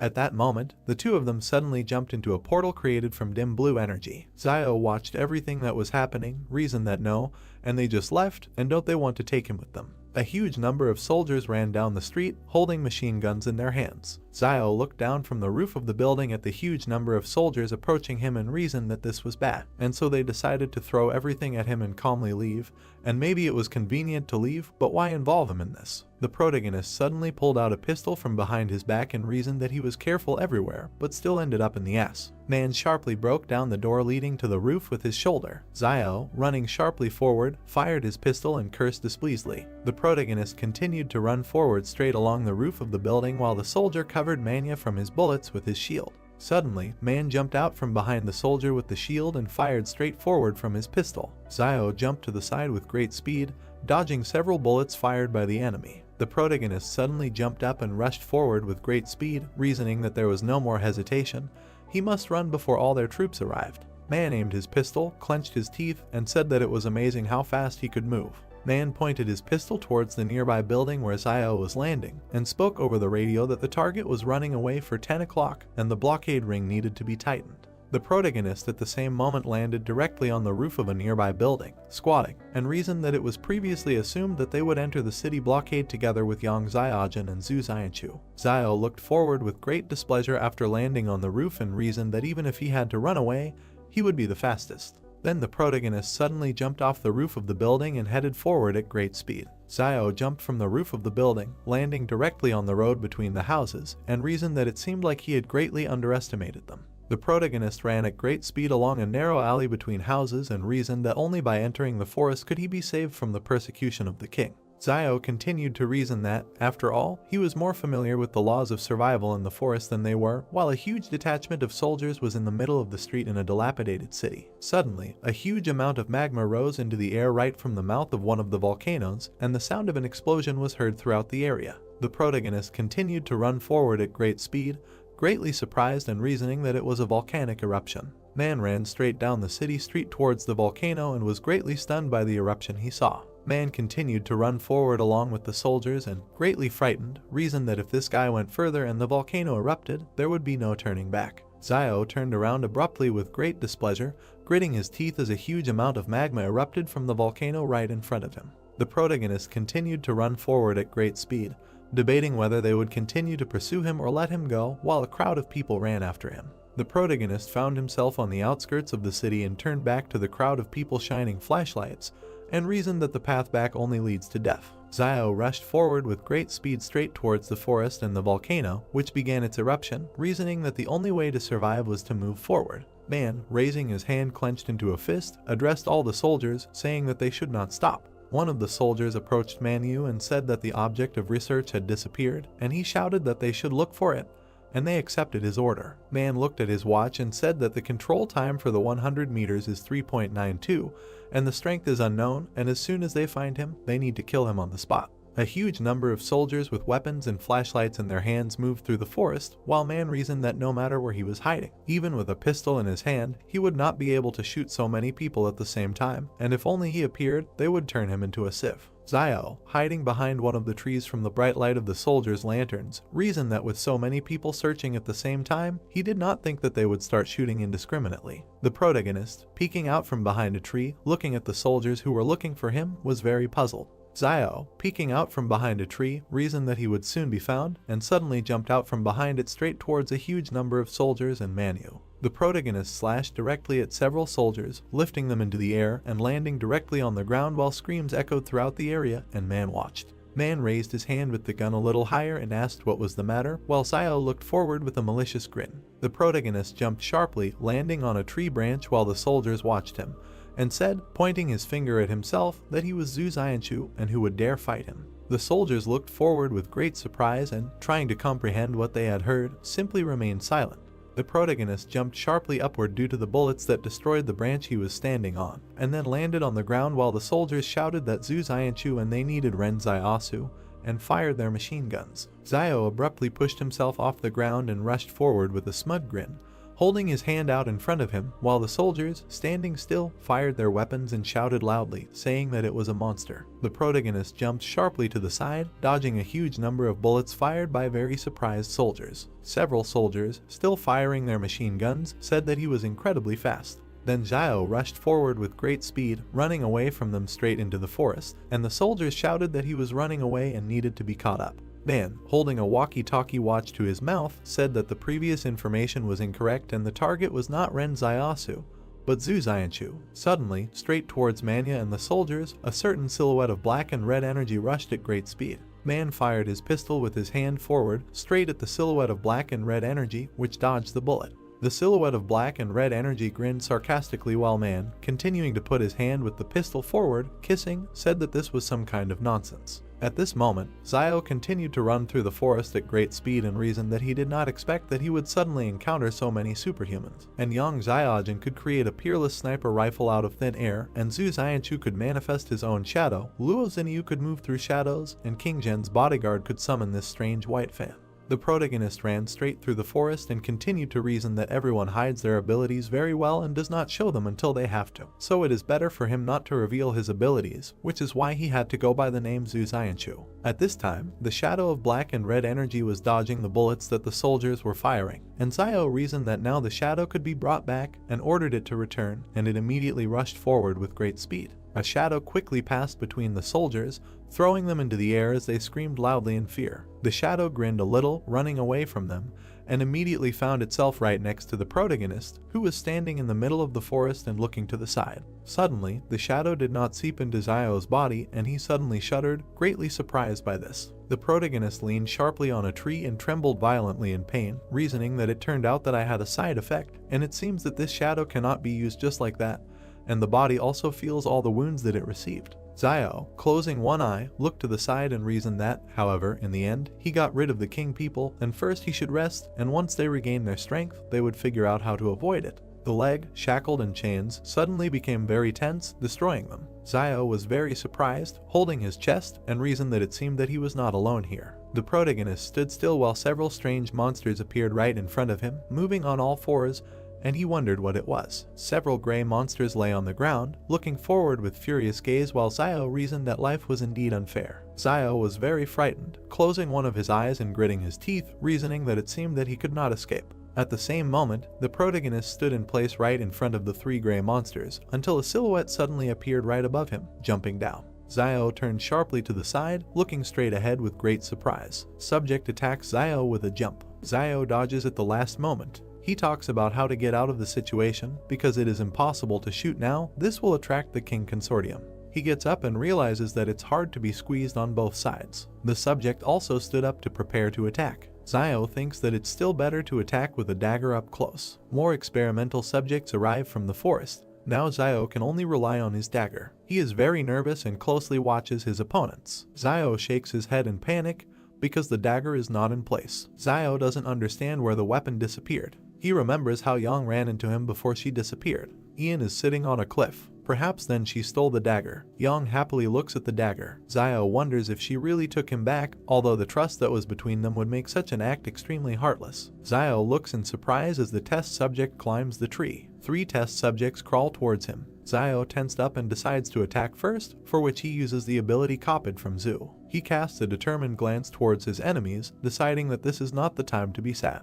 Having sent the shadow to attack, he shouts to the test subjects to die. The unpleasant sensation makes him take aback and turn around. The subject attacked from the back, leaving a cut with his sharp claws. Zio screams. He roundhouses one of them in the face with his fist. He looks in surprise at the fist that hit the test subject's face. He looks at his hand in horror and screams in pain. A scream is heard against the backdrop of a dark forest. Zio throws the test subject aside, grabbing his face. Shadow Zio hits the test subject while he looks over his shoulder at the 3 lying humanoids and talks about the thickness of their skin, since it cannot be injured without a weapon. The product of the experiment makes a big bite on the side of the shadow, which affects itself. Zio grabbed his phantom-bitten side and decides that if he continues to fight with them, he will definitely be eaten soon. Closing his eyes in pain, he thinks about how he can get a weapon. Zio stands defenseless while the test subject cuts his chest. He didn't have time to dodge. At the same time, another humanoid bites his leg. The incredibly strong test subject who bit Zio throws him aside with his teeth so that he does a somersault in the air. He hits the ground hard with his back and drops of blood fly out of his mouth.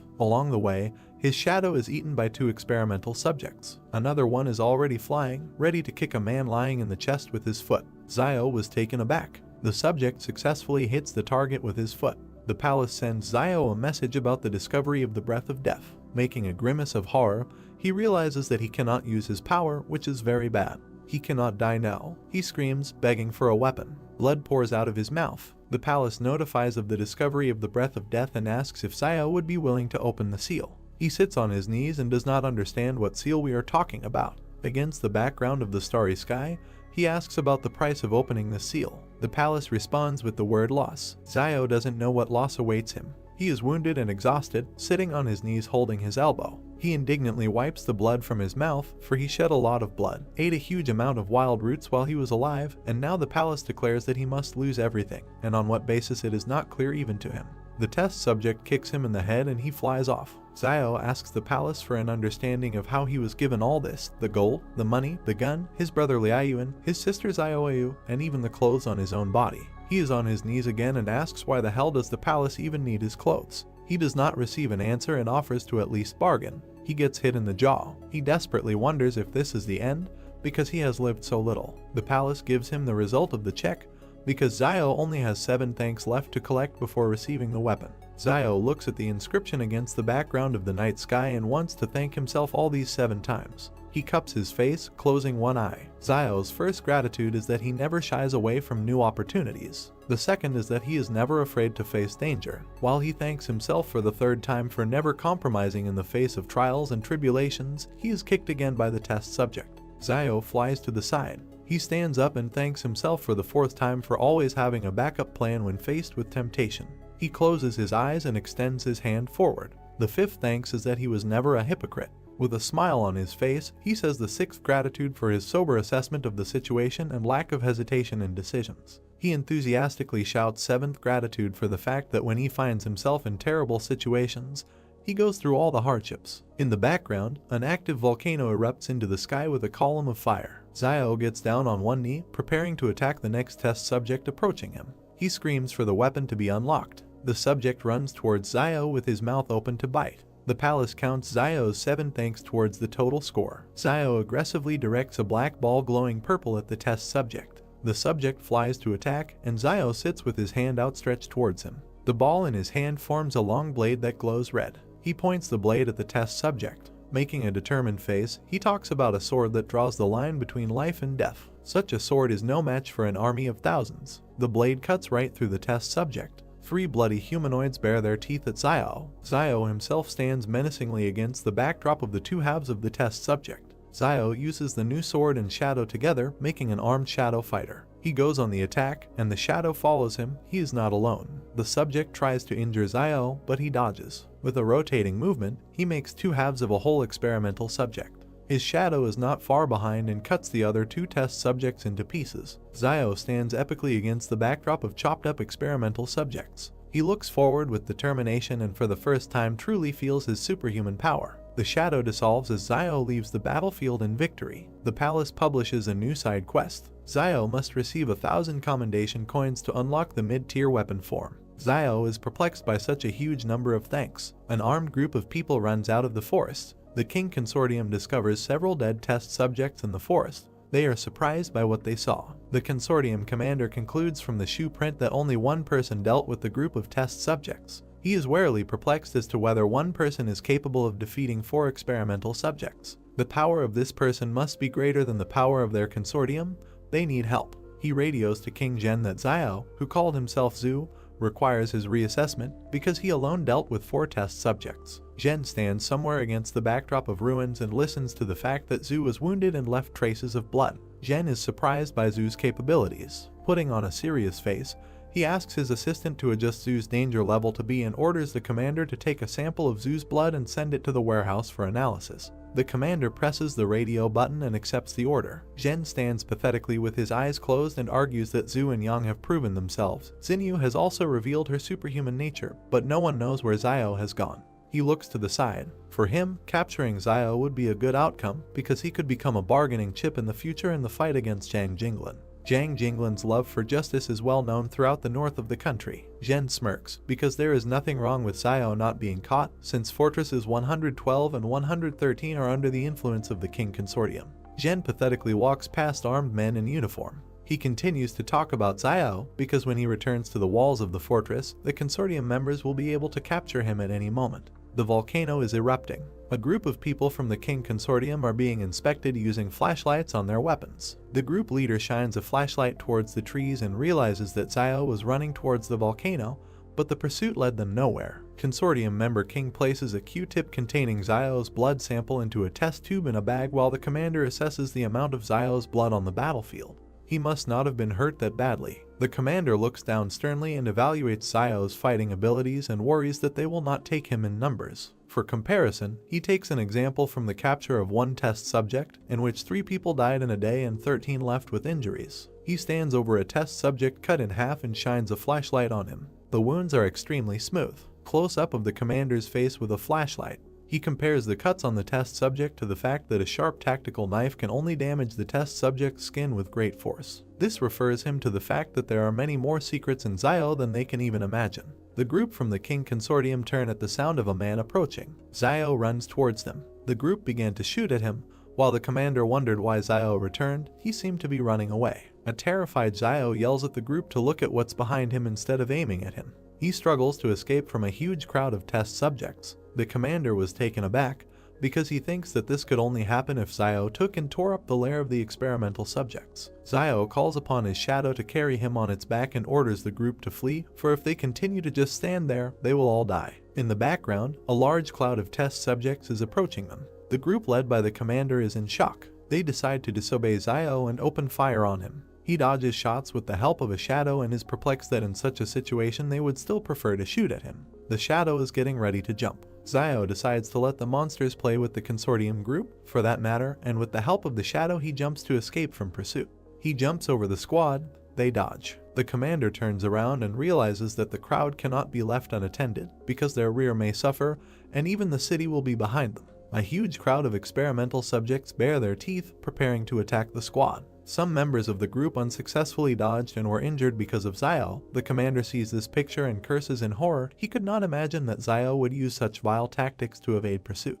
He realizes that Zio is using the test subjects in order to contain the squad and get rid of persecution from both them and the test subjects. The commander with a menacing face looks at the crowd and does not understand where such a large number of experimental subjects came from, if the information said there were 100 individuals. Close up of the commander's face. He thinks that the source of the flame may have deliberately spread false information to deceive Jen, and most likely this happened after the source of the flame could not intersect with the King Consortium to resume the work of this laboratory. This is quite possible, because Jen killed many people from the source of the flame campaign over the past couple of years. He worriedly notifies the city via radio that a defensive line should be built. Team members follow orders to fire to support defenses on the ground. We need to gain time so that the city can prepare for the attack. Zio turns to look at the group going to the front line and thinks that maybe this is the difference between the consortium members and the private army. A close-up of the squad in combat readiness is shown. Zio is surprised by the dedication of the consortium soldiers, that they are willing to sacrifice their lives and safety in order to buy time for their comrades in the rear. The shadow drives him away from the carnage while he talks about Jen with his image in the background.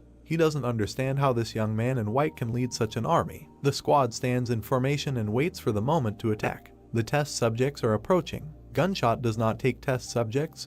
The commander despairs. Reinforcements arrive and give the order for an immediate retreat to the outskirts of the city. Support was already prepared for this in advance. The commander breathes a sigh of relief. He gives orders to his squad to hold formation and look for a moment to retreat because reinforcements are already on the way. The squad opens fire on the test subjects. Bloodied test subjects try to block bullets with their forelimbs and scream in pain. However, the bullets still do not hit them, but simply bounce off. The group is kept in formation and continues the attack. Zio escapes from the scene of the firefight and is glad that a detachment from the consortium was on the way, otherwise he would not have been able to escape from the test subjects. With one hand he holds onto the shadow's shoulder, and with the other he rubs his chin and thinks about the reaction of the bald squad leader, because he also did not expect to see such a huge number of experimental subjects in the mountains. He grins, because this is the norm for such numbers, because in the forest there is no more entertainment except giving birth to children. Zio turns around at something. Meanwhile, the volcanic eruption is only intensifying. A huge 5-fingered red limb with claws protrudes from the crater of the volcano. Zio was taken aback. He wonders how some creature could be hiding in the volcano and what kind of creatures in general can survive in lava. Jen stands pathetically against the background of the eruption and his white cloak flutters in the wind. A man in uniform and glasses behind him asks what the hell this is. Jen closes his eyes and sighs. He was very sorry that such things really existed and because of this they would have to retreat immediately. Mission failed. He opens his eyes and turns to the guy with glasses, asking him to call his mediocre brother if this thing crawls out of the crater or if a large number of test subjects are forced south by the volcano, because Barrier 113 is in danger. The guy in uniform agrees. Jen orders everyone else to gather and prepare to retreat. The volcano emits another pillar of fire into the sky. Military trucks are urgently leaving the city. The consortium squad continues to exchange fire as the eruption intensifies with each passing moment.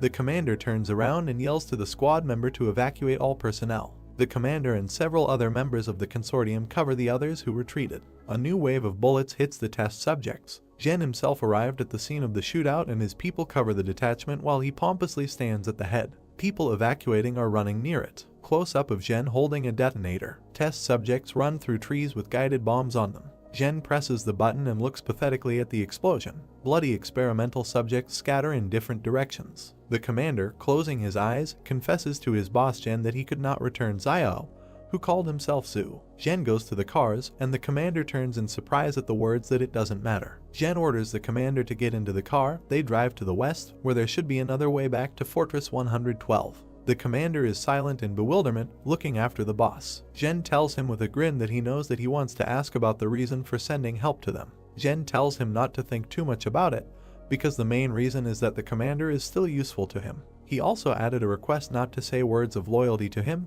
because Jen does not believe in such things. Jen looks towards the cars. There are cries that the car can be driven because something is wrong with the tires. The commander looked at them seriously and asked if they had a flat tire, because they had a jack and a spare wheel for such a case. A member of the squad looks at the tire with concern and tells him about the condition. It is rather not flat, but cut. The commander and Jen do not comment on the situation until they are told that the spare tire has also been cut off. Jen's cold disposition hides anger. He thinks about Zhu and really wants someone to be killed and asks Suxuan to bring him a bulletproof vest. Another column of fire into the sky from the direction of the erupting volcano. Close-up of the feet of running soldiers. The commander worriedly reminds Jen in the bulletproof vest about what will happen for failure to complete this task, namely, he must receive punishment in the consortium. Jen replies that everything is fine. Because the old people in the consortium always need someone to work for them, they will most likely just send him on leave indefinitely. The beaten commander asks the cold Jen what to do with the real Xiao, to which Jen replies that if the real Xiao did not die on the mountain, then he must have found a way to retreat to the 113th wall, so Luolan will take care of him. Against the background of the ruins of the city, the eruption continues. Jen concludes that Xiao is a simple tramp, which means he won't be able to make much noise. Xiao, riding on a shadow, continues to flee, during which he gloats that he thought of cutting off the soldiers' tires. He is already wearing a cloak, which he had to leave at the very beginning of the persecution by the consortium, which he actually did not expect. He holds his face with his hand and regrets that he could not take the gold with him. Nothing can be done. He stops with a shadow near the cave and thinks about spending the night there today. He lit a fire. Xiao looks into the fire and remembers that they stayed in this cave as a team and that now he is here alone. He heard something behind him and turned to look. The words, "It is carved into the stone right behind you." He rubs his chin and concludes that the message was written relatively recently. He remembers that the last time they were here, Jan was the last one to leave the cave, whether they could have left this message or not. He looks thoughtfully to the side at the background of Yang's image and wonders if she is really so cruel that she would carve out such inscriptions to scare people purely for fun. Something flies out of the volcano like a fireball and bounces in a couple of places. 3 different animals run out of the forest. Xiao looks at the erupting volcano. He looks ahead warily and realizes that he won't be able to rest tonight and his time is running out. He finds himself riding the shadow again. He understands that in order to be saved he needs to continue his path. Xiao runs past the trees in a zigzag pattern.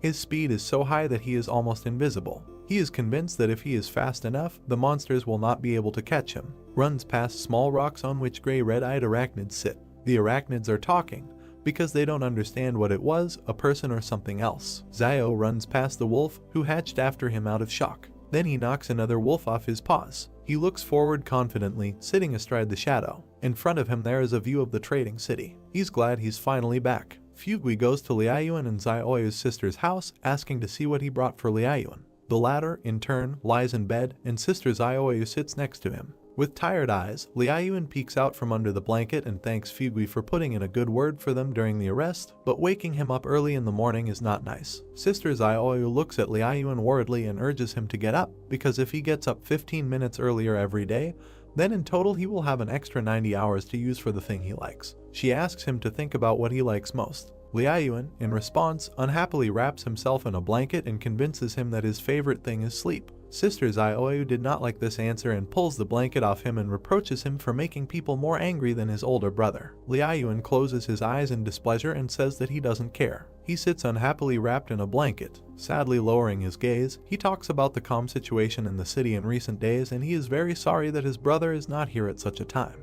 Xiaoyu stood up from the bed and smiled softly. Fugui brought 2 hot sweet potatoes for Liaoyuan and Xiaoyu. With a smile on his face, he asks them to hurry up and eat the potatoes while they are still hot. Liaoyuan, without getting out from under the blanket, looks at the potatoes and asks Fugui about the reason for his love for sweet potatoes, because he cooks them every day. With a thoughtful face, Fugui remembered his dysfunctional childhood behind the 107th wall and told Liaoyuan that there was a famine then and he had to leave the wall after his father and go here to reunite with his relatives. Smiling again, he continued to say that despite the famine, before it was not as dangerous there as it is now. The story about his love for potatoes was that one day he and his father dug up 2 sweet potatoes in the field and Dad baked them for Fugui to eat. Then it seemed to him that baked sweet potatoes were the best thing in the world. Liaoyuan looks at Fugui enthusiastically. A conversation with Xiao pops up in his memories. He asked his younger brother if he knew why people were happy. They both sat and looked at the night sky and Liaoyuan asked his brother the answer to this question. Frowning, Xiao told his brother that human happiness comes not from pleasure, but from pain, because when, at a moment of unbearable bitterness, you try something sweet, a desire arises to fight for your life. Liaoyuan looks at the softly smiling Xiao in surprise, and the latter continues that the sweet taste may not mean much to others, but for you at such a moment, this sweetness is the greatest joy. Liaoyuan and Xiaoyu started eating the potatoes. Fugui says that with Mr. Zhang gone, there are no more teachers left in their trading city. Liaoyuan enthusiastically says that this is not a problem, because when Xiao returns, he will teach. Fugui answered warily, spreading his fingers that he had heard rumors from factory workers near Jing Mountain. It seems that the Jing Mountain volcano has erupted and it is unknown how Xiao is doing. Liaoyuan closed his eyes and said confidently that his brother should be fine. A hint of concern in his eyes. He remembers that he wished everyone with his life for Xiao's safe return to the city, and since Liaoyuan is alive, then Xiao is completely fine. Fugui cheerfully raised his finger up and noted that Xiao should be alive, because as they say, a good man does not live long, but an unkind man prospers. Fugui looks around the street warily and states that the street has been very busy lately, which is most likely due to the fact that the fortress is not easy to rule the trading town, for which they bribe strangers to be their ears and eyes. People on the street look unfriendly. Fugui confirms this fact by saying that you should not offend them or pour out your soul to them.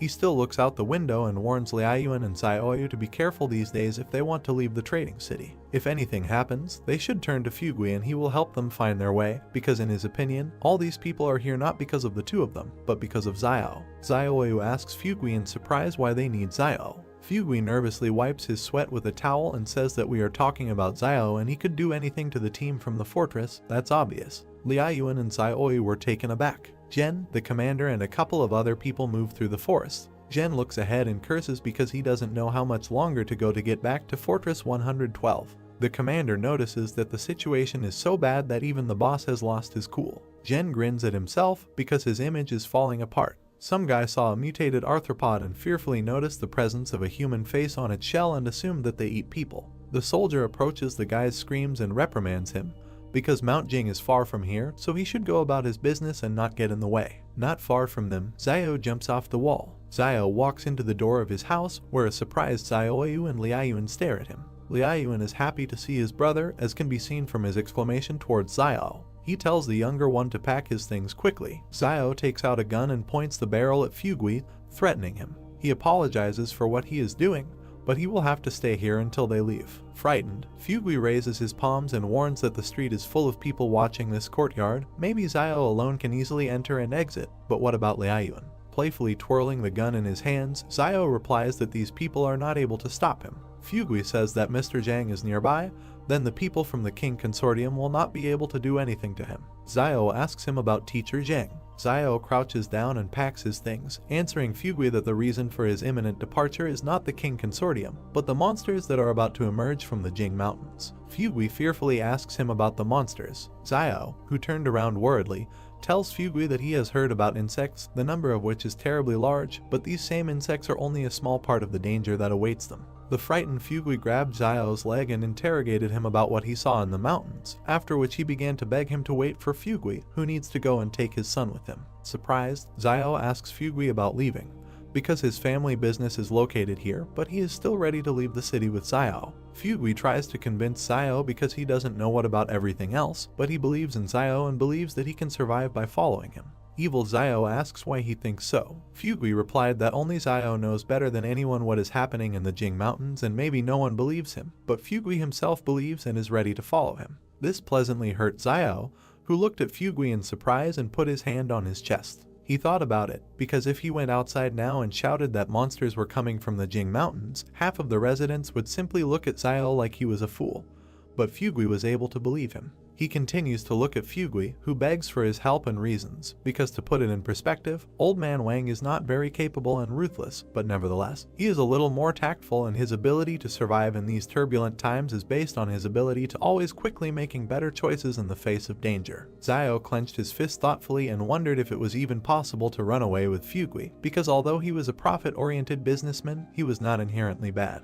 Fugui interrupts his thoughts with the fact that he doesn't just want to follow him, because he has money and medicine, and he also has better communication skills with people than any of them. Xiao happily points out that medicine is also considered the most valuable thing in this era. He agrees and winks at Fugui to follow his son. He doesn't need his money, he will help him without it. Fugui agrees and asks to wait for him. Liaoyuan confesses that they were attacked by robbers some time ago and he had to use firearms. He even killed them, which brought Wang Kenjiang here. Angry Xiao notices that after all, someone bullied his younger brother in his absence. Concerned, Xiao asks about the further course of action, whether Wang Kenjiang saw the Liaoyuan pistol and whether it caused them problems. Liaoyuan responds by handing him a coin with the inscription 178 and said that Mr. Zhang revealed himself to protect him and Xiaoyu, causing him to go with them and give Liaoyuan this coin before leaving. Xiao holds a coin in his hands and clarifies what kind of person Mr. Zhang revealed.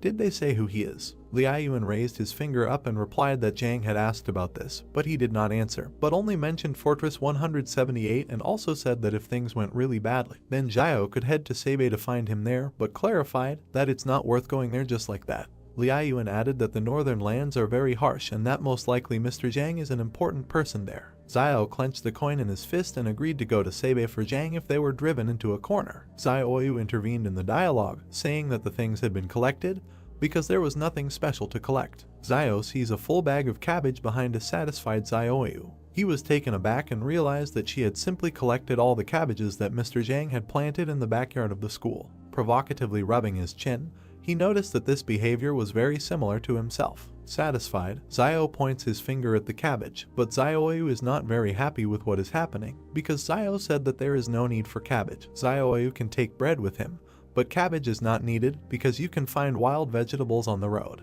In the background, Van dragged his son, who really didn't want to go. Evil Zhang drags his son into the house, shouting to his son that otherwise he will be eaten by bugs. Maybe that's what he wants. The son protests that he did not allow a certain Lai Yuqian to be taken with him. Xiao does not understand who we are talking about and asks Liaoyuan in a whisper who Lai Yuqian is. Liaoyuan replies that this is the daughter of Old Man Lai. Wang's son is in deep sadness because Xiao refused to take this girl with him.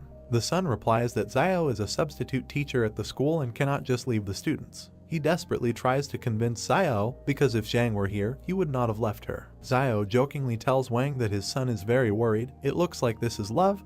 They could make a great couple. Wang, Xiaoyu and Liaoyuan were taken aback because this was not the right time for such jokes. Van's hand grabs the wall. Xiao sits Wang down and simultaneously tells Liaoyuan and Xiaoyu that the best way to avoid being seen is to climb over the wall. Xiao climbed the wall himself, but then someone noticed him and called him by name. He looks at the startled people who are shouting for Xiao's return. Wang turned out to be right. They were waiting for Xiao to appear. Xiao picked up a gun and opened fire while his opponents asked for help to capture him. The guy is knocked down by a bullet in the chest. Xiao jumped back down. Smirking, he asks them to step back. Residents of the city do not listen to him and run into a frontal attack. Xiao hits all three hard, killing them. He rushed after the others, who had retreated. Xiao raises the gun and asks if they really want to call for help. He shoots the fleeing rioters in the back. Xiao stands in front of the corpses, and behind him, Xiaoyu, Liaoyuan and Wang stand in shock, silencing their son. He turns his gaze to those standing behind him and says that it's time to run away. In the southwest there is Fortress 109. Some people who came to the wall are perplexed because they are fools if they hope that they would just get to the wall and be accepted. Their home is no longer there. Zio's team is running not far from them. One of the residents decides to eat a mutant arthropod. The girl with the child in her arms is also eaten by another arthropod. Zio was taken aback because he felt an earthquake. From them to the wall, the ground forms a large crack. Huge pieces of soil fly out of their usual position. The crack has reached the wall. All 5 of them look in shock at the collapse of the wall. Zio announces the fact of the collapse. The wall began to collapse. People fled towards Zio and Zioyu. The main character began to run while he was thinking about what Yun had asked him earlier about what would happen if the wall protecting humanity collapsed. And now suddenly the wall actually fell. Zio remembered the monsters and thought that the wall could collapse at any moment.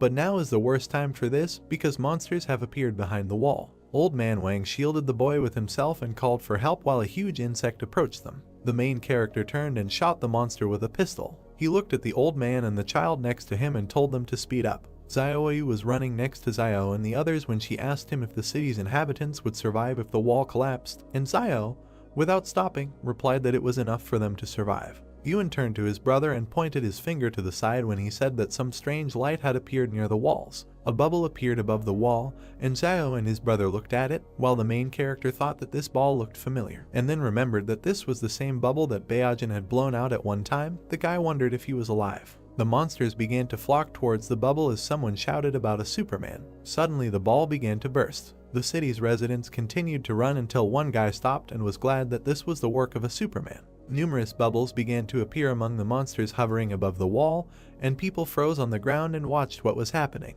Bubbles began to explode around the monsters again. One insect quickly flew away from danger. A bald guy with a bat in his hand turned to an older man and asked him to run before these bugs dared to fly at them, and the man told him to run and find a place where they could survive. Old Man Wang pointed his finger at the wall and turned to Zio, saying that thousands of people were running towards them. The main character took his brother's hand and said that in this case they will have to speed up even more because these people will most likely bring monsters with them, so they need to keep some distance from them, and then he added that these people may turn out to be a new danger. Zio opened his eyes wide and looked forward menacingly as he thought that he knew these people from the trading town too well and that they were capable of anything. But he added that if you point a gun at them, then rabble like them will immediately turn into a disorderly crowd. While they were running, the main character handed a firearm to his running brother nearby and asked him to hide the gun. Zio clenched his fist, turned to Zioyu, the man with glasses, and 2 boys standing behind him, and said that they had broken away from the stragglers, and since it was almost dark, they would spend the night here. The boy, holding sticks in his hands, turned to his father, who was also collecting sticks behind him, and asked how he could become a Superman since they were so strong, and Van replied that he did not know. Yun touched his hair with his hand and replied that perhaps this requires some conditions, for example, luck, pedigree, or something similar. The boy turned to him, opened his mouth, and said that then his father was also not a Superman. Yun closed his eyes, raised his hand, and told the boy with the sticks not to despair, because it might turn out that Wang was not his real father. The bespectacled man rushed towards his screaming son and told Zio that he and his brother were too sarcastic. The main character and Yun stuck out their tongues and began to tease the man, who clenched his fist when Wang asked that in their opinion, since Baojin was a Superman, then his father must have superpowers. The barefoot man was sitting on the ground when the white-haired man told him that Bond seemed to be quite intelligent and usually had a high status in the trading city, and that as a result, he was now running around behind the backs of several young guys, to which the dark-haired man replied that he had initially followed after him when they saw that he was in such a hurry because he thought that some danger awaited them, but no one was pursuing them. He then stood up, clenched his fists, and said that Wang probably carried a lot of money with him, since he had owned the store for many years, so he must have some property to escape, and the gray-haired man remembered Zioyu. Another man, sitting on the ground with his eyes closed, said that it was better to forget about it, because Zio and Yun had weapons with them. The man with gray hair clenched his fist in front of him and asked him what he was afraid of, and how they could be afraid of guns since they didn't have much ammo. The men turned to the sides when the guy raised his finger to his face and asked which of them would go first. A crowd of people was on the plain near the forest. They jumped up when they heard a wolf howl. People began to run in one direction, shouting that they needed to leave and surprised that there really was danger, and someone exclaimed that they should have gone with Zio and cursed. The main character and his comrades were sitting by the fire. Yun came up to him, looked at the food in the pot and said that it smelled very good, and the guy replied that he had just seen wild cilantro, which would improve the aroma of the food, so he would throw it in later. Van stood up and clasped his hands in front of him as he said that he doesn't eat cilantro because it smells like bugs and it makes him sick. Zio smiled and replied that he said that because he had never eaten bugs. The boy clenched his fist in front of him, opened his eyes wide and exclaimed that he had never eaten them either. A crowd of people ran from the direction of the hills when Wang asked why they followed them. The main character turned away from the man with glasses and replied that these people are running for their lives, so they better leave here, and then added that they need to stay away from these people, and that, no matter how cruel it may sound, they help them avoid trouble. Zio turned to the man in the red vest and concluded that they had no choice, so they must use every opportunity to avoid danger. There were many cars driving along the trees along the road. The main character opened his eyes wide when he heard the sound of cars and wondered why they were there. Cars and people walked through the forest. Zio watched them and thought that these military vehicles must have broken out of the fortress. The main character looked forward resolutely, standing in front of Zio. While he was thinking about what Zhu had said that the King Consortium battle team in the fortress numbered 4,500 people, but for some reason they advanced with such a small number of people. A fat man in an orange shirt asked how it was that the barracks were built in this crack, and then added that he was fast asleep, but he was lucky. The doe turned to the driver and asked him how much fuel was left, and whether they could get to Fortress 109, to which the man behind the wheel told him that they were a little more than 210 kilometers from the fortress, and that they had definitely not enough fuel. The cars were driving back to back through the woods when the driver added that they could ask the guy in the SUV behind to pull up next to them so they could transfer fuel from his car to theirs. The doe looked forward with empty eyes and a wide smile. Then he touched his face with his hand, closed his eyes and replied that the cars were full of wounded and the trucks were overcrowded. The driver turned his head, opened his mouth and addressed the passenger, saying that he and the boss had been very kind to them, unlike other high-ranking people in the consortium, and that therefore they did not mind suffering a little. The man in the orange shirt spread his arms to his sides and told him to stop talking about it as if he were a good person, and then added that he was not a good person, because good people do not live long. The main character looked towards a passing car. Zio turned to the bespectacled man, clenched his fist and said that the high-ranking people from the fortress were running in the same direction, and that there should be quite a lot of people following them, and also that all these people would distract the attention of the beasts, so they don't need worry. The main character looked away and concluded that even if they were attacked by a small number of wild animals, he would take care of it. Van opened his mouth slightly, but said nothing. Zio and his comrades walked behind other city residents through the forest. The main character turned to the man with glasses when he addressed him and said that he did not know whether it was appropriate to ask about this. Wang opened his mouth, sweat appeared on his face, and asked where the rest of the people who went with Zio to Jing Mountain were. The main character looked to the side and replied that when they left, there were 21 of them, but now most likely there are only 4 alive. Zio exhaled when Wang reached his hand to his face and thought that if there were only 4 of them left, and the main character was one of the survivors, then perhaps he was one of the superhumans. Zio opened his eyes and said that he couldn't say anything about what exactly was going on at Mount Jing, since there were a lot of mutated monsters there. Van touched the main character's shoulder, turned to him and said that in any case, this time he was grateful to him, because if the guy had not gotten them out on time, they would not have gotten out, and then the man with glasses added that he didn't even know. How can I thank him for this? Zio smiled and narrowed his eyes as he replied that for every drop of kindness received, he should return a stream of gratitude, and sweat appeared on the bespectacled man's face when he asked that they could all be polite to each other. The mountains and forest were illuminated by the starry sky. 5 travelers walked along the road along the trees. Zio covered his younger brother with his hand. Someone pointed a gun at a man with glasses and said that he told him to give him all his food, to which the man replied that he was also hungry. The man held out a firearm in front of him and ordered the people behind to go and look for what they had on them. The man in the blue shirt raised his hands and asked them how these tramps could touch them, the people of their fortress. The man with the gun in his hand opened his mouth and replied that back then he was still the director of the sand and gravel factory named Yen. The bespectacled man staggered and screamed when Yen shot him. The man fell to the ground when the plant director said that Fortress 113 had disappeared, and that in Fortress 109 everyone was starting over. Yihan smiled and added that the one with the gun was now in charge, and that he was not the type to kill innocent people indiscriminately, so if they behaved well, he would let them live. The director of the factory pointed in the direction of the 3 men and told them to go and search all the people one by one, and then bring him everything of value that they had. Yihan opened his mouth and asked the 2 men what they were waiting for. A bald man approached a young couple and told them to give everything they had. He tore the ring off the girl's hand, and then he tore the necklace around her neck. The man with a pistol in his hand looked to the side and said that if their head was still on their shoulders, then they should behave well, and that no harm would come to them. Wang opened his mouth and asked Zio if they would take all their things, and the main character told him not to worry because no one could take anything away from them. The bald man asked the man standing next to him what was the matter, and he answered him that Zio was standing there. The main character looked at the men, who said that he had a bad reputation as a ruthless man in the trading city, so they decided that they would forget about him and would not take his things. Zio extended his hand in front of him and asked the two men to come to him. The guy pointed to the wristwatch one of them had and said it was great. The men looked at each other, scratched their heads and thought that they were not robbing him, but he was robbing them. The main character smiled and asked them what they were waiting for, and told them to give them the watch, otherwise he would take away what he wanted. Then the men obediently agreed.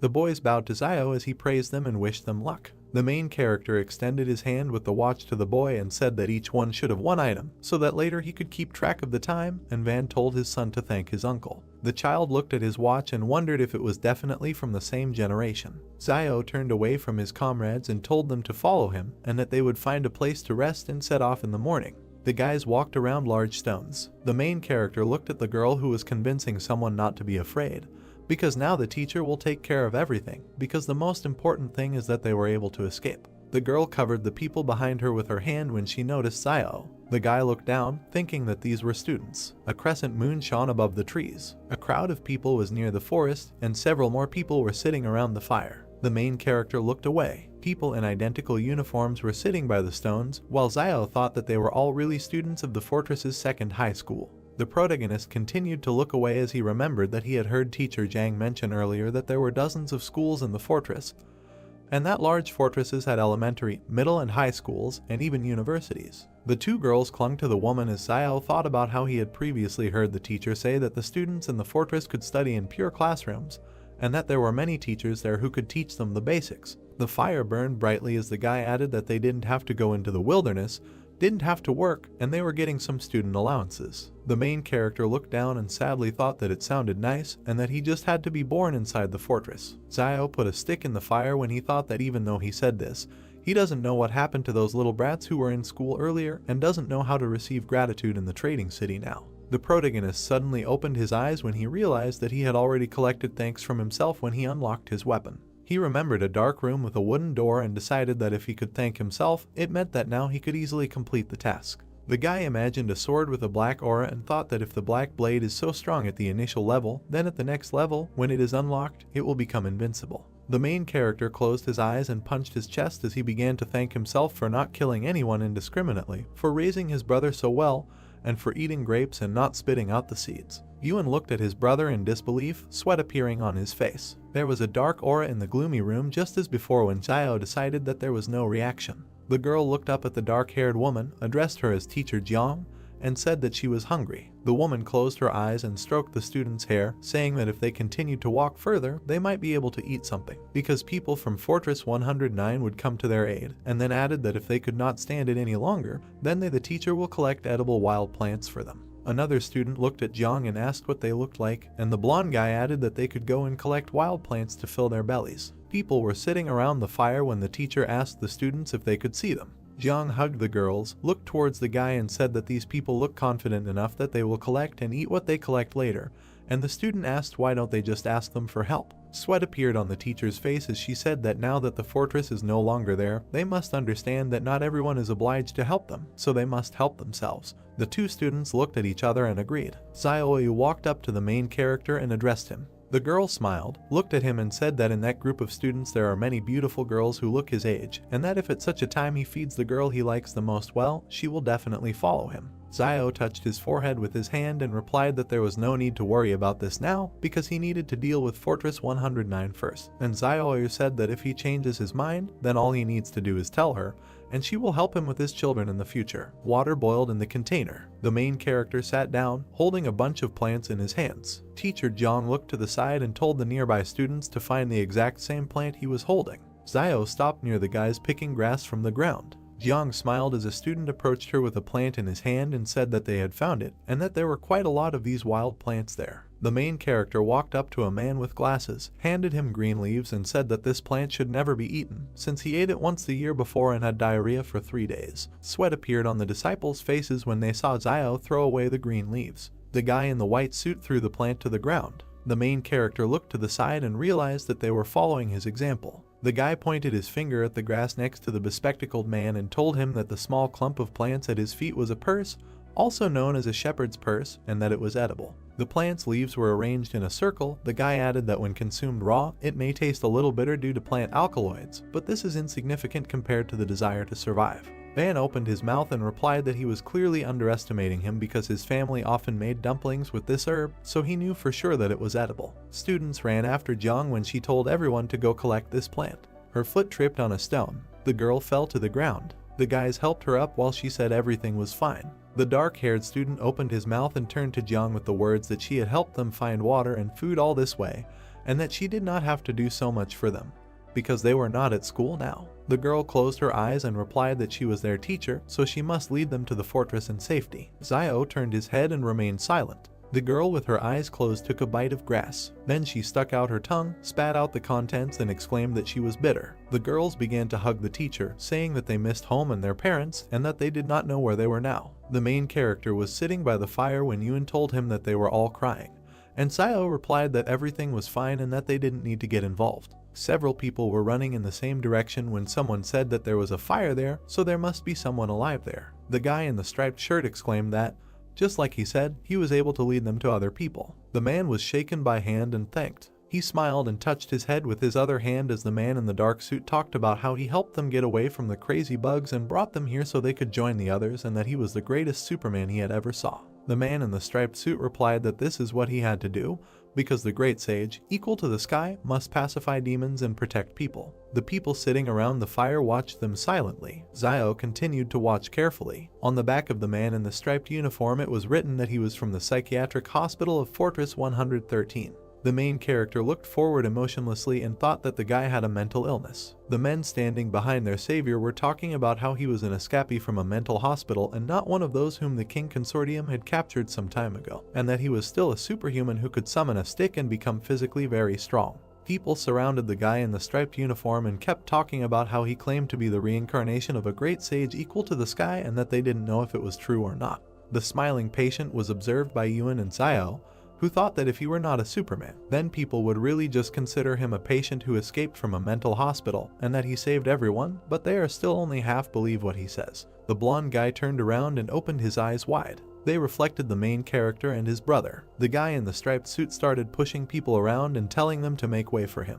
Yuan turned to his brother and asked him if he knew him, to which Xiao exclaimed that he did not know. The fugitive from the psychiatric hospital smiled sweetly at the main character. He then folded his hands in front of him and addressed Xiao, calling him master. The main character opened his eyes and mouth wide. The guy in the striped uniform waved to the people behind and said that he had found a master whom he was taking to the west for the sacred scriptures. 4 people opened their mouths and looked in one direction in disbelief. Wang turned towards Xiao and laughed loudly until he cried. The guy raised his index finger, called the man with glasses Beiji, and asked what he was laughing at. The patient smiled and turned to the son of the man in the red vest named Wu Jing. The man in striped clothing hugged them and exclaimed that they were all gathered here to go west for the holy scriptures. Xiao, Yuan and Xiaoyu looked ahead blankly and asked the man again. An inscription appeared that sometimes life takes an unexpected turn. A hand touched the shoulder of a patient in a psychiatric hospital. Wudi turned to Xiao and asked what he could do for him, and the protagonist replied that he should clarify that he was not his master and was not going to go to the west for the scriptures.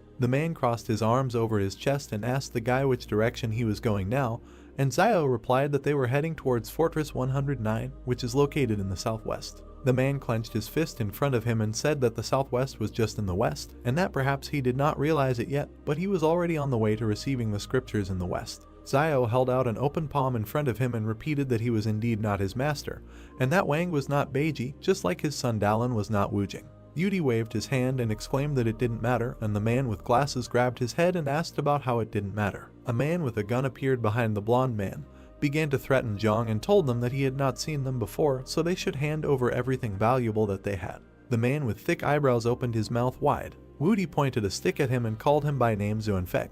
The man put his finger on the trigger. Yudi grabbed the stick with both hands and hit the man on the head. Yihan raised his head and spat out blood. There was a flash near the pistol and he fired. The main character opened his mouth and eyes wide. Wang and Dallin also opened their mouths and bulged their eyes. Yudi twirled a stick in front of him and said that he could not pierce this golden staff with a bullet. Yuan touched his brother's hand and said that the bullet did not hit the golden staff and that Wudi was bleeding from his chest. The guy looked down and cursed. Yudi stood with a stick in his hand and was bleeding. A man with blonde hair was lying on the ground. Yihan opened his mouth and looked to the side. The guy in the striped uniform gritted his teeth and said that the legend says that the bronze head and iron hands of the great sage equal to the sky are invulnerable to swords and spears. Yudi opened his mouth wide and spread his arms out to the sides when he asked about how a small bullet could have wounded him. Meanwhile, the bullet fell to the ground. Ian put the pistol in front of him and called the guy a Superman. The guy jumped, swung at the man and said that he would receive a blow from his golden staff. Blood sprayed from the man's mouth. The man fell to the ground. It bounced off the surface several times and landed near a crowd of people.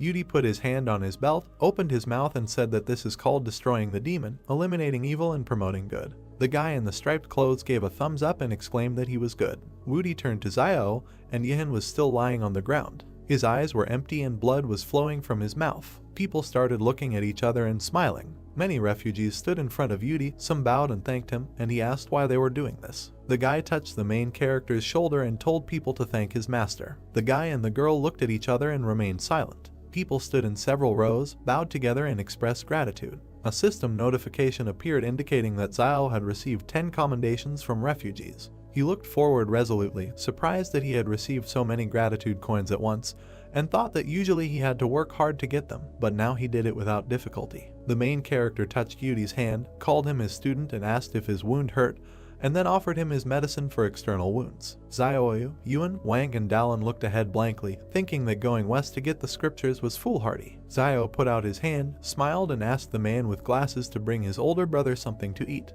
Van clenched his fists and exclaimed that he himself is Beiji. Everyone was sitting around the fire when the main character turned to Yudi and advised him to eat more slowly, despite the fact that he was very hungry. The guy closed his eyes and thanked Xiao and Beiji, who were sitting next to him, when another gratitude notification was displayed, and the main character thought that this relationship between master and student seems very good. Wudi touched the back of his head with his hand and told his master that he was still hungry, and Xiao thought that he was a good fighter, but he eats a lot. The main character closed his eyes and asked Yudi if he knew what alms were. The guy replied that he knew. The master looked the student in the eyes and said that he was sending him to some people to ask them to prepare some lean rice and then return. He pointed his finger at some people sitting on the ground and said that they had all helped the man with the gun in robberies before, and that now they most likely had a lot of things left. Yudi put his palm to his forehead. The guy jumped high and told Xiao that he was going. The main character turned his head, smiled and said that this man was quite funny. The hand took the food. Xiao took a small bite while he thought about how recently,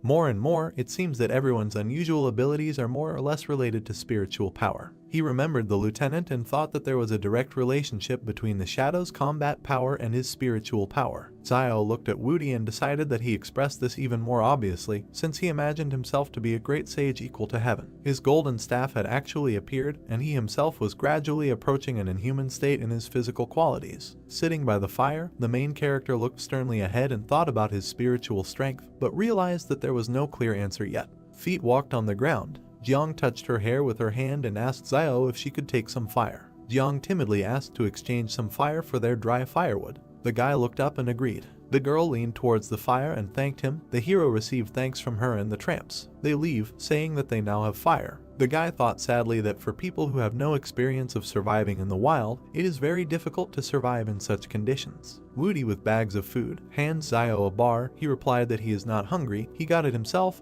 let him keep it for himself. Heroes at the campfire. Yudi said that then he would not be polite. Xiao replied, what is the point of being polite? They are all on their own. Yudi took out a pistol. Van catches the weapon. The guy told him to take it for his protection. The gun is in the hands of the old man. He thanked the guy. He makes hoarse sounds. Wang with a questioning expression on his face. Yudi closed his eyes. Saliva came out of his mouth. The man was surprised, so calmly he took it and fell asleep. Xiao looks at the guy thoughtfully, thinking that although he looks pugnacious, the thought that he is deceiving him is not very pleasant. They say that fools are lucky. One might say this is his gift. Yuan approached his brother and invited him to go to bed first, since he was also tired today, and he would watch the first half of the night. The boy extended his hand to the hero, who was sitting with his back. He objected. Yuan will go to bed first and will be on duty in the second half of the night. He tried to object. Xiao looked around and said angrily, let him go to bed quickly and not waste time. Beads of sweat on Yuan's face, thoughtful. He leaves, lowering his hands, sighing. The boy went to sleep on the ground. The hero frowned, sat by the fire, thought that they were halfway to Fortress 109. It would be great if they could take advantage of the chaos and get there. Behind the hero are gold coins and jars. He thought that the gold he hid in the palace and the medicine should be enough to keep them afloat. In the background are the shadows of people in front of the fortress. The guy thought that if they couldn't get inside, it would be worth settling in a trading town outside of Fortress 109. Beauty stretched, surprised that the hero was not yet sleeping. He scratched the back of his head. Zio asked, "He fell asleep not long ago. Why did he wake up?" He laughed. It seems he doesn't know yet. Next to the guy is a monkey in traditional clothes. He explained that since he learned that he is the reincarnation of a great sage equal to heaven, he sleeps 3 to 4 hours a day, and this is enough for him, as if he slept as usual all night. Zio was confused whether this was even possible. They were sitting by the fire. The hero bowed his head, asked how old he was. The guy clarified how many thousands of years old, and said that no one knows how many reincarnations he experienced in past lives. With a dissatisfied grimace, Zio clarified that he was talking about this life, thinking how difficult it is not to send him away in conversation. Beauty raised his hands, yawned, replied that he was 22 years old. The hero thought that he was 5 years younger than him and somehow became his master. These are those same legendary young men. Zio raised his hand and asked, so he was taken to a mental hospital by private troops. The guy raised his fist and replied that no, he was sent there a few years ago. They did not believe that he was the reincarnation of a great sage equal to heaven. But some time ago, no one knows what happened, but suddenly he was transferred to a new hospital. They took blood and things like that. Zio asked if he knew Baojin. Beauty put his hand on his chest, leaned over, and asked if this was the bubble blower. He knew him. He was lying in the next room. He raised his index finger and added that before that, there was another patient, who then disappeared somewhere. The hero raised his fist to his chin and thought, Woody really came from a mental hospital and lived next to Baojin. Zio thought that the people in the fortress were dissecting such people, but now it looks like they are just taking some blood from them. He froze in surprise. According to Yudi, there were originally 3 superhumans imprisoned together, but one disappeared. He was worried about where the third had gone. Zio glanced gloomily at the guy and asked if he had any plans for the future. He rose from his seat, clenched his fist, proudly said that he would accompany the master to the west. The hero asked what if he did not want to go to the west. The guy shuddered, his face changed. Stuttering, he asked if he didn't want to. He got down on all fours, dropped the stick, said in frustration that all these years he had been thinking about this day and night. This is what kept him from sleeping peacefully at night. He wanted to find his master and go to the west together to get the sacred scriptures, to pacify demons and eliminate violence along the way. But now his master said he did not want to go west. He crawled to the hero, grabbed the half of his robe and said that he had to go. Zio pursed his lips, looked down, thought, just look at this face, it looks like I'll have to go there. It won't hurt to learn about the West. Teacher Zhang also mentioned this. Yudi looked at the guy. He took him by the hand and asked if he knew where this Western paradise was. He replied that he didn't know. The guy turned away, raised his fists, and thought with a grin, if he doesn't know, that's good. Woody raised his hands contentedly when Zio told him not to worry and leave the rest to his master. Trees with green crown, rays of sun. The hero looks at the refugees, they cough. Zio's thoughtful look. Ewan, with a backpack on his back, looked back and noticed that his brother had woken up. A serious face, looking at a man choking from coughing. The hero thought what was wrong with everyone. Did the long journey and lack of sleep provoke the flu? No, something is wrong. The guy looked at his comrades and said that they needed to hurry. An infection zone had formed here, and if they did not leave quickly, they could also become infected. Wang raised his hands in fear and asked, is the infection zone? Then of course we need to go. The hero and his team leave. The old man hurries everyone forward. Woody extended his palm to the departing Zio and said that it is better to save a person's life than to build 7 floors for the monastery. They cannot leave them. The guy looked around and replied that Western Paradise was right ahead. Woody stands with his hands down. The group leaves. He added that he is going there for the scriptures, but he can stay here if he wants. Woody raised his head and clenched his fist. Raising an eyebrow, he thought with regret that accompanying the master to the west for the scriptures was the most important thing at the moment. He looked at the refugees. He closed his eyes and exhaled. He ran after the others and shouted for them to wait for him. He caught up with the hero, said with a smile that he had thought about everything. Now the most important thing is to accompany him to the west. Zio said that he was doing well and was glad that he had finally decided. The girl with the bob approached Jiang and asked why don't they stay and help everyone. Zio turned his head. Jiang looked at those leaving. She seriously said that no, first they need to save at least themselves. Perhaps now the teacher is not teaching them quite correctly, but they must follow her. She follows the group and told the guys not to lag behind and to be sure to collect wild greens if they see them along the way. The girl with the bob brought her index fingers together and said, it's so terrible. The teacher replied that even if it's difficult to eat, they should eat it.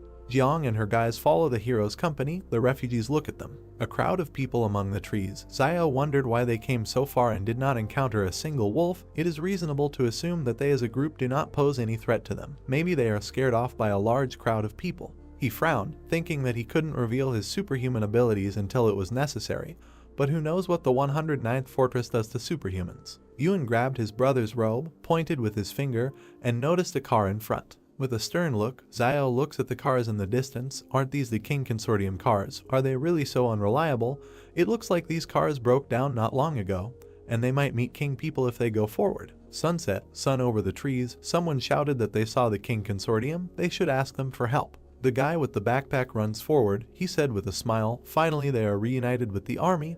They are saved. Xiao clenched his fists. Yun looked at him questioningly. The guy told them to wait and not go there. At the car's land and his soldiers, Xiao wondered why this fat man was moving so slowly. The soldiers were sitting on the ground, talking, but he was surprised that he did not leave the wounded soldier to go on his own. The doe, with a cigar in his teeth, raised an eyebrow. The man stood up. The hero thought that this fat man was funny and put the seat cover on himself when he got out of the car. Refugees stand in front of the army with clenched fists. The doe shuddered and shouted that they should quickly take away all the weapons, if they had them, so that these refugees would not make a noise in their camp. The soldiers load their weapons. The doe turns away. The guys stopped, scared, walked next to the hero, looking forward. Two soldiers approached the hero. The military men were near the fire. The refugees were sitting to the side. Yun is sitting on the ground. Xiao approached his brother and said that it was already late.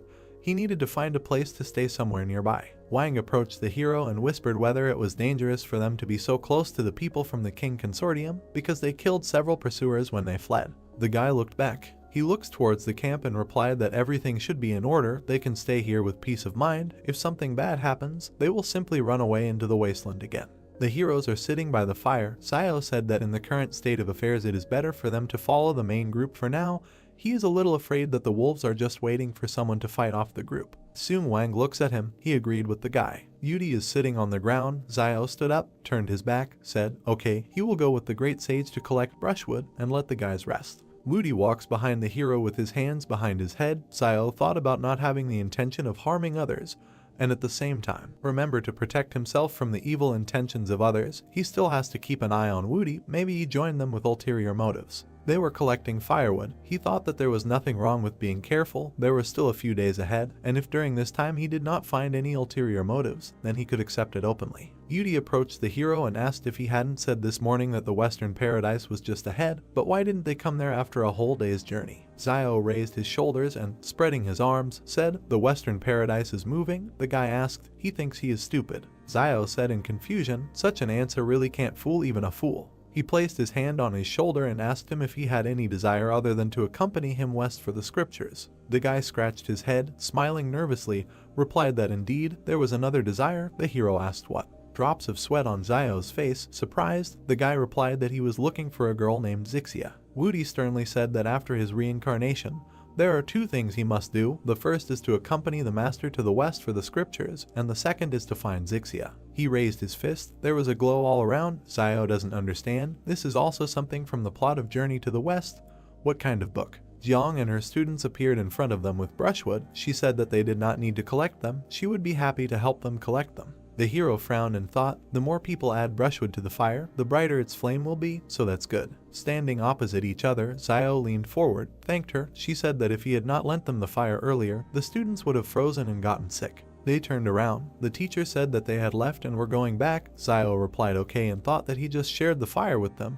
Nothing complicated, but he didn't expect that they would want to repay him for this. A girl with long hair with brushwood in her hands approached Yudi. She closed her eyes, smiled, and shyly said that he was so handsome. The guy opened his mouth in surprise and remained silent. He folded his hands and said, thank you, parishioner. The girl exclaimed, parishioner. Xiao waves his hand. He told them to come here. He found something good, and he needs to call the students for help. Saliva coming out of his mouth, the hero looks at the brown fruits on the ground, thinking that it looks like they won't be hungry today. Tree, starry sky. People are divided into groups, sitting around fires. Yudi sits with potatoes in his hands by the fire. I ate them with pleasure. Heroes at the campfire. Xiao looked at Wudi suspiciously. A guy with his mouth full, perplexed. Xiao, with a potato in his hand, closed his eyes. Wudi looked at him and asked him what he thought. Their team was still missing something. The hero didn't understand what that meant. Hand on forehead, looking at Yuan and Xiaoyu, said that the white dragon horse is also missing. Picking his little finger in his ear, he said that there is no need to look at him like that. None of them are white dragon horses, and he will not mistakenly identify them. The brother and sister breathed a sigh of relief. Sun Wang asked him in fear. He meant that they were definitely Beiji and Sha. The hero is eating. Behind, Jiang tells the students to hold on. They will soon arrive at Fortress 109. Sayo thinks that he did not expect that Woody has his own internal logic despite his madness. The teacher held vegetables in her hands and told the students that they should take the sweet potatoes they dug with them. It was better to be tired on the road than to be hungry. A guy with white hair eating potatoes asked Jiang if they could really get to the fortress safely. She replied that it should be possible. They just have to follow that young man and they will succeed. He mockingly called the teacher. Pointing his finger to the side, Jiang asked what happened. He was not feeling well. The guy asked her to look there. Hand on chin, Jiang looking to the side, Sayo turned around. She put her palms to her cheeks and said why the guys didn't warn her. The students laughed and the teacher blushed. The soldier approached the boss, who was sitting under a tree eating, and asked if he thought his brother would send someone to save him. Lan looks at his lunch, replied that he was a little worried about him. He was still there when something went wrong with Mount Jing, and now he is not sure whether he is alive or not. The soldier said that he thinks that King will be fine. He is a person who is always confident in what he does. Cracks in the ground, Lan objected, so sure, this time this is not an ordinary emergency. This earthquake and volcanic eruption are a natural disaster and anything can happen. Food on a stick, Lan looks to the side, said, they are so close to Fortress 112, if something went wrong with their fortress, he is afraid that 112 will also collapse. He is afraid that his brother will face a very severe punishment within the consortium, since the consortium lost 2 fortresses at once. The soldier put his hand on his chest and said, but it's not their fault, any fortress would not withstand it. A drop of sweat on his temple, Lan said thoughtfully, in the past, his brother made too many enemies in the consortium. Sitting with his back explained, since he killed so many people from other consortiums a while ago, the consortium will be worried that he will be difficult to control and they will ask him to clear his head for a while. But this is all temporary, since they still need that for Zheng to do his job, because others will not do it as well as him. A month in the sky, the man added that they would not be as ruthless as him. A bald man approached a guy in a white suit with a blue tie, told the boss that the consortium bureau wanted him to answer the phone. The guy asked him to tell them that he didn't have time. The man with the phone to his ear said that he understood and would definitely convey it. He put down the phone, followed the guy, said that fortresses 112 and 113 were no more. He replied that he had guessed. The man looked to the side, with regret on his face, and began to convey what else they said. The guy looked back thoughtfully. He stepped forward and added that they wanted him to proceed to Fortress 111 for investigation as soon as he got off the mountain, and that without permission he could not leave the confines of Fortress 111. He extended his hand to the leaving guy and asked if we were talking about house arrest. He remained silent. Mouth open, the guy replied that it had been a long time since he returned to Fortress 111. He put his hands in his trouser pockets, said to call Lu from Fortress 109 and asked him to send someone to look for Lan. The man replied that this fortress is controlled by the Lai Consortium and Lu, as its manager, may not have much say in the matter. The guy looks ahead and noticed that there is always the opportunity to send several private troops. He pointed his finger forward and sternly told him to tell him that if he did not find the dough, he would die. A doe opposite the refugees sitting around the fires, chewing his food, smelling the potatoes, thought that these poor people know how to be practical in everyday life. A stick with a piece of food in his hand, closed his eyes, called Tang and said that he would go there and buy fried sweet potatoes and come back. Beads of sweat on his face, Tan raised his palms and asked if they couldn't just take some from them. The doe jumped up, hit him on the head and shouted that he wouldn't bat an eyelid if he had to kill someone from the flame source. But rob a bunch of refugees out of their sweet potatoes, would he still be human if word got out about it? Trees, moon in the sky, Lan pointed his finger forward and shouted for him to run and buy it at 50 times the normal price and not disgrace the king. They don't take advantage of others. The boss is at the fire, Tang leaves, Lan called out to him and told him to take a few people so that they couldn't sneak up. Tan looked back, a drop of sweat on his cheek, and replied, okay. The doe looks at the departing soldiers. He closed his eyes, lowered his head, exhaled, thought that he considered himself a worthy representative of his generation, but he never thought that he would be reduced to begging for food from refugees. Warms his hands by the fire. Tang and the soldiers returned to him. There are potatoes lying on the cloth. Doe is moving his finger and counting. He looked at the wounded sitting on the side and counted them. Tang holds the potatoes. Looking at the boss with a smile, Lan said, 1/2 per person. No one should eat more, and the wounded can eat one whole. He also asked Tang to bake it. The fruits lie in the fire. Tan takes the potatoes out of the fire with a stick. He brought hot potatoes to the boss, telling him to take them and eat them. The doe divided the fruit in half. He handed 1/2 to the soldier, said, here, half for one. Tan said that he didn't have to do this, asked how he could take only half. Lan said to close this topic already and take it. He's hot. The soldiers gathered around the boss. He said that now he does not have time to tell them about all this, but when they get to Fortress 109, he will invite them all to enjoy life. He pounded his chest with his fist and said with a smile, all of them who escaped this disaster will be blessed after it. The soldiers raised their fists up. Smiling, Tang said, "That's right, even in a great disaster, blessings can be found." Birds flew up from the trees and a cry was heard. The man hit the woman on the cheek and she fell. He said irritably, "What's the point of pretending to be innocent after she ate the sweet potato he dug up? Her man had long since died in the fort. If he hadn't pulled her out, would she be alive now?" The girl was crying, covered her face with her hand, and said that she would give him money for the sweet potatoes when they got to 109 strength. He grabbed her face with his hand and said angrily, "What can she give him? They will all have nothing when they reach Fortress 109. He pulled her by the hair, shouting to the men standing nearby to come with him. The refugees silently look away. Xiao was frightened. Behind him, with his hands on his hips, stood Yudi. He shouted, "Stop." He ran forward and shouted menacingly, "So it is he, the king of leopards, who is muddying the waters here." He grabbed the smoldering stick. The man looked around in fear. Yudi swung his stick and the man ran away. "I hit him and he fell." The girl ran up to the beaten man, shouted what he had done, "Let them get out of here." Hand to temple, the guy is perplexed, pursing his lips. Having lowered his hands and head, he returns to the heroes sitting by the fire. He sat down on a log and lowered his head into his hands. Xiao looked at him gloomily and thought, "This man is really funny." He put his hand on his shoulder. The guy raised his head. Xiao thought that he was just making up a magical name for anyone he wanted to beat. He was a great sage equal to heaven, so he had to fight demons. He asked what if in the future he faced hundreds of enemies one after another, and he doesn't have enough names of demons. Heroes in traditional clothes, Woody with a rod crouched in front of Xiao, replied that everything is fine, the names of the demons can be repeated. The hero kicked him, asked if he was faking or stupid, what happened to the promise not to make mistakes in personalities. Plant in hand, resting his head on his hand, asked Xiao why he thought that woman told him to get away when he defeated the Leopard King. Yudi rests his head on his hand, a tired look. The hero looks at him, he thought, because human nature is so complex that some people are better off not being saved. He didn't want to talk to him about it. He seems to be fine without it.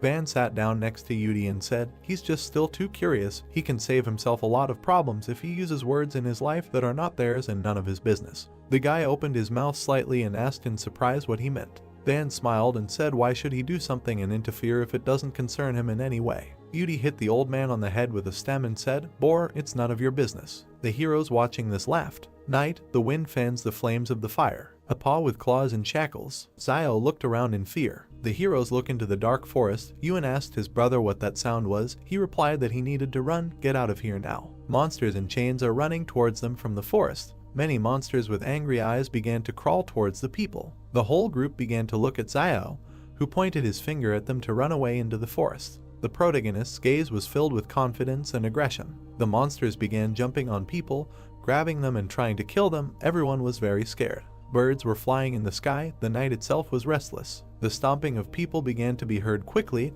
Everyone ran as fast as they could. The group quickly ran to meet some people who began to look at them. The two men looked at the group. One was calmly silent, and the second was pointing a weapon at them, gritting his teeth. Xiao began to scream in fear and try to calm the men, telling them not to shoot and to run too. The man began to tell his assistant not to shoot and to follow them, so that they would first listen and then move away as far as possible. The main character began to grit his teeth angrily, saying that if the guy had opened a weapon, there would have been much more losses and it would be better to run away with the troops now, since at least they have firearms and this is better than revealing their abilities. One of the soldiers was wounded in the leg and held on to the second, slowly limping. The troops quickly ran behind the group, shouting for everyone to move. The soldiers and the group began to stand opposite the monsters. The monsters began to open their mouths wide and look at people with red, bloody eyes. The main man began to scream in fear about what kind of monster he was and who he was. The monsters began to jump on people with anger. The child began to hold onto his father, crying and screaming. His dad tried to calm him down, but he couldn't do it. Meanwhile, Xiao confidently watched the monsters. The main character began to look at everyone who stood behind him and say that the screams behind them were getting closer and the test subjects could now catch up with them. Xiao began to look askance at all the people, telling them that they could no longer retreat and that first they needed to look at King's reaction. The main man began to look at Xiao in fear, telling his assistant to take a team of people and go with the wounded, and when they get to Fortress 109, they might ask him to come and help. The assistant began to grit his teeth, telling his boss that he would not leave him. The man grabbed the weapon from the assistant and pointed it at everyone and began telling them to behave without arbitrariness and just get out of this situation alive. The boss began to raise his gun with a smile on his face, telling everyone else to follow him and finish them all off as he would fight them. The assistant began to look at the soldiers with anger, asking what they were waiting for and that they needed to protect the boss and then leave. The army began to confidently tell the assistant that they would do it. The soldiers began to grab the boss by the arms and carry him away. The man began to shout to be let go and that Shiluolan had never been a deserter. One of their soldiers began to hold the box, telling him to carry the thing into the box. The soldiers' hands began to open the box. Two guys held weapons in their hands, who took their box and with a smile on their faces began to be glad that they took it with them. One of the troops began to bring the weapon to the peephole, pointing it. The soldier began to confidently open his mouth and shoot at the place where he aimed. A lot of guys were shooting and aiming missiles to the side. The fire quickly spread across the entire area opposite the guys. The soldiers threw grenades and bombs in the direction with anger and confidence. As soon as the air cleared, there was no one on the ground. One of the monsters began to slowly approach the soldier,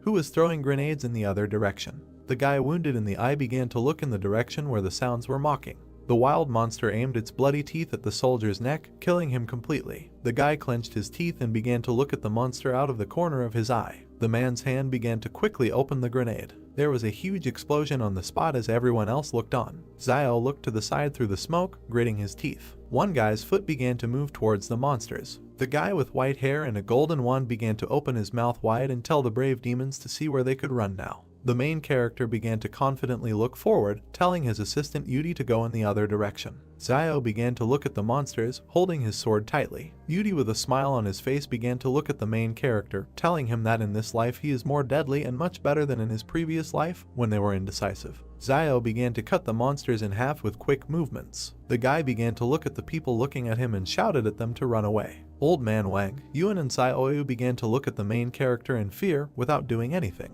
Xiao began to glare at the people, shouting at them to run away. Yuan began to hold the girl by the hand, taking her away from Xiao. Wang rushed after them, looked at the guy with fear. The brother began to look askance at the main character, saying that now they would only interfere with them. Xiao stood looking at the monsters and called out to Wudi, who was next to him. The main character and his assistant immediately rushed towards the monsters, quickly running towards them. Xiao killed the monsters with deft movements, leaving behind a cloud of dust. The guy began to look to the side, watching something. With his golden wand, Yudi began to hit the very heart of the monsters who were trying to jump on the guy. The guy jumped high into the sky, pointing his weapon at the monsters who were looking at him.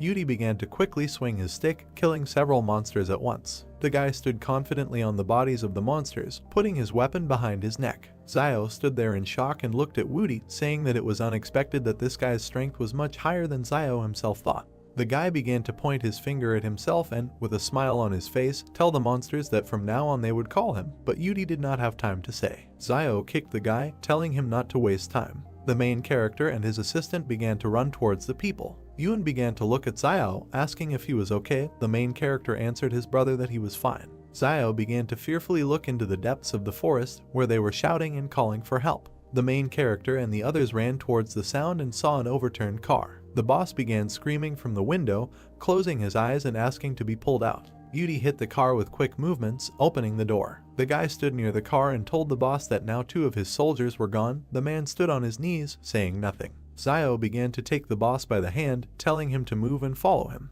Lao began gritting his teeth and closing his eyes to tell the main character that he could not leave, even though they saved him. The depths of the forest were black and scary. Xiao began to run away from the soldiers who were fighting and, grabbing the man with him, began to tell him that they had to run away as a pack of wolves were coming towards them. The army covered their ears and shot at the monsters, tried to kill them, but could not, as they survived. The monsters opened their mouths wide and looked at the soldiers. People began to watch as a flock of monsters headed deep into the forest. The soldiers opened their mouths in fear, not knowing what to do. Xiao looked askance at the monsters, wondering if these test subjects were afraid of them.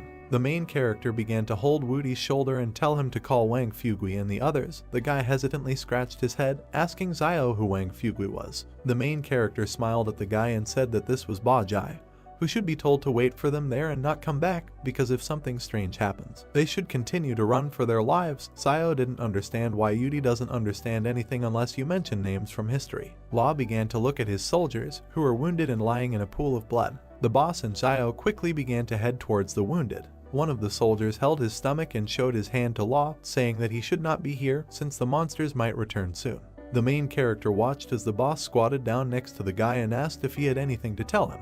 The guy began to look at Law with a smile on his face, telling him that he said that he would give them a tour of this beautiful world. As soon as they get to the 109th fortress, the guy began to say that he is afraid now they will not be able to go with boss and Law needs to have a blast himself. The boss began to smile, covering his eyes from tears and telling the soldier that he was afraid he would die from exhaustion in the 109th fortress. Law began to laugh loudly with his lying assistant. The soldier's hand began to squeeze the boss's hand. The guy held the wound on his stomach and told Law with a smile that they had no regrets. The boss looked at his assistant with a sad look full of tears, nodding slowly. Xiao began to slowly approach Luo and the soldier and talk about how some of them don't have to die. The main character began to stretch out the boss's hand, which contained the jars. The guy began to say that his medicine is the best, which is suitable for external injuries and therefore you don't have to worry that they will die. But Xiao began to say that he doesn't just cure. Law began to look with interest at the jars in the guy's hands. The main character began to tell the boss that in exchange for this medicine they should bring them all to Fortress 109 and provide them with a legal place of residence. Law smiled and laughed, saying that it was a very familiar feeling. Lo began to open his mouth and eyes wide, telling Xiao that he was a miracle healer. The main character imagined in his head how he would hit Law on the head for saying such words. The boss began to smile sweetly and, looking at Xiao, said that given their relationship, if the main character saves their lives, he will be able to drag as many people as he wants into the barrier. Xiao did not understand what kind of relationship the boss was talking about.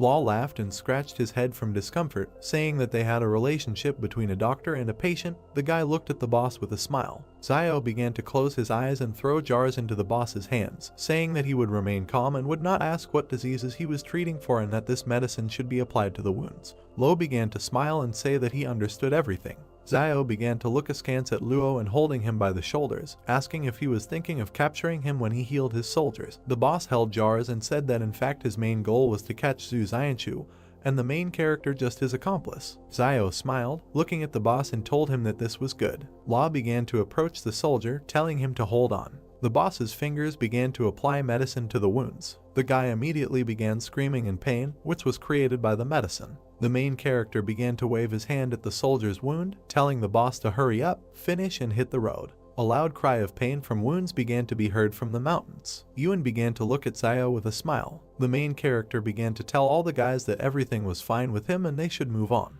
The soldiers began to head out with Xiao and Luo's group. The boss began pointing his finger at Yudi, saying that he remembered him and this crazy man who was in the 3rd psychiatric hospital. The guy began to clasp his hands with a smile on his face, telling Lo that he also remembered him and his name was Benbo-er. The boss began to tell Yudi not to talk nonsense and not to call him Benbo-er. The guy began to clench his hands on his chest in anger and tell the boss to call him a great sage, not a madman. Law began to get angry and angrily tell Yudi that all crazy people say that they are not crazy. The boss began to tell the guy that he says the great sage who protects his master. In order to receive the scriptures in the West, Law began to ask Yudi where his master was. Xiao began to point his finger at himself with a calm face and tell the boss that he was his master. 2 people also began to say their names. Luo could not believe that they were telling the truth. 3 cars stood in one of the places. The boss began to be surprised and say that it was strange, because they looked like the cars from Fortress 109.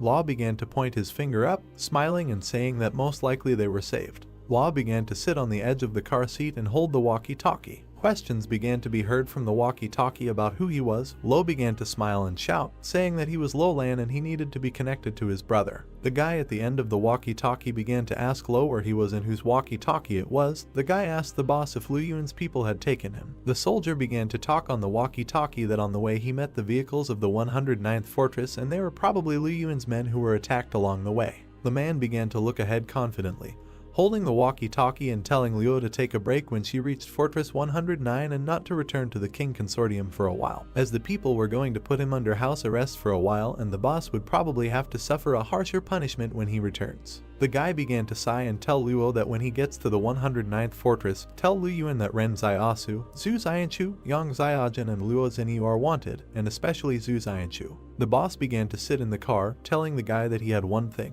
but that Ren Xiaosu was next to him. The guy asked Luo, he caught him too. The boss began to smile and tell the guy that he may not believe him when he says this, but given that this is happening now, we can say that he caught him and Ren rather saved him. The guy began to look ahead, telling the boss to tell the guy that the matter between the king consortium and him was closed and the guy also owed him for saving his life. Law began to look at the people, telling the guy that they just wanted to go to the 109th fortress and become legal residents there. Zio sighed with relief and said that this day had come and from now on they would be the legal residents of the 109th fortress. Zio stood next to Luo, who was holding a walkie-talkie. The main character began to look thoughtfully to the side, thinking about where the body would go if they were attacked halfway. Zio began to look at the ground, realizing that the blood had already dried and judging by the color, it could suggest that half a day had passed since the battle. There was something lying near the guy's feet. Zio began to look at the fur in his hands, realizing that it was wolf. The guy began to stand near the rock. Zio looked down carefully, noticing something. A wolf began to emerge from the cave. The main character decided that it was the Wolf King.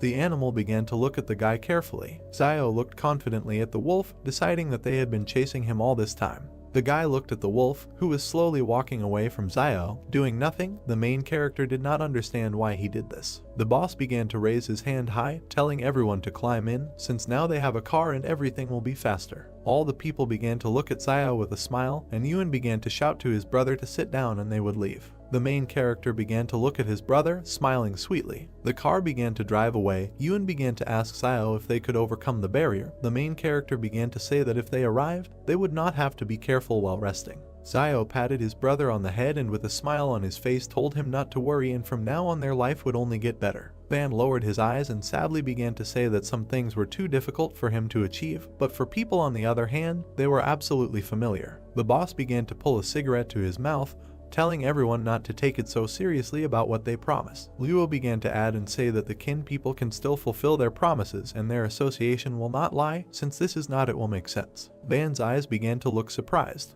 The man began to smile and tell Luo that Zaiasu saved his life. The boss began to ask Wang if this was true. Wang began to smile and talk about how it was not enough to simply overcome the barrier, and if anyone heard about this, they would think that the kin association was stingy. The gentleman began to look thoughtfully to the side, realizing that when he left the city with Zaiasu, he had already told him what it was worth, so the time had come to prove it. Wang began to look askance at Luo, telling him that he had never shone, so it was difficult for him to participate in negotiations with Luolan, and the guy might even laugh in his face because Van had no pride. The gentleman began to look into the distance, filled with determination and telling himself that there was nothing terrible in this and that he was a grateful person and that his life had been saved. He would do everything in his power to help him. The boss began to look at the man with confusion, holding a cigarette and telling him not to be greedy. Wang began to come too close to Luo, that he was very scared. Wang put his finger in the boss's face, telling him that the kin association has a lot of property in the 109th barrier and it would not be a problem for Luo to give them a store. The boss became scared to say that his life is not worth the store. The man began to look at the boss with surprise and incomprehension,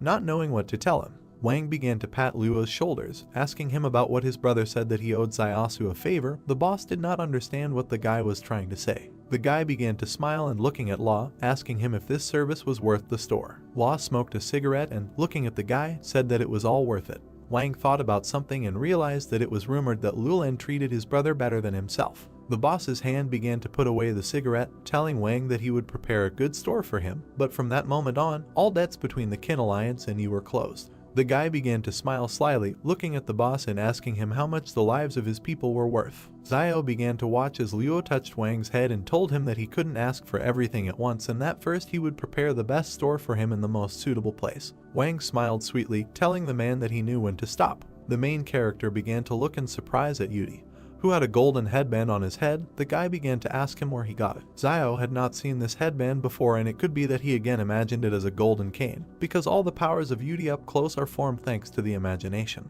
The guy started shaking his hands and smilingly saying that Buddha gave it to him. Woody began to come close to Zio, asking him if he remembered the strengthening spell. The guy began to look frightened, saying that he remembered, although in fact he did not. The main character began to sit in special clothes, repeating the same phrases many times. Woody began to squeeze his ears and shout at Zio to stop it. The main character frightenedly asked the guy what was wrong. Van, with incomprehension, began to tell the main character that this headband was a gift from the Buddha and nothing could be done about it and he could not take it back. Zio began to fearfully ask Wang what it meant. What he had just done was also a gift from the Buddha. Wang began to tell the guy with a calm face that no one knew about it. Yuan smiled, looking at his brother, telling everyone that there was a city ahead. The car began to drive up to a high tower on which the 109th city was written. The car began to approach the tower, on which 109 was written. The girl began to point her finger at Zio, telling all the children to thank him, since it was thanks to the guy that they survived to this day. People from the group began to smile sweetly, thanking the main character. Zio began to laugh, indicating with his hand that this should not be done. The guy started pointing his finger at the three. Zio understood with his hands and said with a sweet smile that the three of them had not yet thanked him, so they could take their time. People looked at Zio silently, without saying anything to him. Cars began to drive up to different tents. Yuen began to smile and point to different tents, saying that they have something like this right in the city. The car began to stop at one of the tents. The girl began to ask in surprise whether they lived in a similar place. A friend of the main character began to say that she lived in one, but it was better there and Zio was a substitute teacher in their city. The girl began to say that if the barrier still worked, he would become their new teacher. Alone the girls couldn't believe that Zio could become a teacher. The car's wheels began to turn off. Law jumped off the car and started shouting that they were there. The boss began to angrily ask everyone about where Liu Yuan was, since he urgently needed him. People began to ask each other who Liu Yuan was, while Lo watched this angrily. The boss began to shout and point his finger at the man, telling the administrator of this city to quickly come to him. All the people began to look at the angry Law in fear. Zio stood behind the boss, telling him that they had arrived from Barrier 113 and this was Liulan from the film consortium, and all this should be reported to their administrator. The people began to look at the main character in fear and tell him to wait a minute. The girl began to look into the distance, thinking that Liulan must have promised that Liang, Wang Fugui, Wang Dalon and Wen Wudi would fall into the barrier, but he began to mention Jiang Wu and the disciples. Everyone understood that if things remained like this, they will become refugees. But now Liulan can support them, so if everyone from the car falls into the 109 barrier, no one will say a word. The girl decided that they can only hope that Liu Yuan will not check Liulan. Zio looked at Law, who was smoking a cigarette angrily. The tower doors began to open. The man began to meet Law halfway, smiling sweetly and saying that he had heard a lot about him. The boss began to tuck his hands in his chest with contempt, asking the guy if this was true. The man began to head towards the boss, telling him that as soon as he received news from King's boss, he immediately came out to say hello, and if they had not lost contact with him, the man would not have met them. Law angrily walked around the man and, without even approaching him, began telling his group to follow him. The man began to call everyone away and shout to wait. Frightened, he began to ask Law who these people were in the car and whether they needed to be checked. The boss began to slap the man in the face with hostility, asking how he could check his people. Ban began to look at Law in surprise, saying that this man was the administrator of Barrier 109 and how dare the boss just pick him up and hit him. Zio and Yuan did not understand what was happening. The boss began to look at the man with anger, asking him that he had forgotten who he was. The guy looked to the side. There was a red imprint from Law's hand on his cheek. The man began to stutter and tell the boss that he had not forgotten and then began to show the way. Law began to tell King not to forget who he was. People got out of the car, looking at the territory. Yuan began to tell Zio that the roads in this barrier were very clean. Tall houses, plants that Yuan praised. The brother began to point his finger at the clearing to the main character. One of the girls began to look at the garden with admiration, saying that people usually come here after eating and in the evening you can see dancing aunties here, and if one of them has a radio, she will definitely attract all the attention. Two people fed each other cutely. Yuan began to talk about how dad and daughter feed each other cutely. Zio began to notice in surprise that they were kissing. People began to kiss sweetly without seeing anyone. The girl made a sly look, saying that this was not a father and daughter. The boss began to look askance at people, telling them that he would take them to the grocery store as promised. The whole group of people began to look at the boss in surprise and incomprehension. Then waved his hand at everyone, shouting to hurry after Law. People began to approach some place. Yuan held Zio's hand in fear and began to ask him why people were looking so angry and maybe they should return to the city. The main character began to look at his brother, telling him to stop, and if his brother didn't like it, he could take him away from here. The boss's feet began to step on the tiles. Law, with a smile on his face and a cigarette in his mouth, began asking everyone how they liked it, saying that there was no such place anywhere else and that there was a real gold mine here. Ban began to bow to the boss, thanking him from the bottom of his heart. Lo began to tell people that they now have a yard and houses in the back, so this is enough for everyone, and then the boss began to say that now they are even. The gentleman began to thank Zio for helping them get into the barrier. The main character began to tell Wang that there was no need for thanks since they needed to equip this store. Ban began to tell the guy with a smile on his face that this was his store since he risked his life for it. The man began to touch the guy's hands, telling him that he could work there as a cashier without asking for a lot of money. The man told Zio that he would have a slightly higher salary. The main character smiled sweetly, saying that he agreed.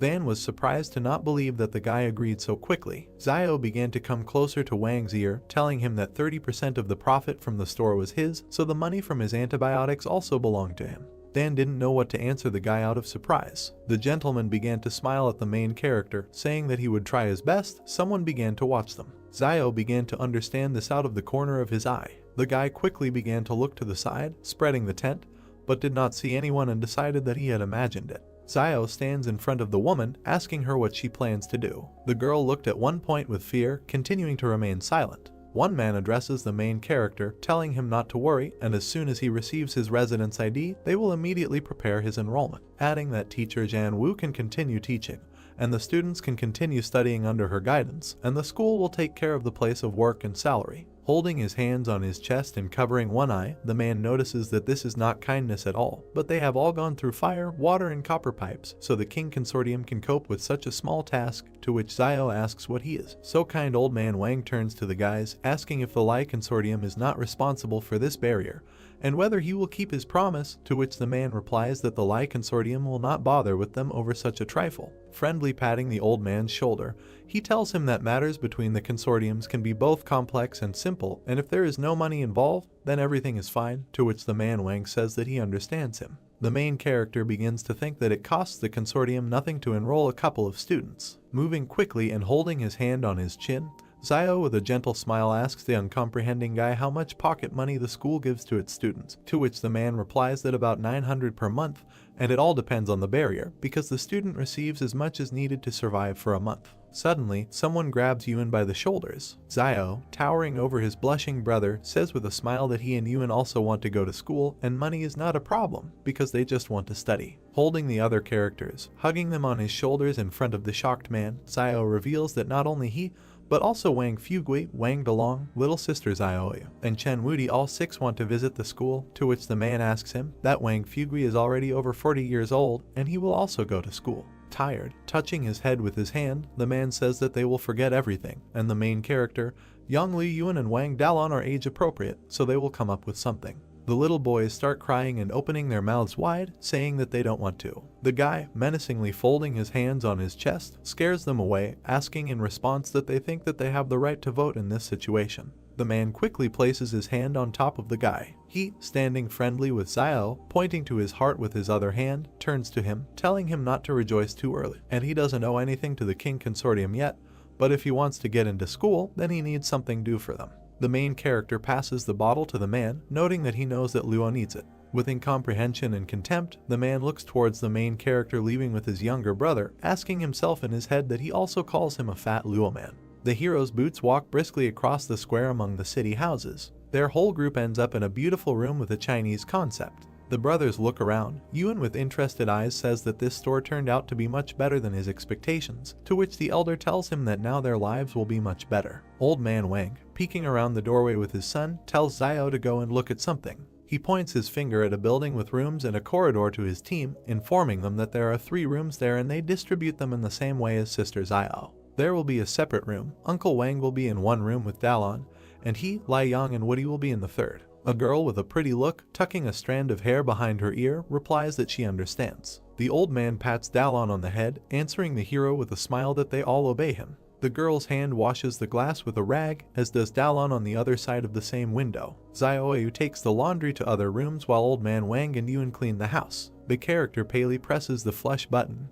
when suddenly the water in the toilet on the floor begins to flush down. All the characters stand around the toilet, looking at its work with interest. The main character, in front of the inspired team, says that all the toilets here are dry and they can flush them because there is a sewer system, to which Yuan notes that this is so cool. The water in the bathroom starts to rain out of the shower. Splashing together in the water, the hero notices that it is not surprising why the people in the barrier are so clean, because there is unlimited water here. A beautiful flower illuminates the dawn sun, creating a dark shadow against its background. The whole company sits together on a mattress in the living room of the building. The sunset casts its last rays of sun on the city houses. Sister Zioyu says that it is so good, adding that so much time has passed since they could sit like this, which old man Wang confirms. Turning to the brothers, Van informs them that while they were cleaning up, several people came to talk to the director, suggesting that apparently the place was originally a clinic and a very famous one, asking why don't they do it. Zio remembers the image of a kindly gangster with a cigar in his mouth, making a face and responding with silence. With a sigh, hands folded, and standing next to a hand holding his chin in thought, he asks which of them is a medic, explaining that all he knows is how to make black medicine,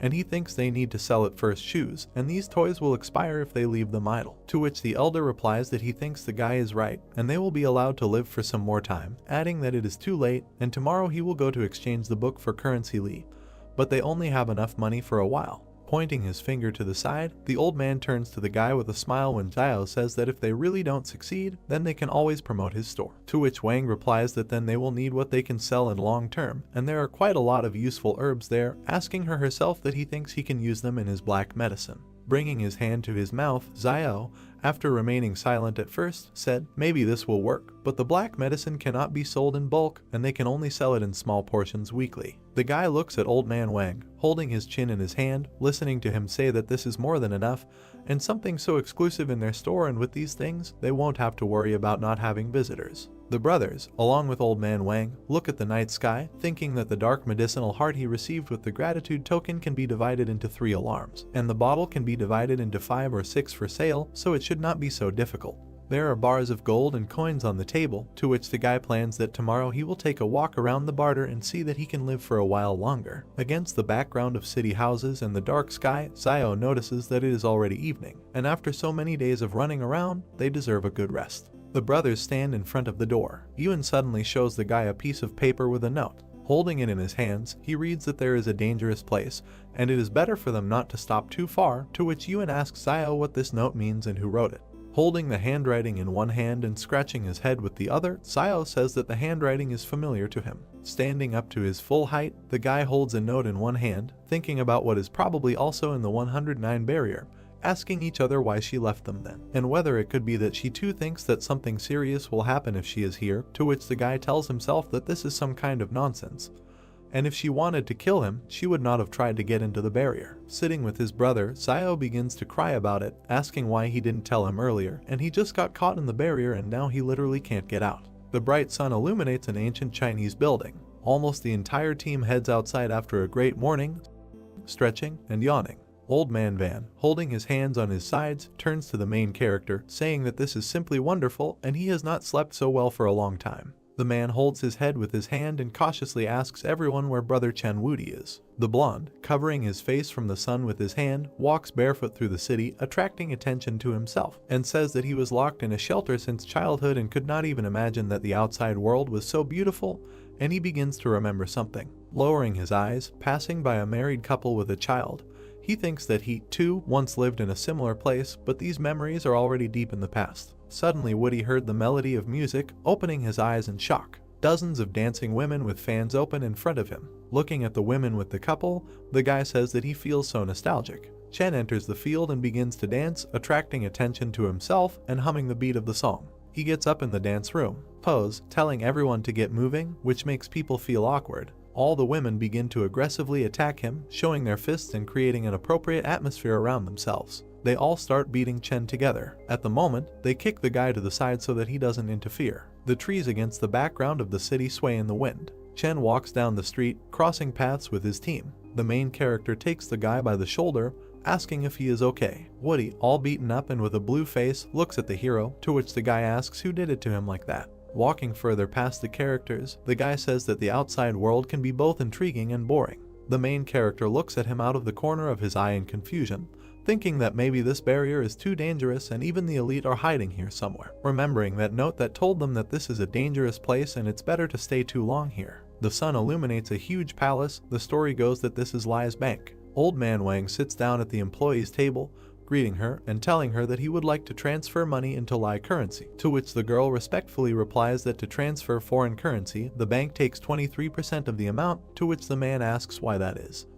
Zio abruptly takes Chan's hand with the money, telling him not to transfer everything, and suddenly they will have to go to another barrier, in which case the commission amount will be paid in vain, but the man asks again about going to another barrier. Holding and counting the money, the man hesitantly says it's good that he understood him. The whole squad is walking down the street. Wang begins to tell Zio that he mentioned that he wants to go to another barrier, asking where he still wants to go. The hero kindly answers the old man that he is not saying that they will definitely move, and they still have enough money and they need some currency and they can save the rest for now. Zio looks forward seriously, thinking that even if they have no idea where they will be heading next in the near future, he has a feeling that they will have to leave this place and enter a barrier unknown to them again. The heroes look at the view of the city buildings. A bus passes by Zio and he says it's Route 666, asking if it's public transport. Zio points his hand to the team at the bus, asking what this means, that they can also ride on it, to which Old Man Wang says that this is absolutely true, and he has heard a lot about it, because when the people of the barrier told him about it, he told them about it first. I didn't believe it.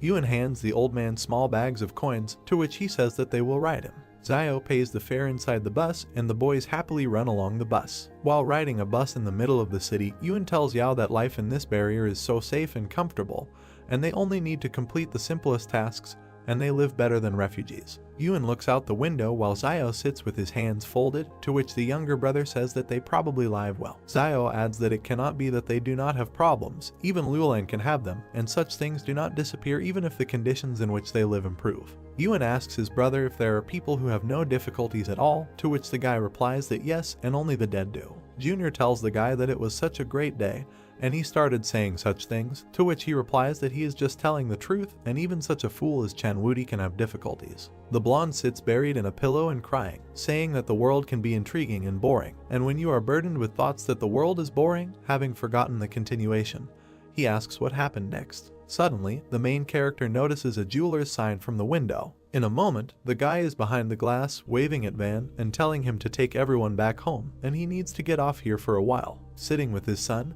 and addressing the boy in the back rows, Uncle Wang asks when his brother managed to leave, to which he replies that he has no idea about it, and he did not follow him. Walking in the other direction from the bus and straightening his raincoat with his hand, he thinks that it will be better if they don't find out that he wants to sell gold, because he's too lazy to explain it to them. Holding his cloak at his neck, he enters some room with a photograph of the lieutenant, thinking that he went unnoticed. The guy looks at the photograph of the junior lieutenant, where it is written that he is wanted. Opening his arms to the sides from the photograph of what he saw, he asks, exclaiming that this is not Ziyu Xiangchu. Standing against the wall with his mouth open, he thinks that this is very bad news, and although he left the jacket with gold, but if someone from the King Consortium checks the gold, they will immediately understand that it is clearly missing. As he walks away from the wall, hand on his chin, he thinks that if the King Consortium posted a notice right in front of the jeweler's workshop, they must have found something, and it's as if they set a bait to find me. Realizing something, imagining a photograph of the lieutenant in the background, he thinks that they are looking for Ziyu Xiangchu. Xiangchu, in the city outside Barrier 111, walks through the area. He looks forward with open eyes, holding his stomach with his hand, saying that he has finally reached the 111th barrier. Remembering how he ate mushrooms by the fire and walked hungry through the forest, he closes his eyes, thinking about how good it is that he is a Superman and his constitution is different, so a small amount of poison and wild vegetables is not able to kill him. The lieutenant, pointing his finger at the eggs on the plate, asks the guy, greeting him, asking if there is anything to eat and he can pay. Late in the evening, Xiangchu summons a shadow with his magic and sits on it. He, sitting on the back of a shadow, runs from side to side with great speed. A whirlwind of dust flies forward among the trees. King, sitting in the car, looks angrily to the side, thinking that it is good that outside Mount Jing he met people from the consortium, otherwise it is unknown how long the road to the 111th fortress would have been. The man notices how the shadow of the main character runs in front of his car behind the one driving in front. Gritting her teeth, King looks ahead warily, asking about the black shadow, and assuming that it is Zhu Xiangchu. The lieutenant's shadow on the back of his double runs further into the forest. The man hits the body of the car from the inside with his hand with all his might. Getting even more irritated, he thinks that because of this Zhu Xiangchu, he is forced to flee, while he himself is galloping through the wasteland, and he is heading towards the 109th fortress, and no matter how he hides, he cannot escape from him. Evil King addresses the bald guard, ordering him to contact Luolan, and if Zhu Xiangchu appears near the 109th fortress, then he must be caught, to which the man responds positively. As the cars approach the old castle, King orders everyone that okay, they need to enter the fortress first. With his hands folded on his chest, he seriously looks out the car window, continuing to think that no matter how Zhu Xiangchu jumps, he is just an insignificant Superman, and the old people from the consortium are a real problem. Imagining the images of the consortium members against the background of his serious expression, he thinks that the shadows inside him are changing one after another, and only those faces are really the core of the King family, which the old people care so much about. making his gaze even more hostile. He tells himself in his head that, as they say in the King Consortium, violence is only a means of maintaining order, and it cannot be order itself, adding that in a word, a shadow remains a shadow and cannot be on the surface. As he drives through the square among the houses, he thinks that he is now the center of attention for confronting the source of the flames, and it is normal that the old people want to suppress his resolve, since it looks like he will be under house arrest for a while. The car slows down, slowly kicking up dust under the wheels. The bald guard speaks to the man, informing him that they are going to go to the operations department tomorrow, and they will probably all be separated and assigned to other military units, to which their boss calmly responds positively, but the guard asks him again what he wants to tell them something else. Holding onto the chair in front, the guard with a grimace asks King why he doesn't get out of the car and say a few words to the soldiers, explaining that they could go with him into the wasteland, because there are many of them. They have weapons and they can do whatever he wants, to which he replies that so many people were waiting to go home to their wives and children that he ended up telling them to go back to the wasteland and try to survive there. The man with confidence in his eyes tells him that everyone would agree. Opening the door, a man with a serious look orders them to stop talking and they need to go out. The man gets out of the car when dozens of soldiers appear in front of him. Looking straight at them, he makes an appeal to them so that they show their best side in the new units and so that they do not disgrace him. Standing in front of the soldiers with machine guns and their commander, they all unanimously say the word yes. Getting back into the car, he orders everyone to jump in their cars and go home. The fortress building stands against the background of the night starry sky. The car flies quickly along the city avenue. King approaches the door of one house, finding himself already on the threshold. The man gradually takes off his shirt. Water begins to flow from the shower and gives off steam. Standing under the hot shower, King thinks that he can finally take a shower and relax a little. Wetting his long hair and raising his head up with his eyes closed, he continues to think that some were burning with impatience, and as soon as he entered the fortress, the soldiers under his command immediately began to distribute. As he puts a towel on his lower body and steps out of the hot shower, he says that all his men are brave and battle-hardened, and now that there is a chance to divide these troops, it is clear that no one will want to miss this opportunity. He calmly puts his shirt back on. King exits the building with security in his white suit. A security guard in uniform blocks the gentleman's passage with his hand, telling him that he cannot leave the house and he better not make their job difficult. The guy looks at the guard with arrogance, saying that the old people said that it was forbidden to leave the fortress, asking that when they said that it was forbidden to even leave the house, and did someone really give the wrong decree. He passes by the men, telling them not to worry, and he is just about to go listen to the singing, asking who in this fortress does not know that he, King Zhen, likes to listen to others sing. A man in armor runs in front of King, blocking his path, explaining that they are simply following orders. The man's eyes clenched with anger. Suddenly, a bullet flies into the ground in front of the entrance, causing the guards to go into shock. A man passing by explains that everything is fine and no one will cause them problems. The guard bows to King as he leaves the house, thanking him for his mercy. Looking after the departing King, the men whisper that there used to be rumors that King Zhen had trump cards with him, and he could not think that this would turn out to be true. To which the other asks his comrade that yes, but didn't the Consortius remove him, and someone else follows the person who lost power. King brings a small glass to his mouth, listening to someone read the words that Sancha Station, the intersection of roads to the north leave and come from the south. He sits on a chair, pouring more alcohol into his glass, continuing to listen to the story that in the morning important carriages crowded here, and at dusk, lo and behold, sadly drove back. Looking at the dressed up people with makeup and ancient Chinese robes, King thinks that the actors on this stage have changed again. Captivated by his gaze, he continues to listen to the poem, thinking that he is the only one who has not changed. While viewing the poem from afar, a servant approaches the man, informing him that the consortium has business with him and they invite him to discuss it at a meeting. Turning with a menacing face to the servant, he replies that he should say that he will not come. The bright sun illuminates the houses of the city. Zio walks down the street among other people, thinking that he won't be able to sell the gold, and he will probably be watched. Raising his hand to his face, closing his eyes, he begins to think that it looks like they'll have to take over the store after all, and they won't be able to live on the subsidy provided by the school, and commendation coins are harder to come by in their day than money, and they can't always sell black medicine. Old man Wang and the guy opposite are smiling at each other, which Zio noticed standing behind them. He looks ahead gloomily, wondering what this Wang Fugui is doing again. The guy sees how the old man in his hand with a smile hands the guy a black jar, to which the main character immediately realizes that this is black medicine.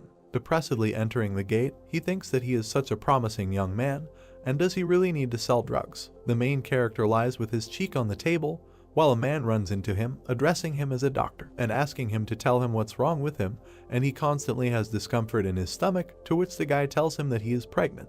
The man's face turned into the most shocked and surprised, which made him even turn blue. He begins to shout at him, opening his mouth, asking again about the pregnancy, swearing, asking the hero that he doesn't hear that he is a man. And he also has a doctor's sign hanging, since he may not care about the condition of the Lula. What does the guy says that it turns out that he is not pregnant? The enraged man points his finger at the tired hero with anger, asking him if he even knows who he is, and how he dares to talk to him like that. To which the guy asks without interest who he is, and the man introduces himself as Yanlin Feng is from the western region, and let him come and ask around. Suddenly the protagonist's face lights up with joy, and he receives a notification that he has received a new task to cure a patient.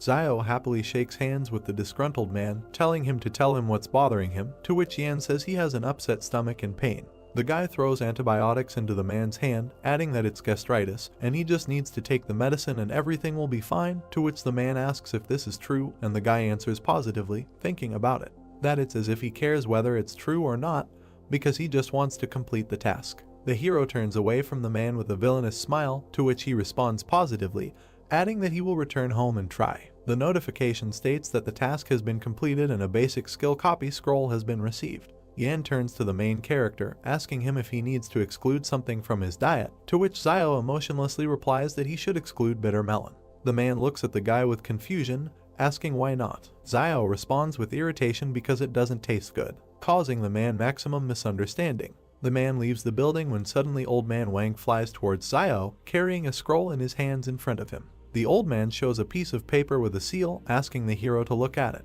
The guy examines the document in front of him, wondering if this is a leaflet for the source of the flame. A piece of paper was lying right on the table, and Wang said that in 2 days, superhumans could contact their company and receive money for donating blood, which would later be used in research, and thereby they would also contribute to the development of humanity. Wang, pointing his finger at a piece of paper standing next to the protagonist, said that the most important thing is next, and after donating only 200 milliliters of blood, they will immediately receive a payment of 1 million, which greatly surprised Zio. Wang asked with a puzzled look if he wanted to try, and said that it also said that it would not ensure the confidentiality of personal information, while the protagonist, with a thoughtful look, reasoned that earlier on Jing Mountain he heard Yang Xiaojin talking about this company, then it seemed doubtful to him, and now he came across her in the 109th fortress. Zio looked down and continued to reason that now all the fortresses are hostile to superhumans to one degree or another, but the flame source not only began to buy blood from superhumans, but also openly offered them protection, and what was the goal?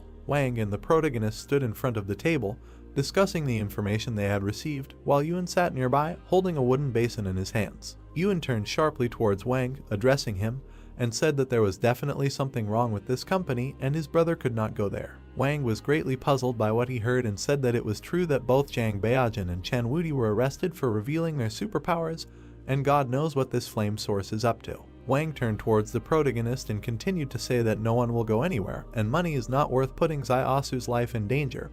And by the way, Chen Wudi must be told to under no circumstances use his superpowers whenever he pleases. The protagonist crosses his arms over his chest and turns towards Wang, addressing him, and says that he shouldn't worry about it, and Chen Wudi will keep his mouth shut, and he threatens him with a hoop compression spell, otherwise he asks what it is the spell may be useful. Yuan, with a malicious grin on his face, turned to his brother, saying that it turns out that this source of flame has a lot of money, and if so, then they don't have to donate blood, but they can just rob the company. The protagonist at the same moment kicked his brother and said that he should disappear and go get ready and prepare to go to school with him tomorrow, while he fell forward, dropping his pelvis. Yuan said with tears in his eyes that it was good, and Zio, looking at him, reasoned that this child had grown up in the harsh conditions of a trading town since childhood, and now that they had moved to the fortress, someone should teach him from time to time correct behavior. The protagonist pointed his finger at a piece of paper lying on the table and turned towards Van, asking what, by the way, what kind of set of numbers and some kind of code is this? Zio continued to point his finger at the piece of paper while Wang told him that this must be a telephone number,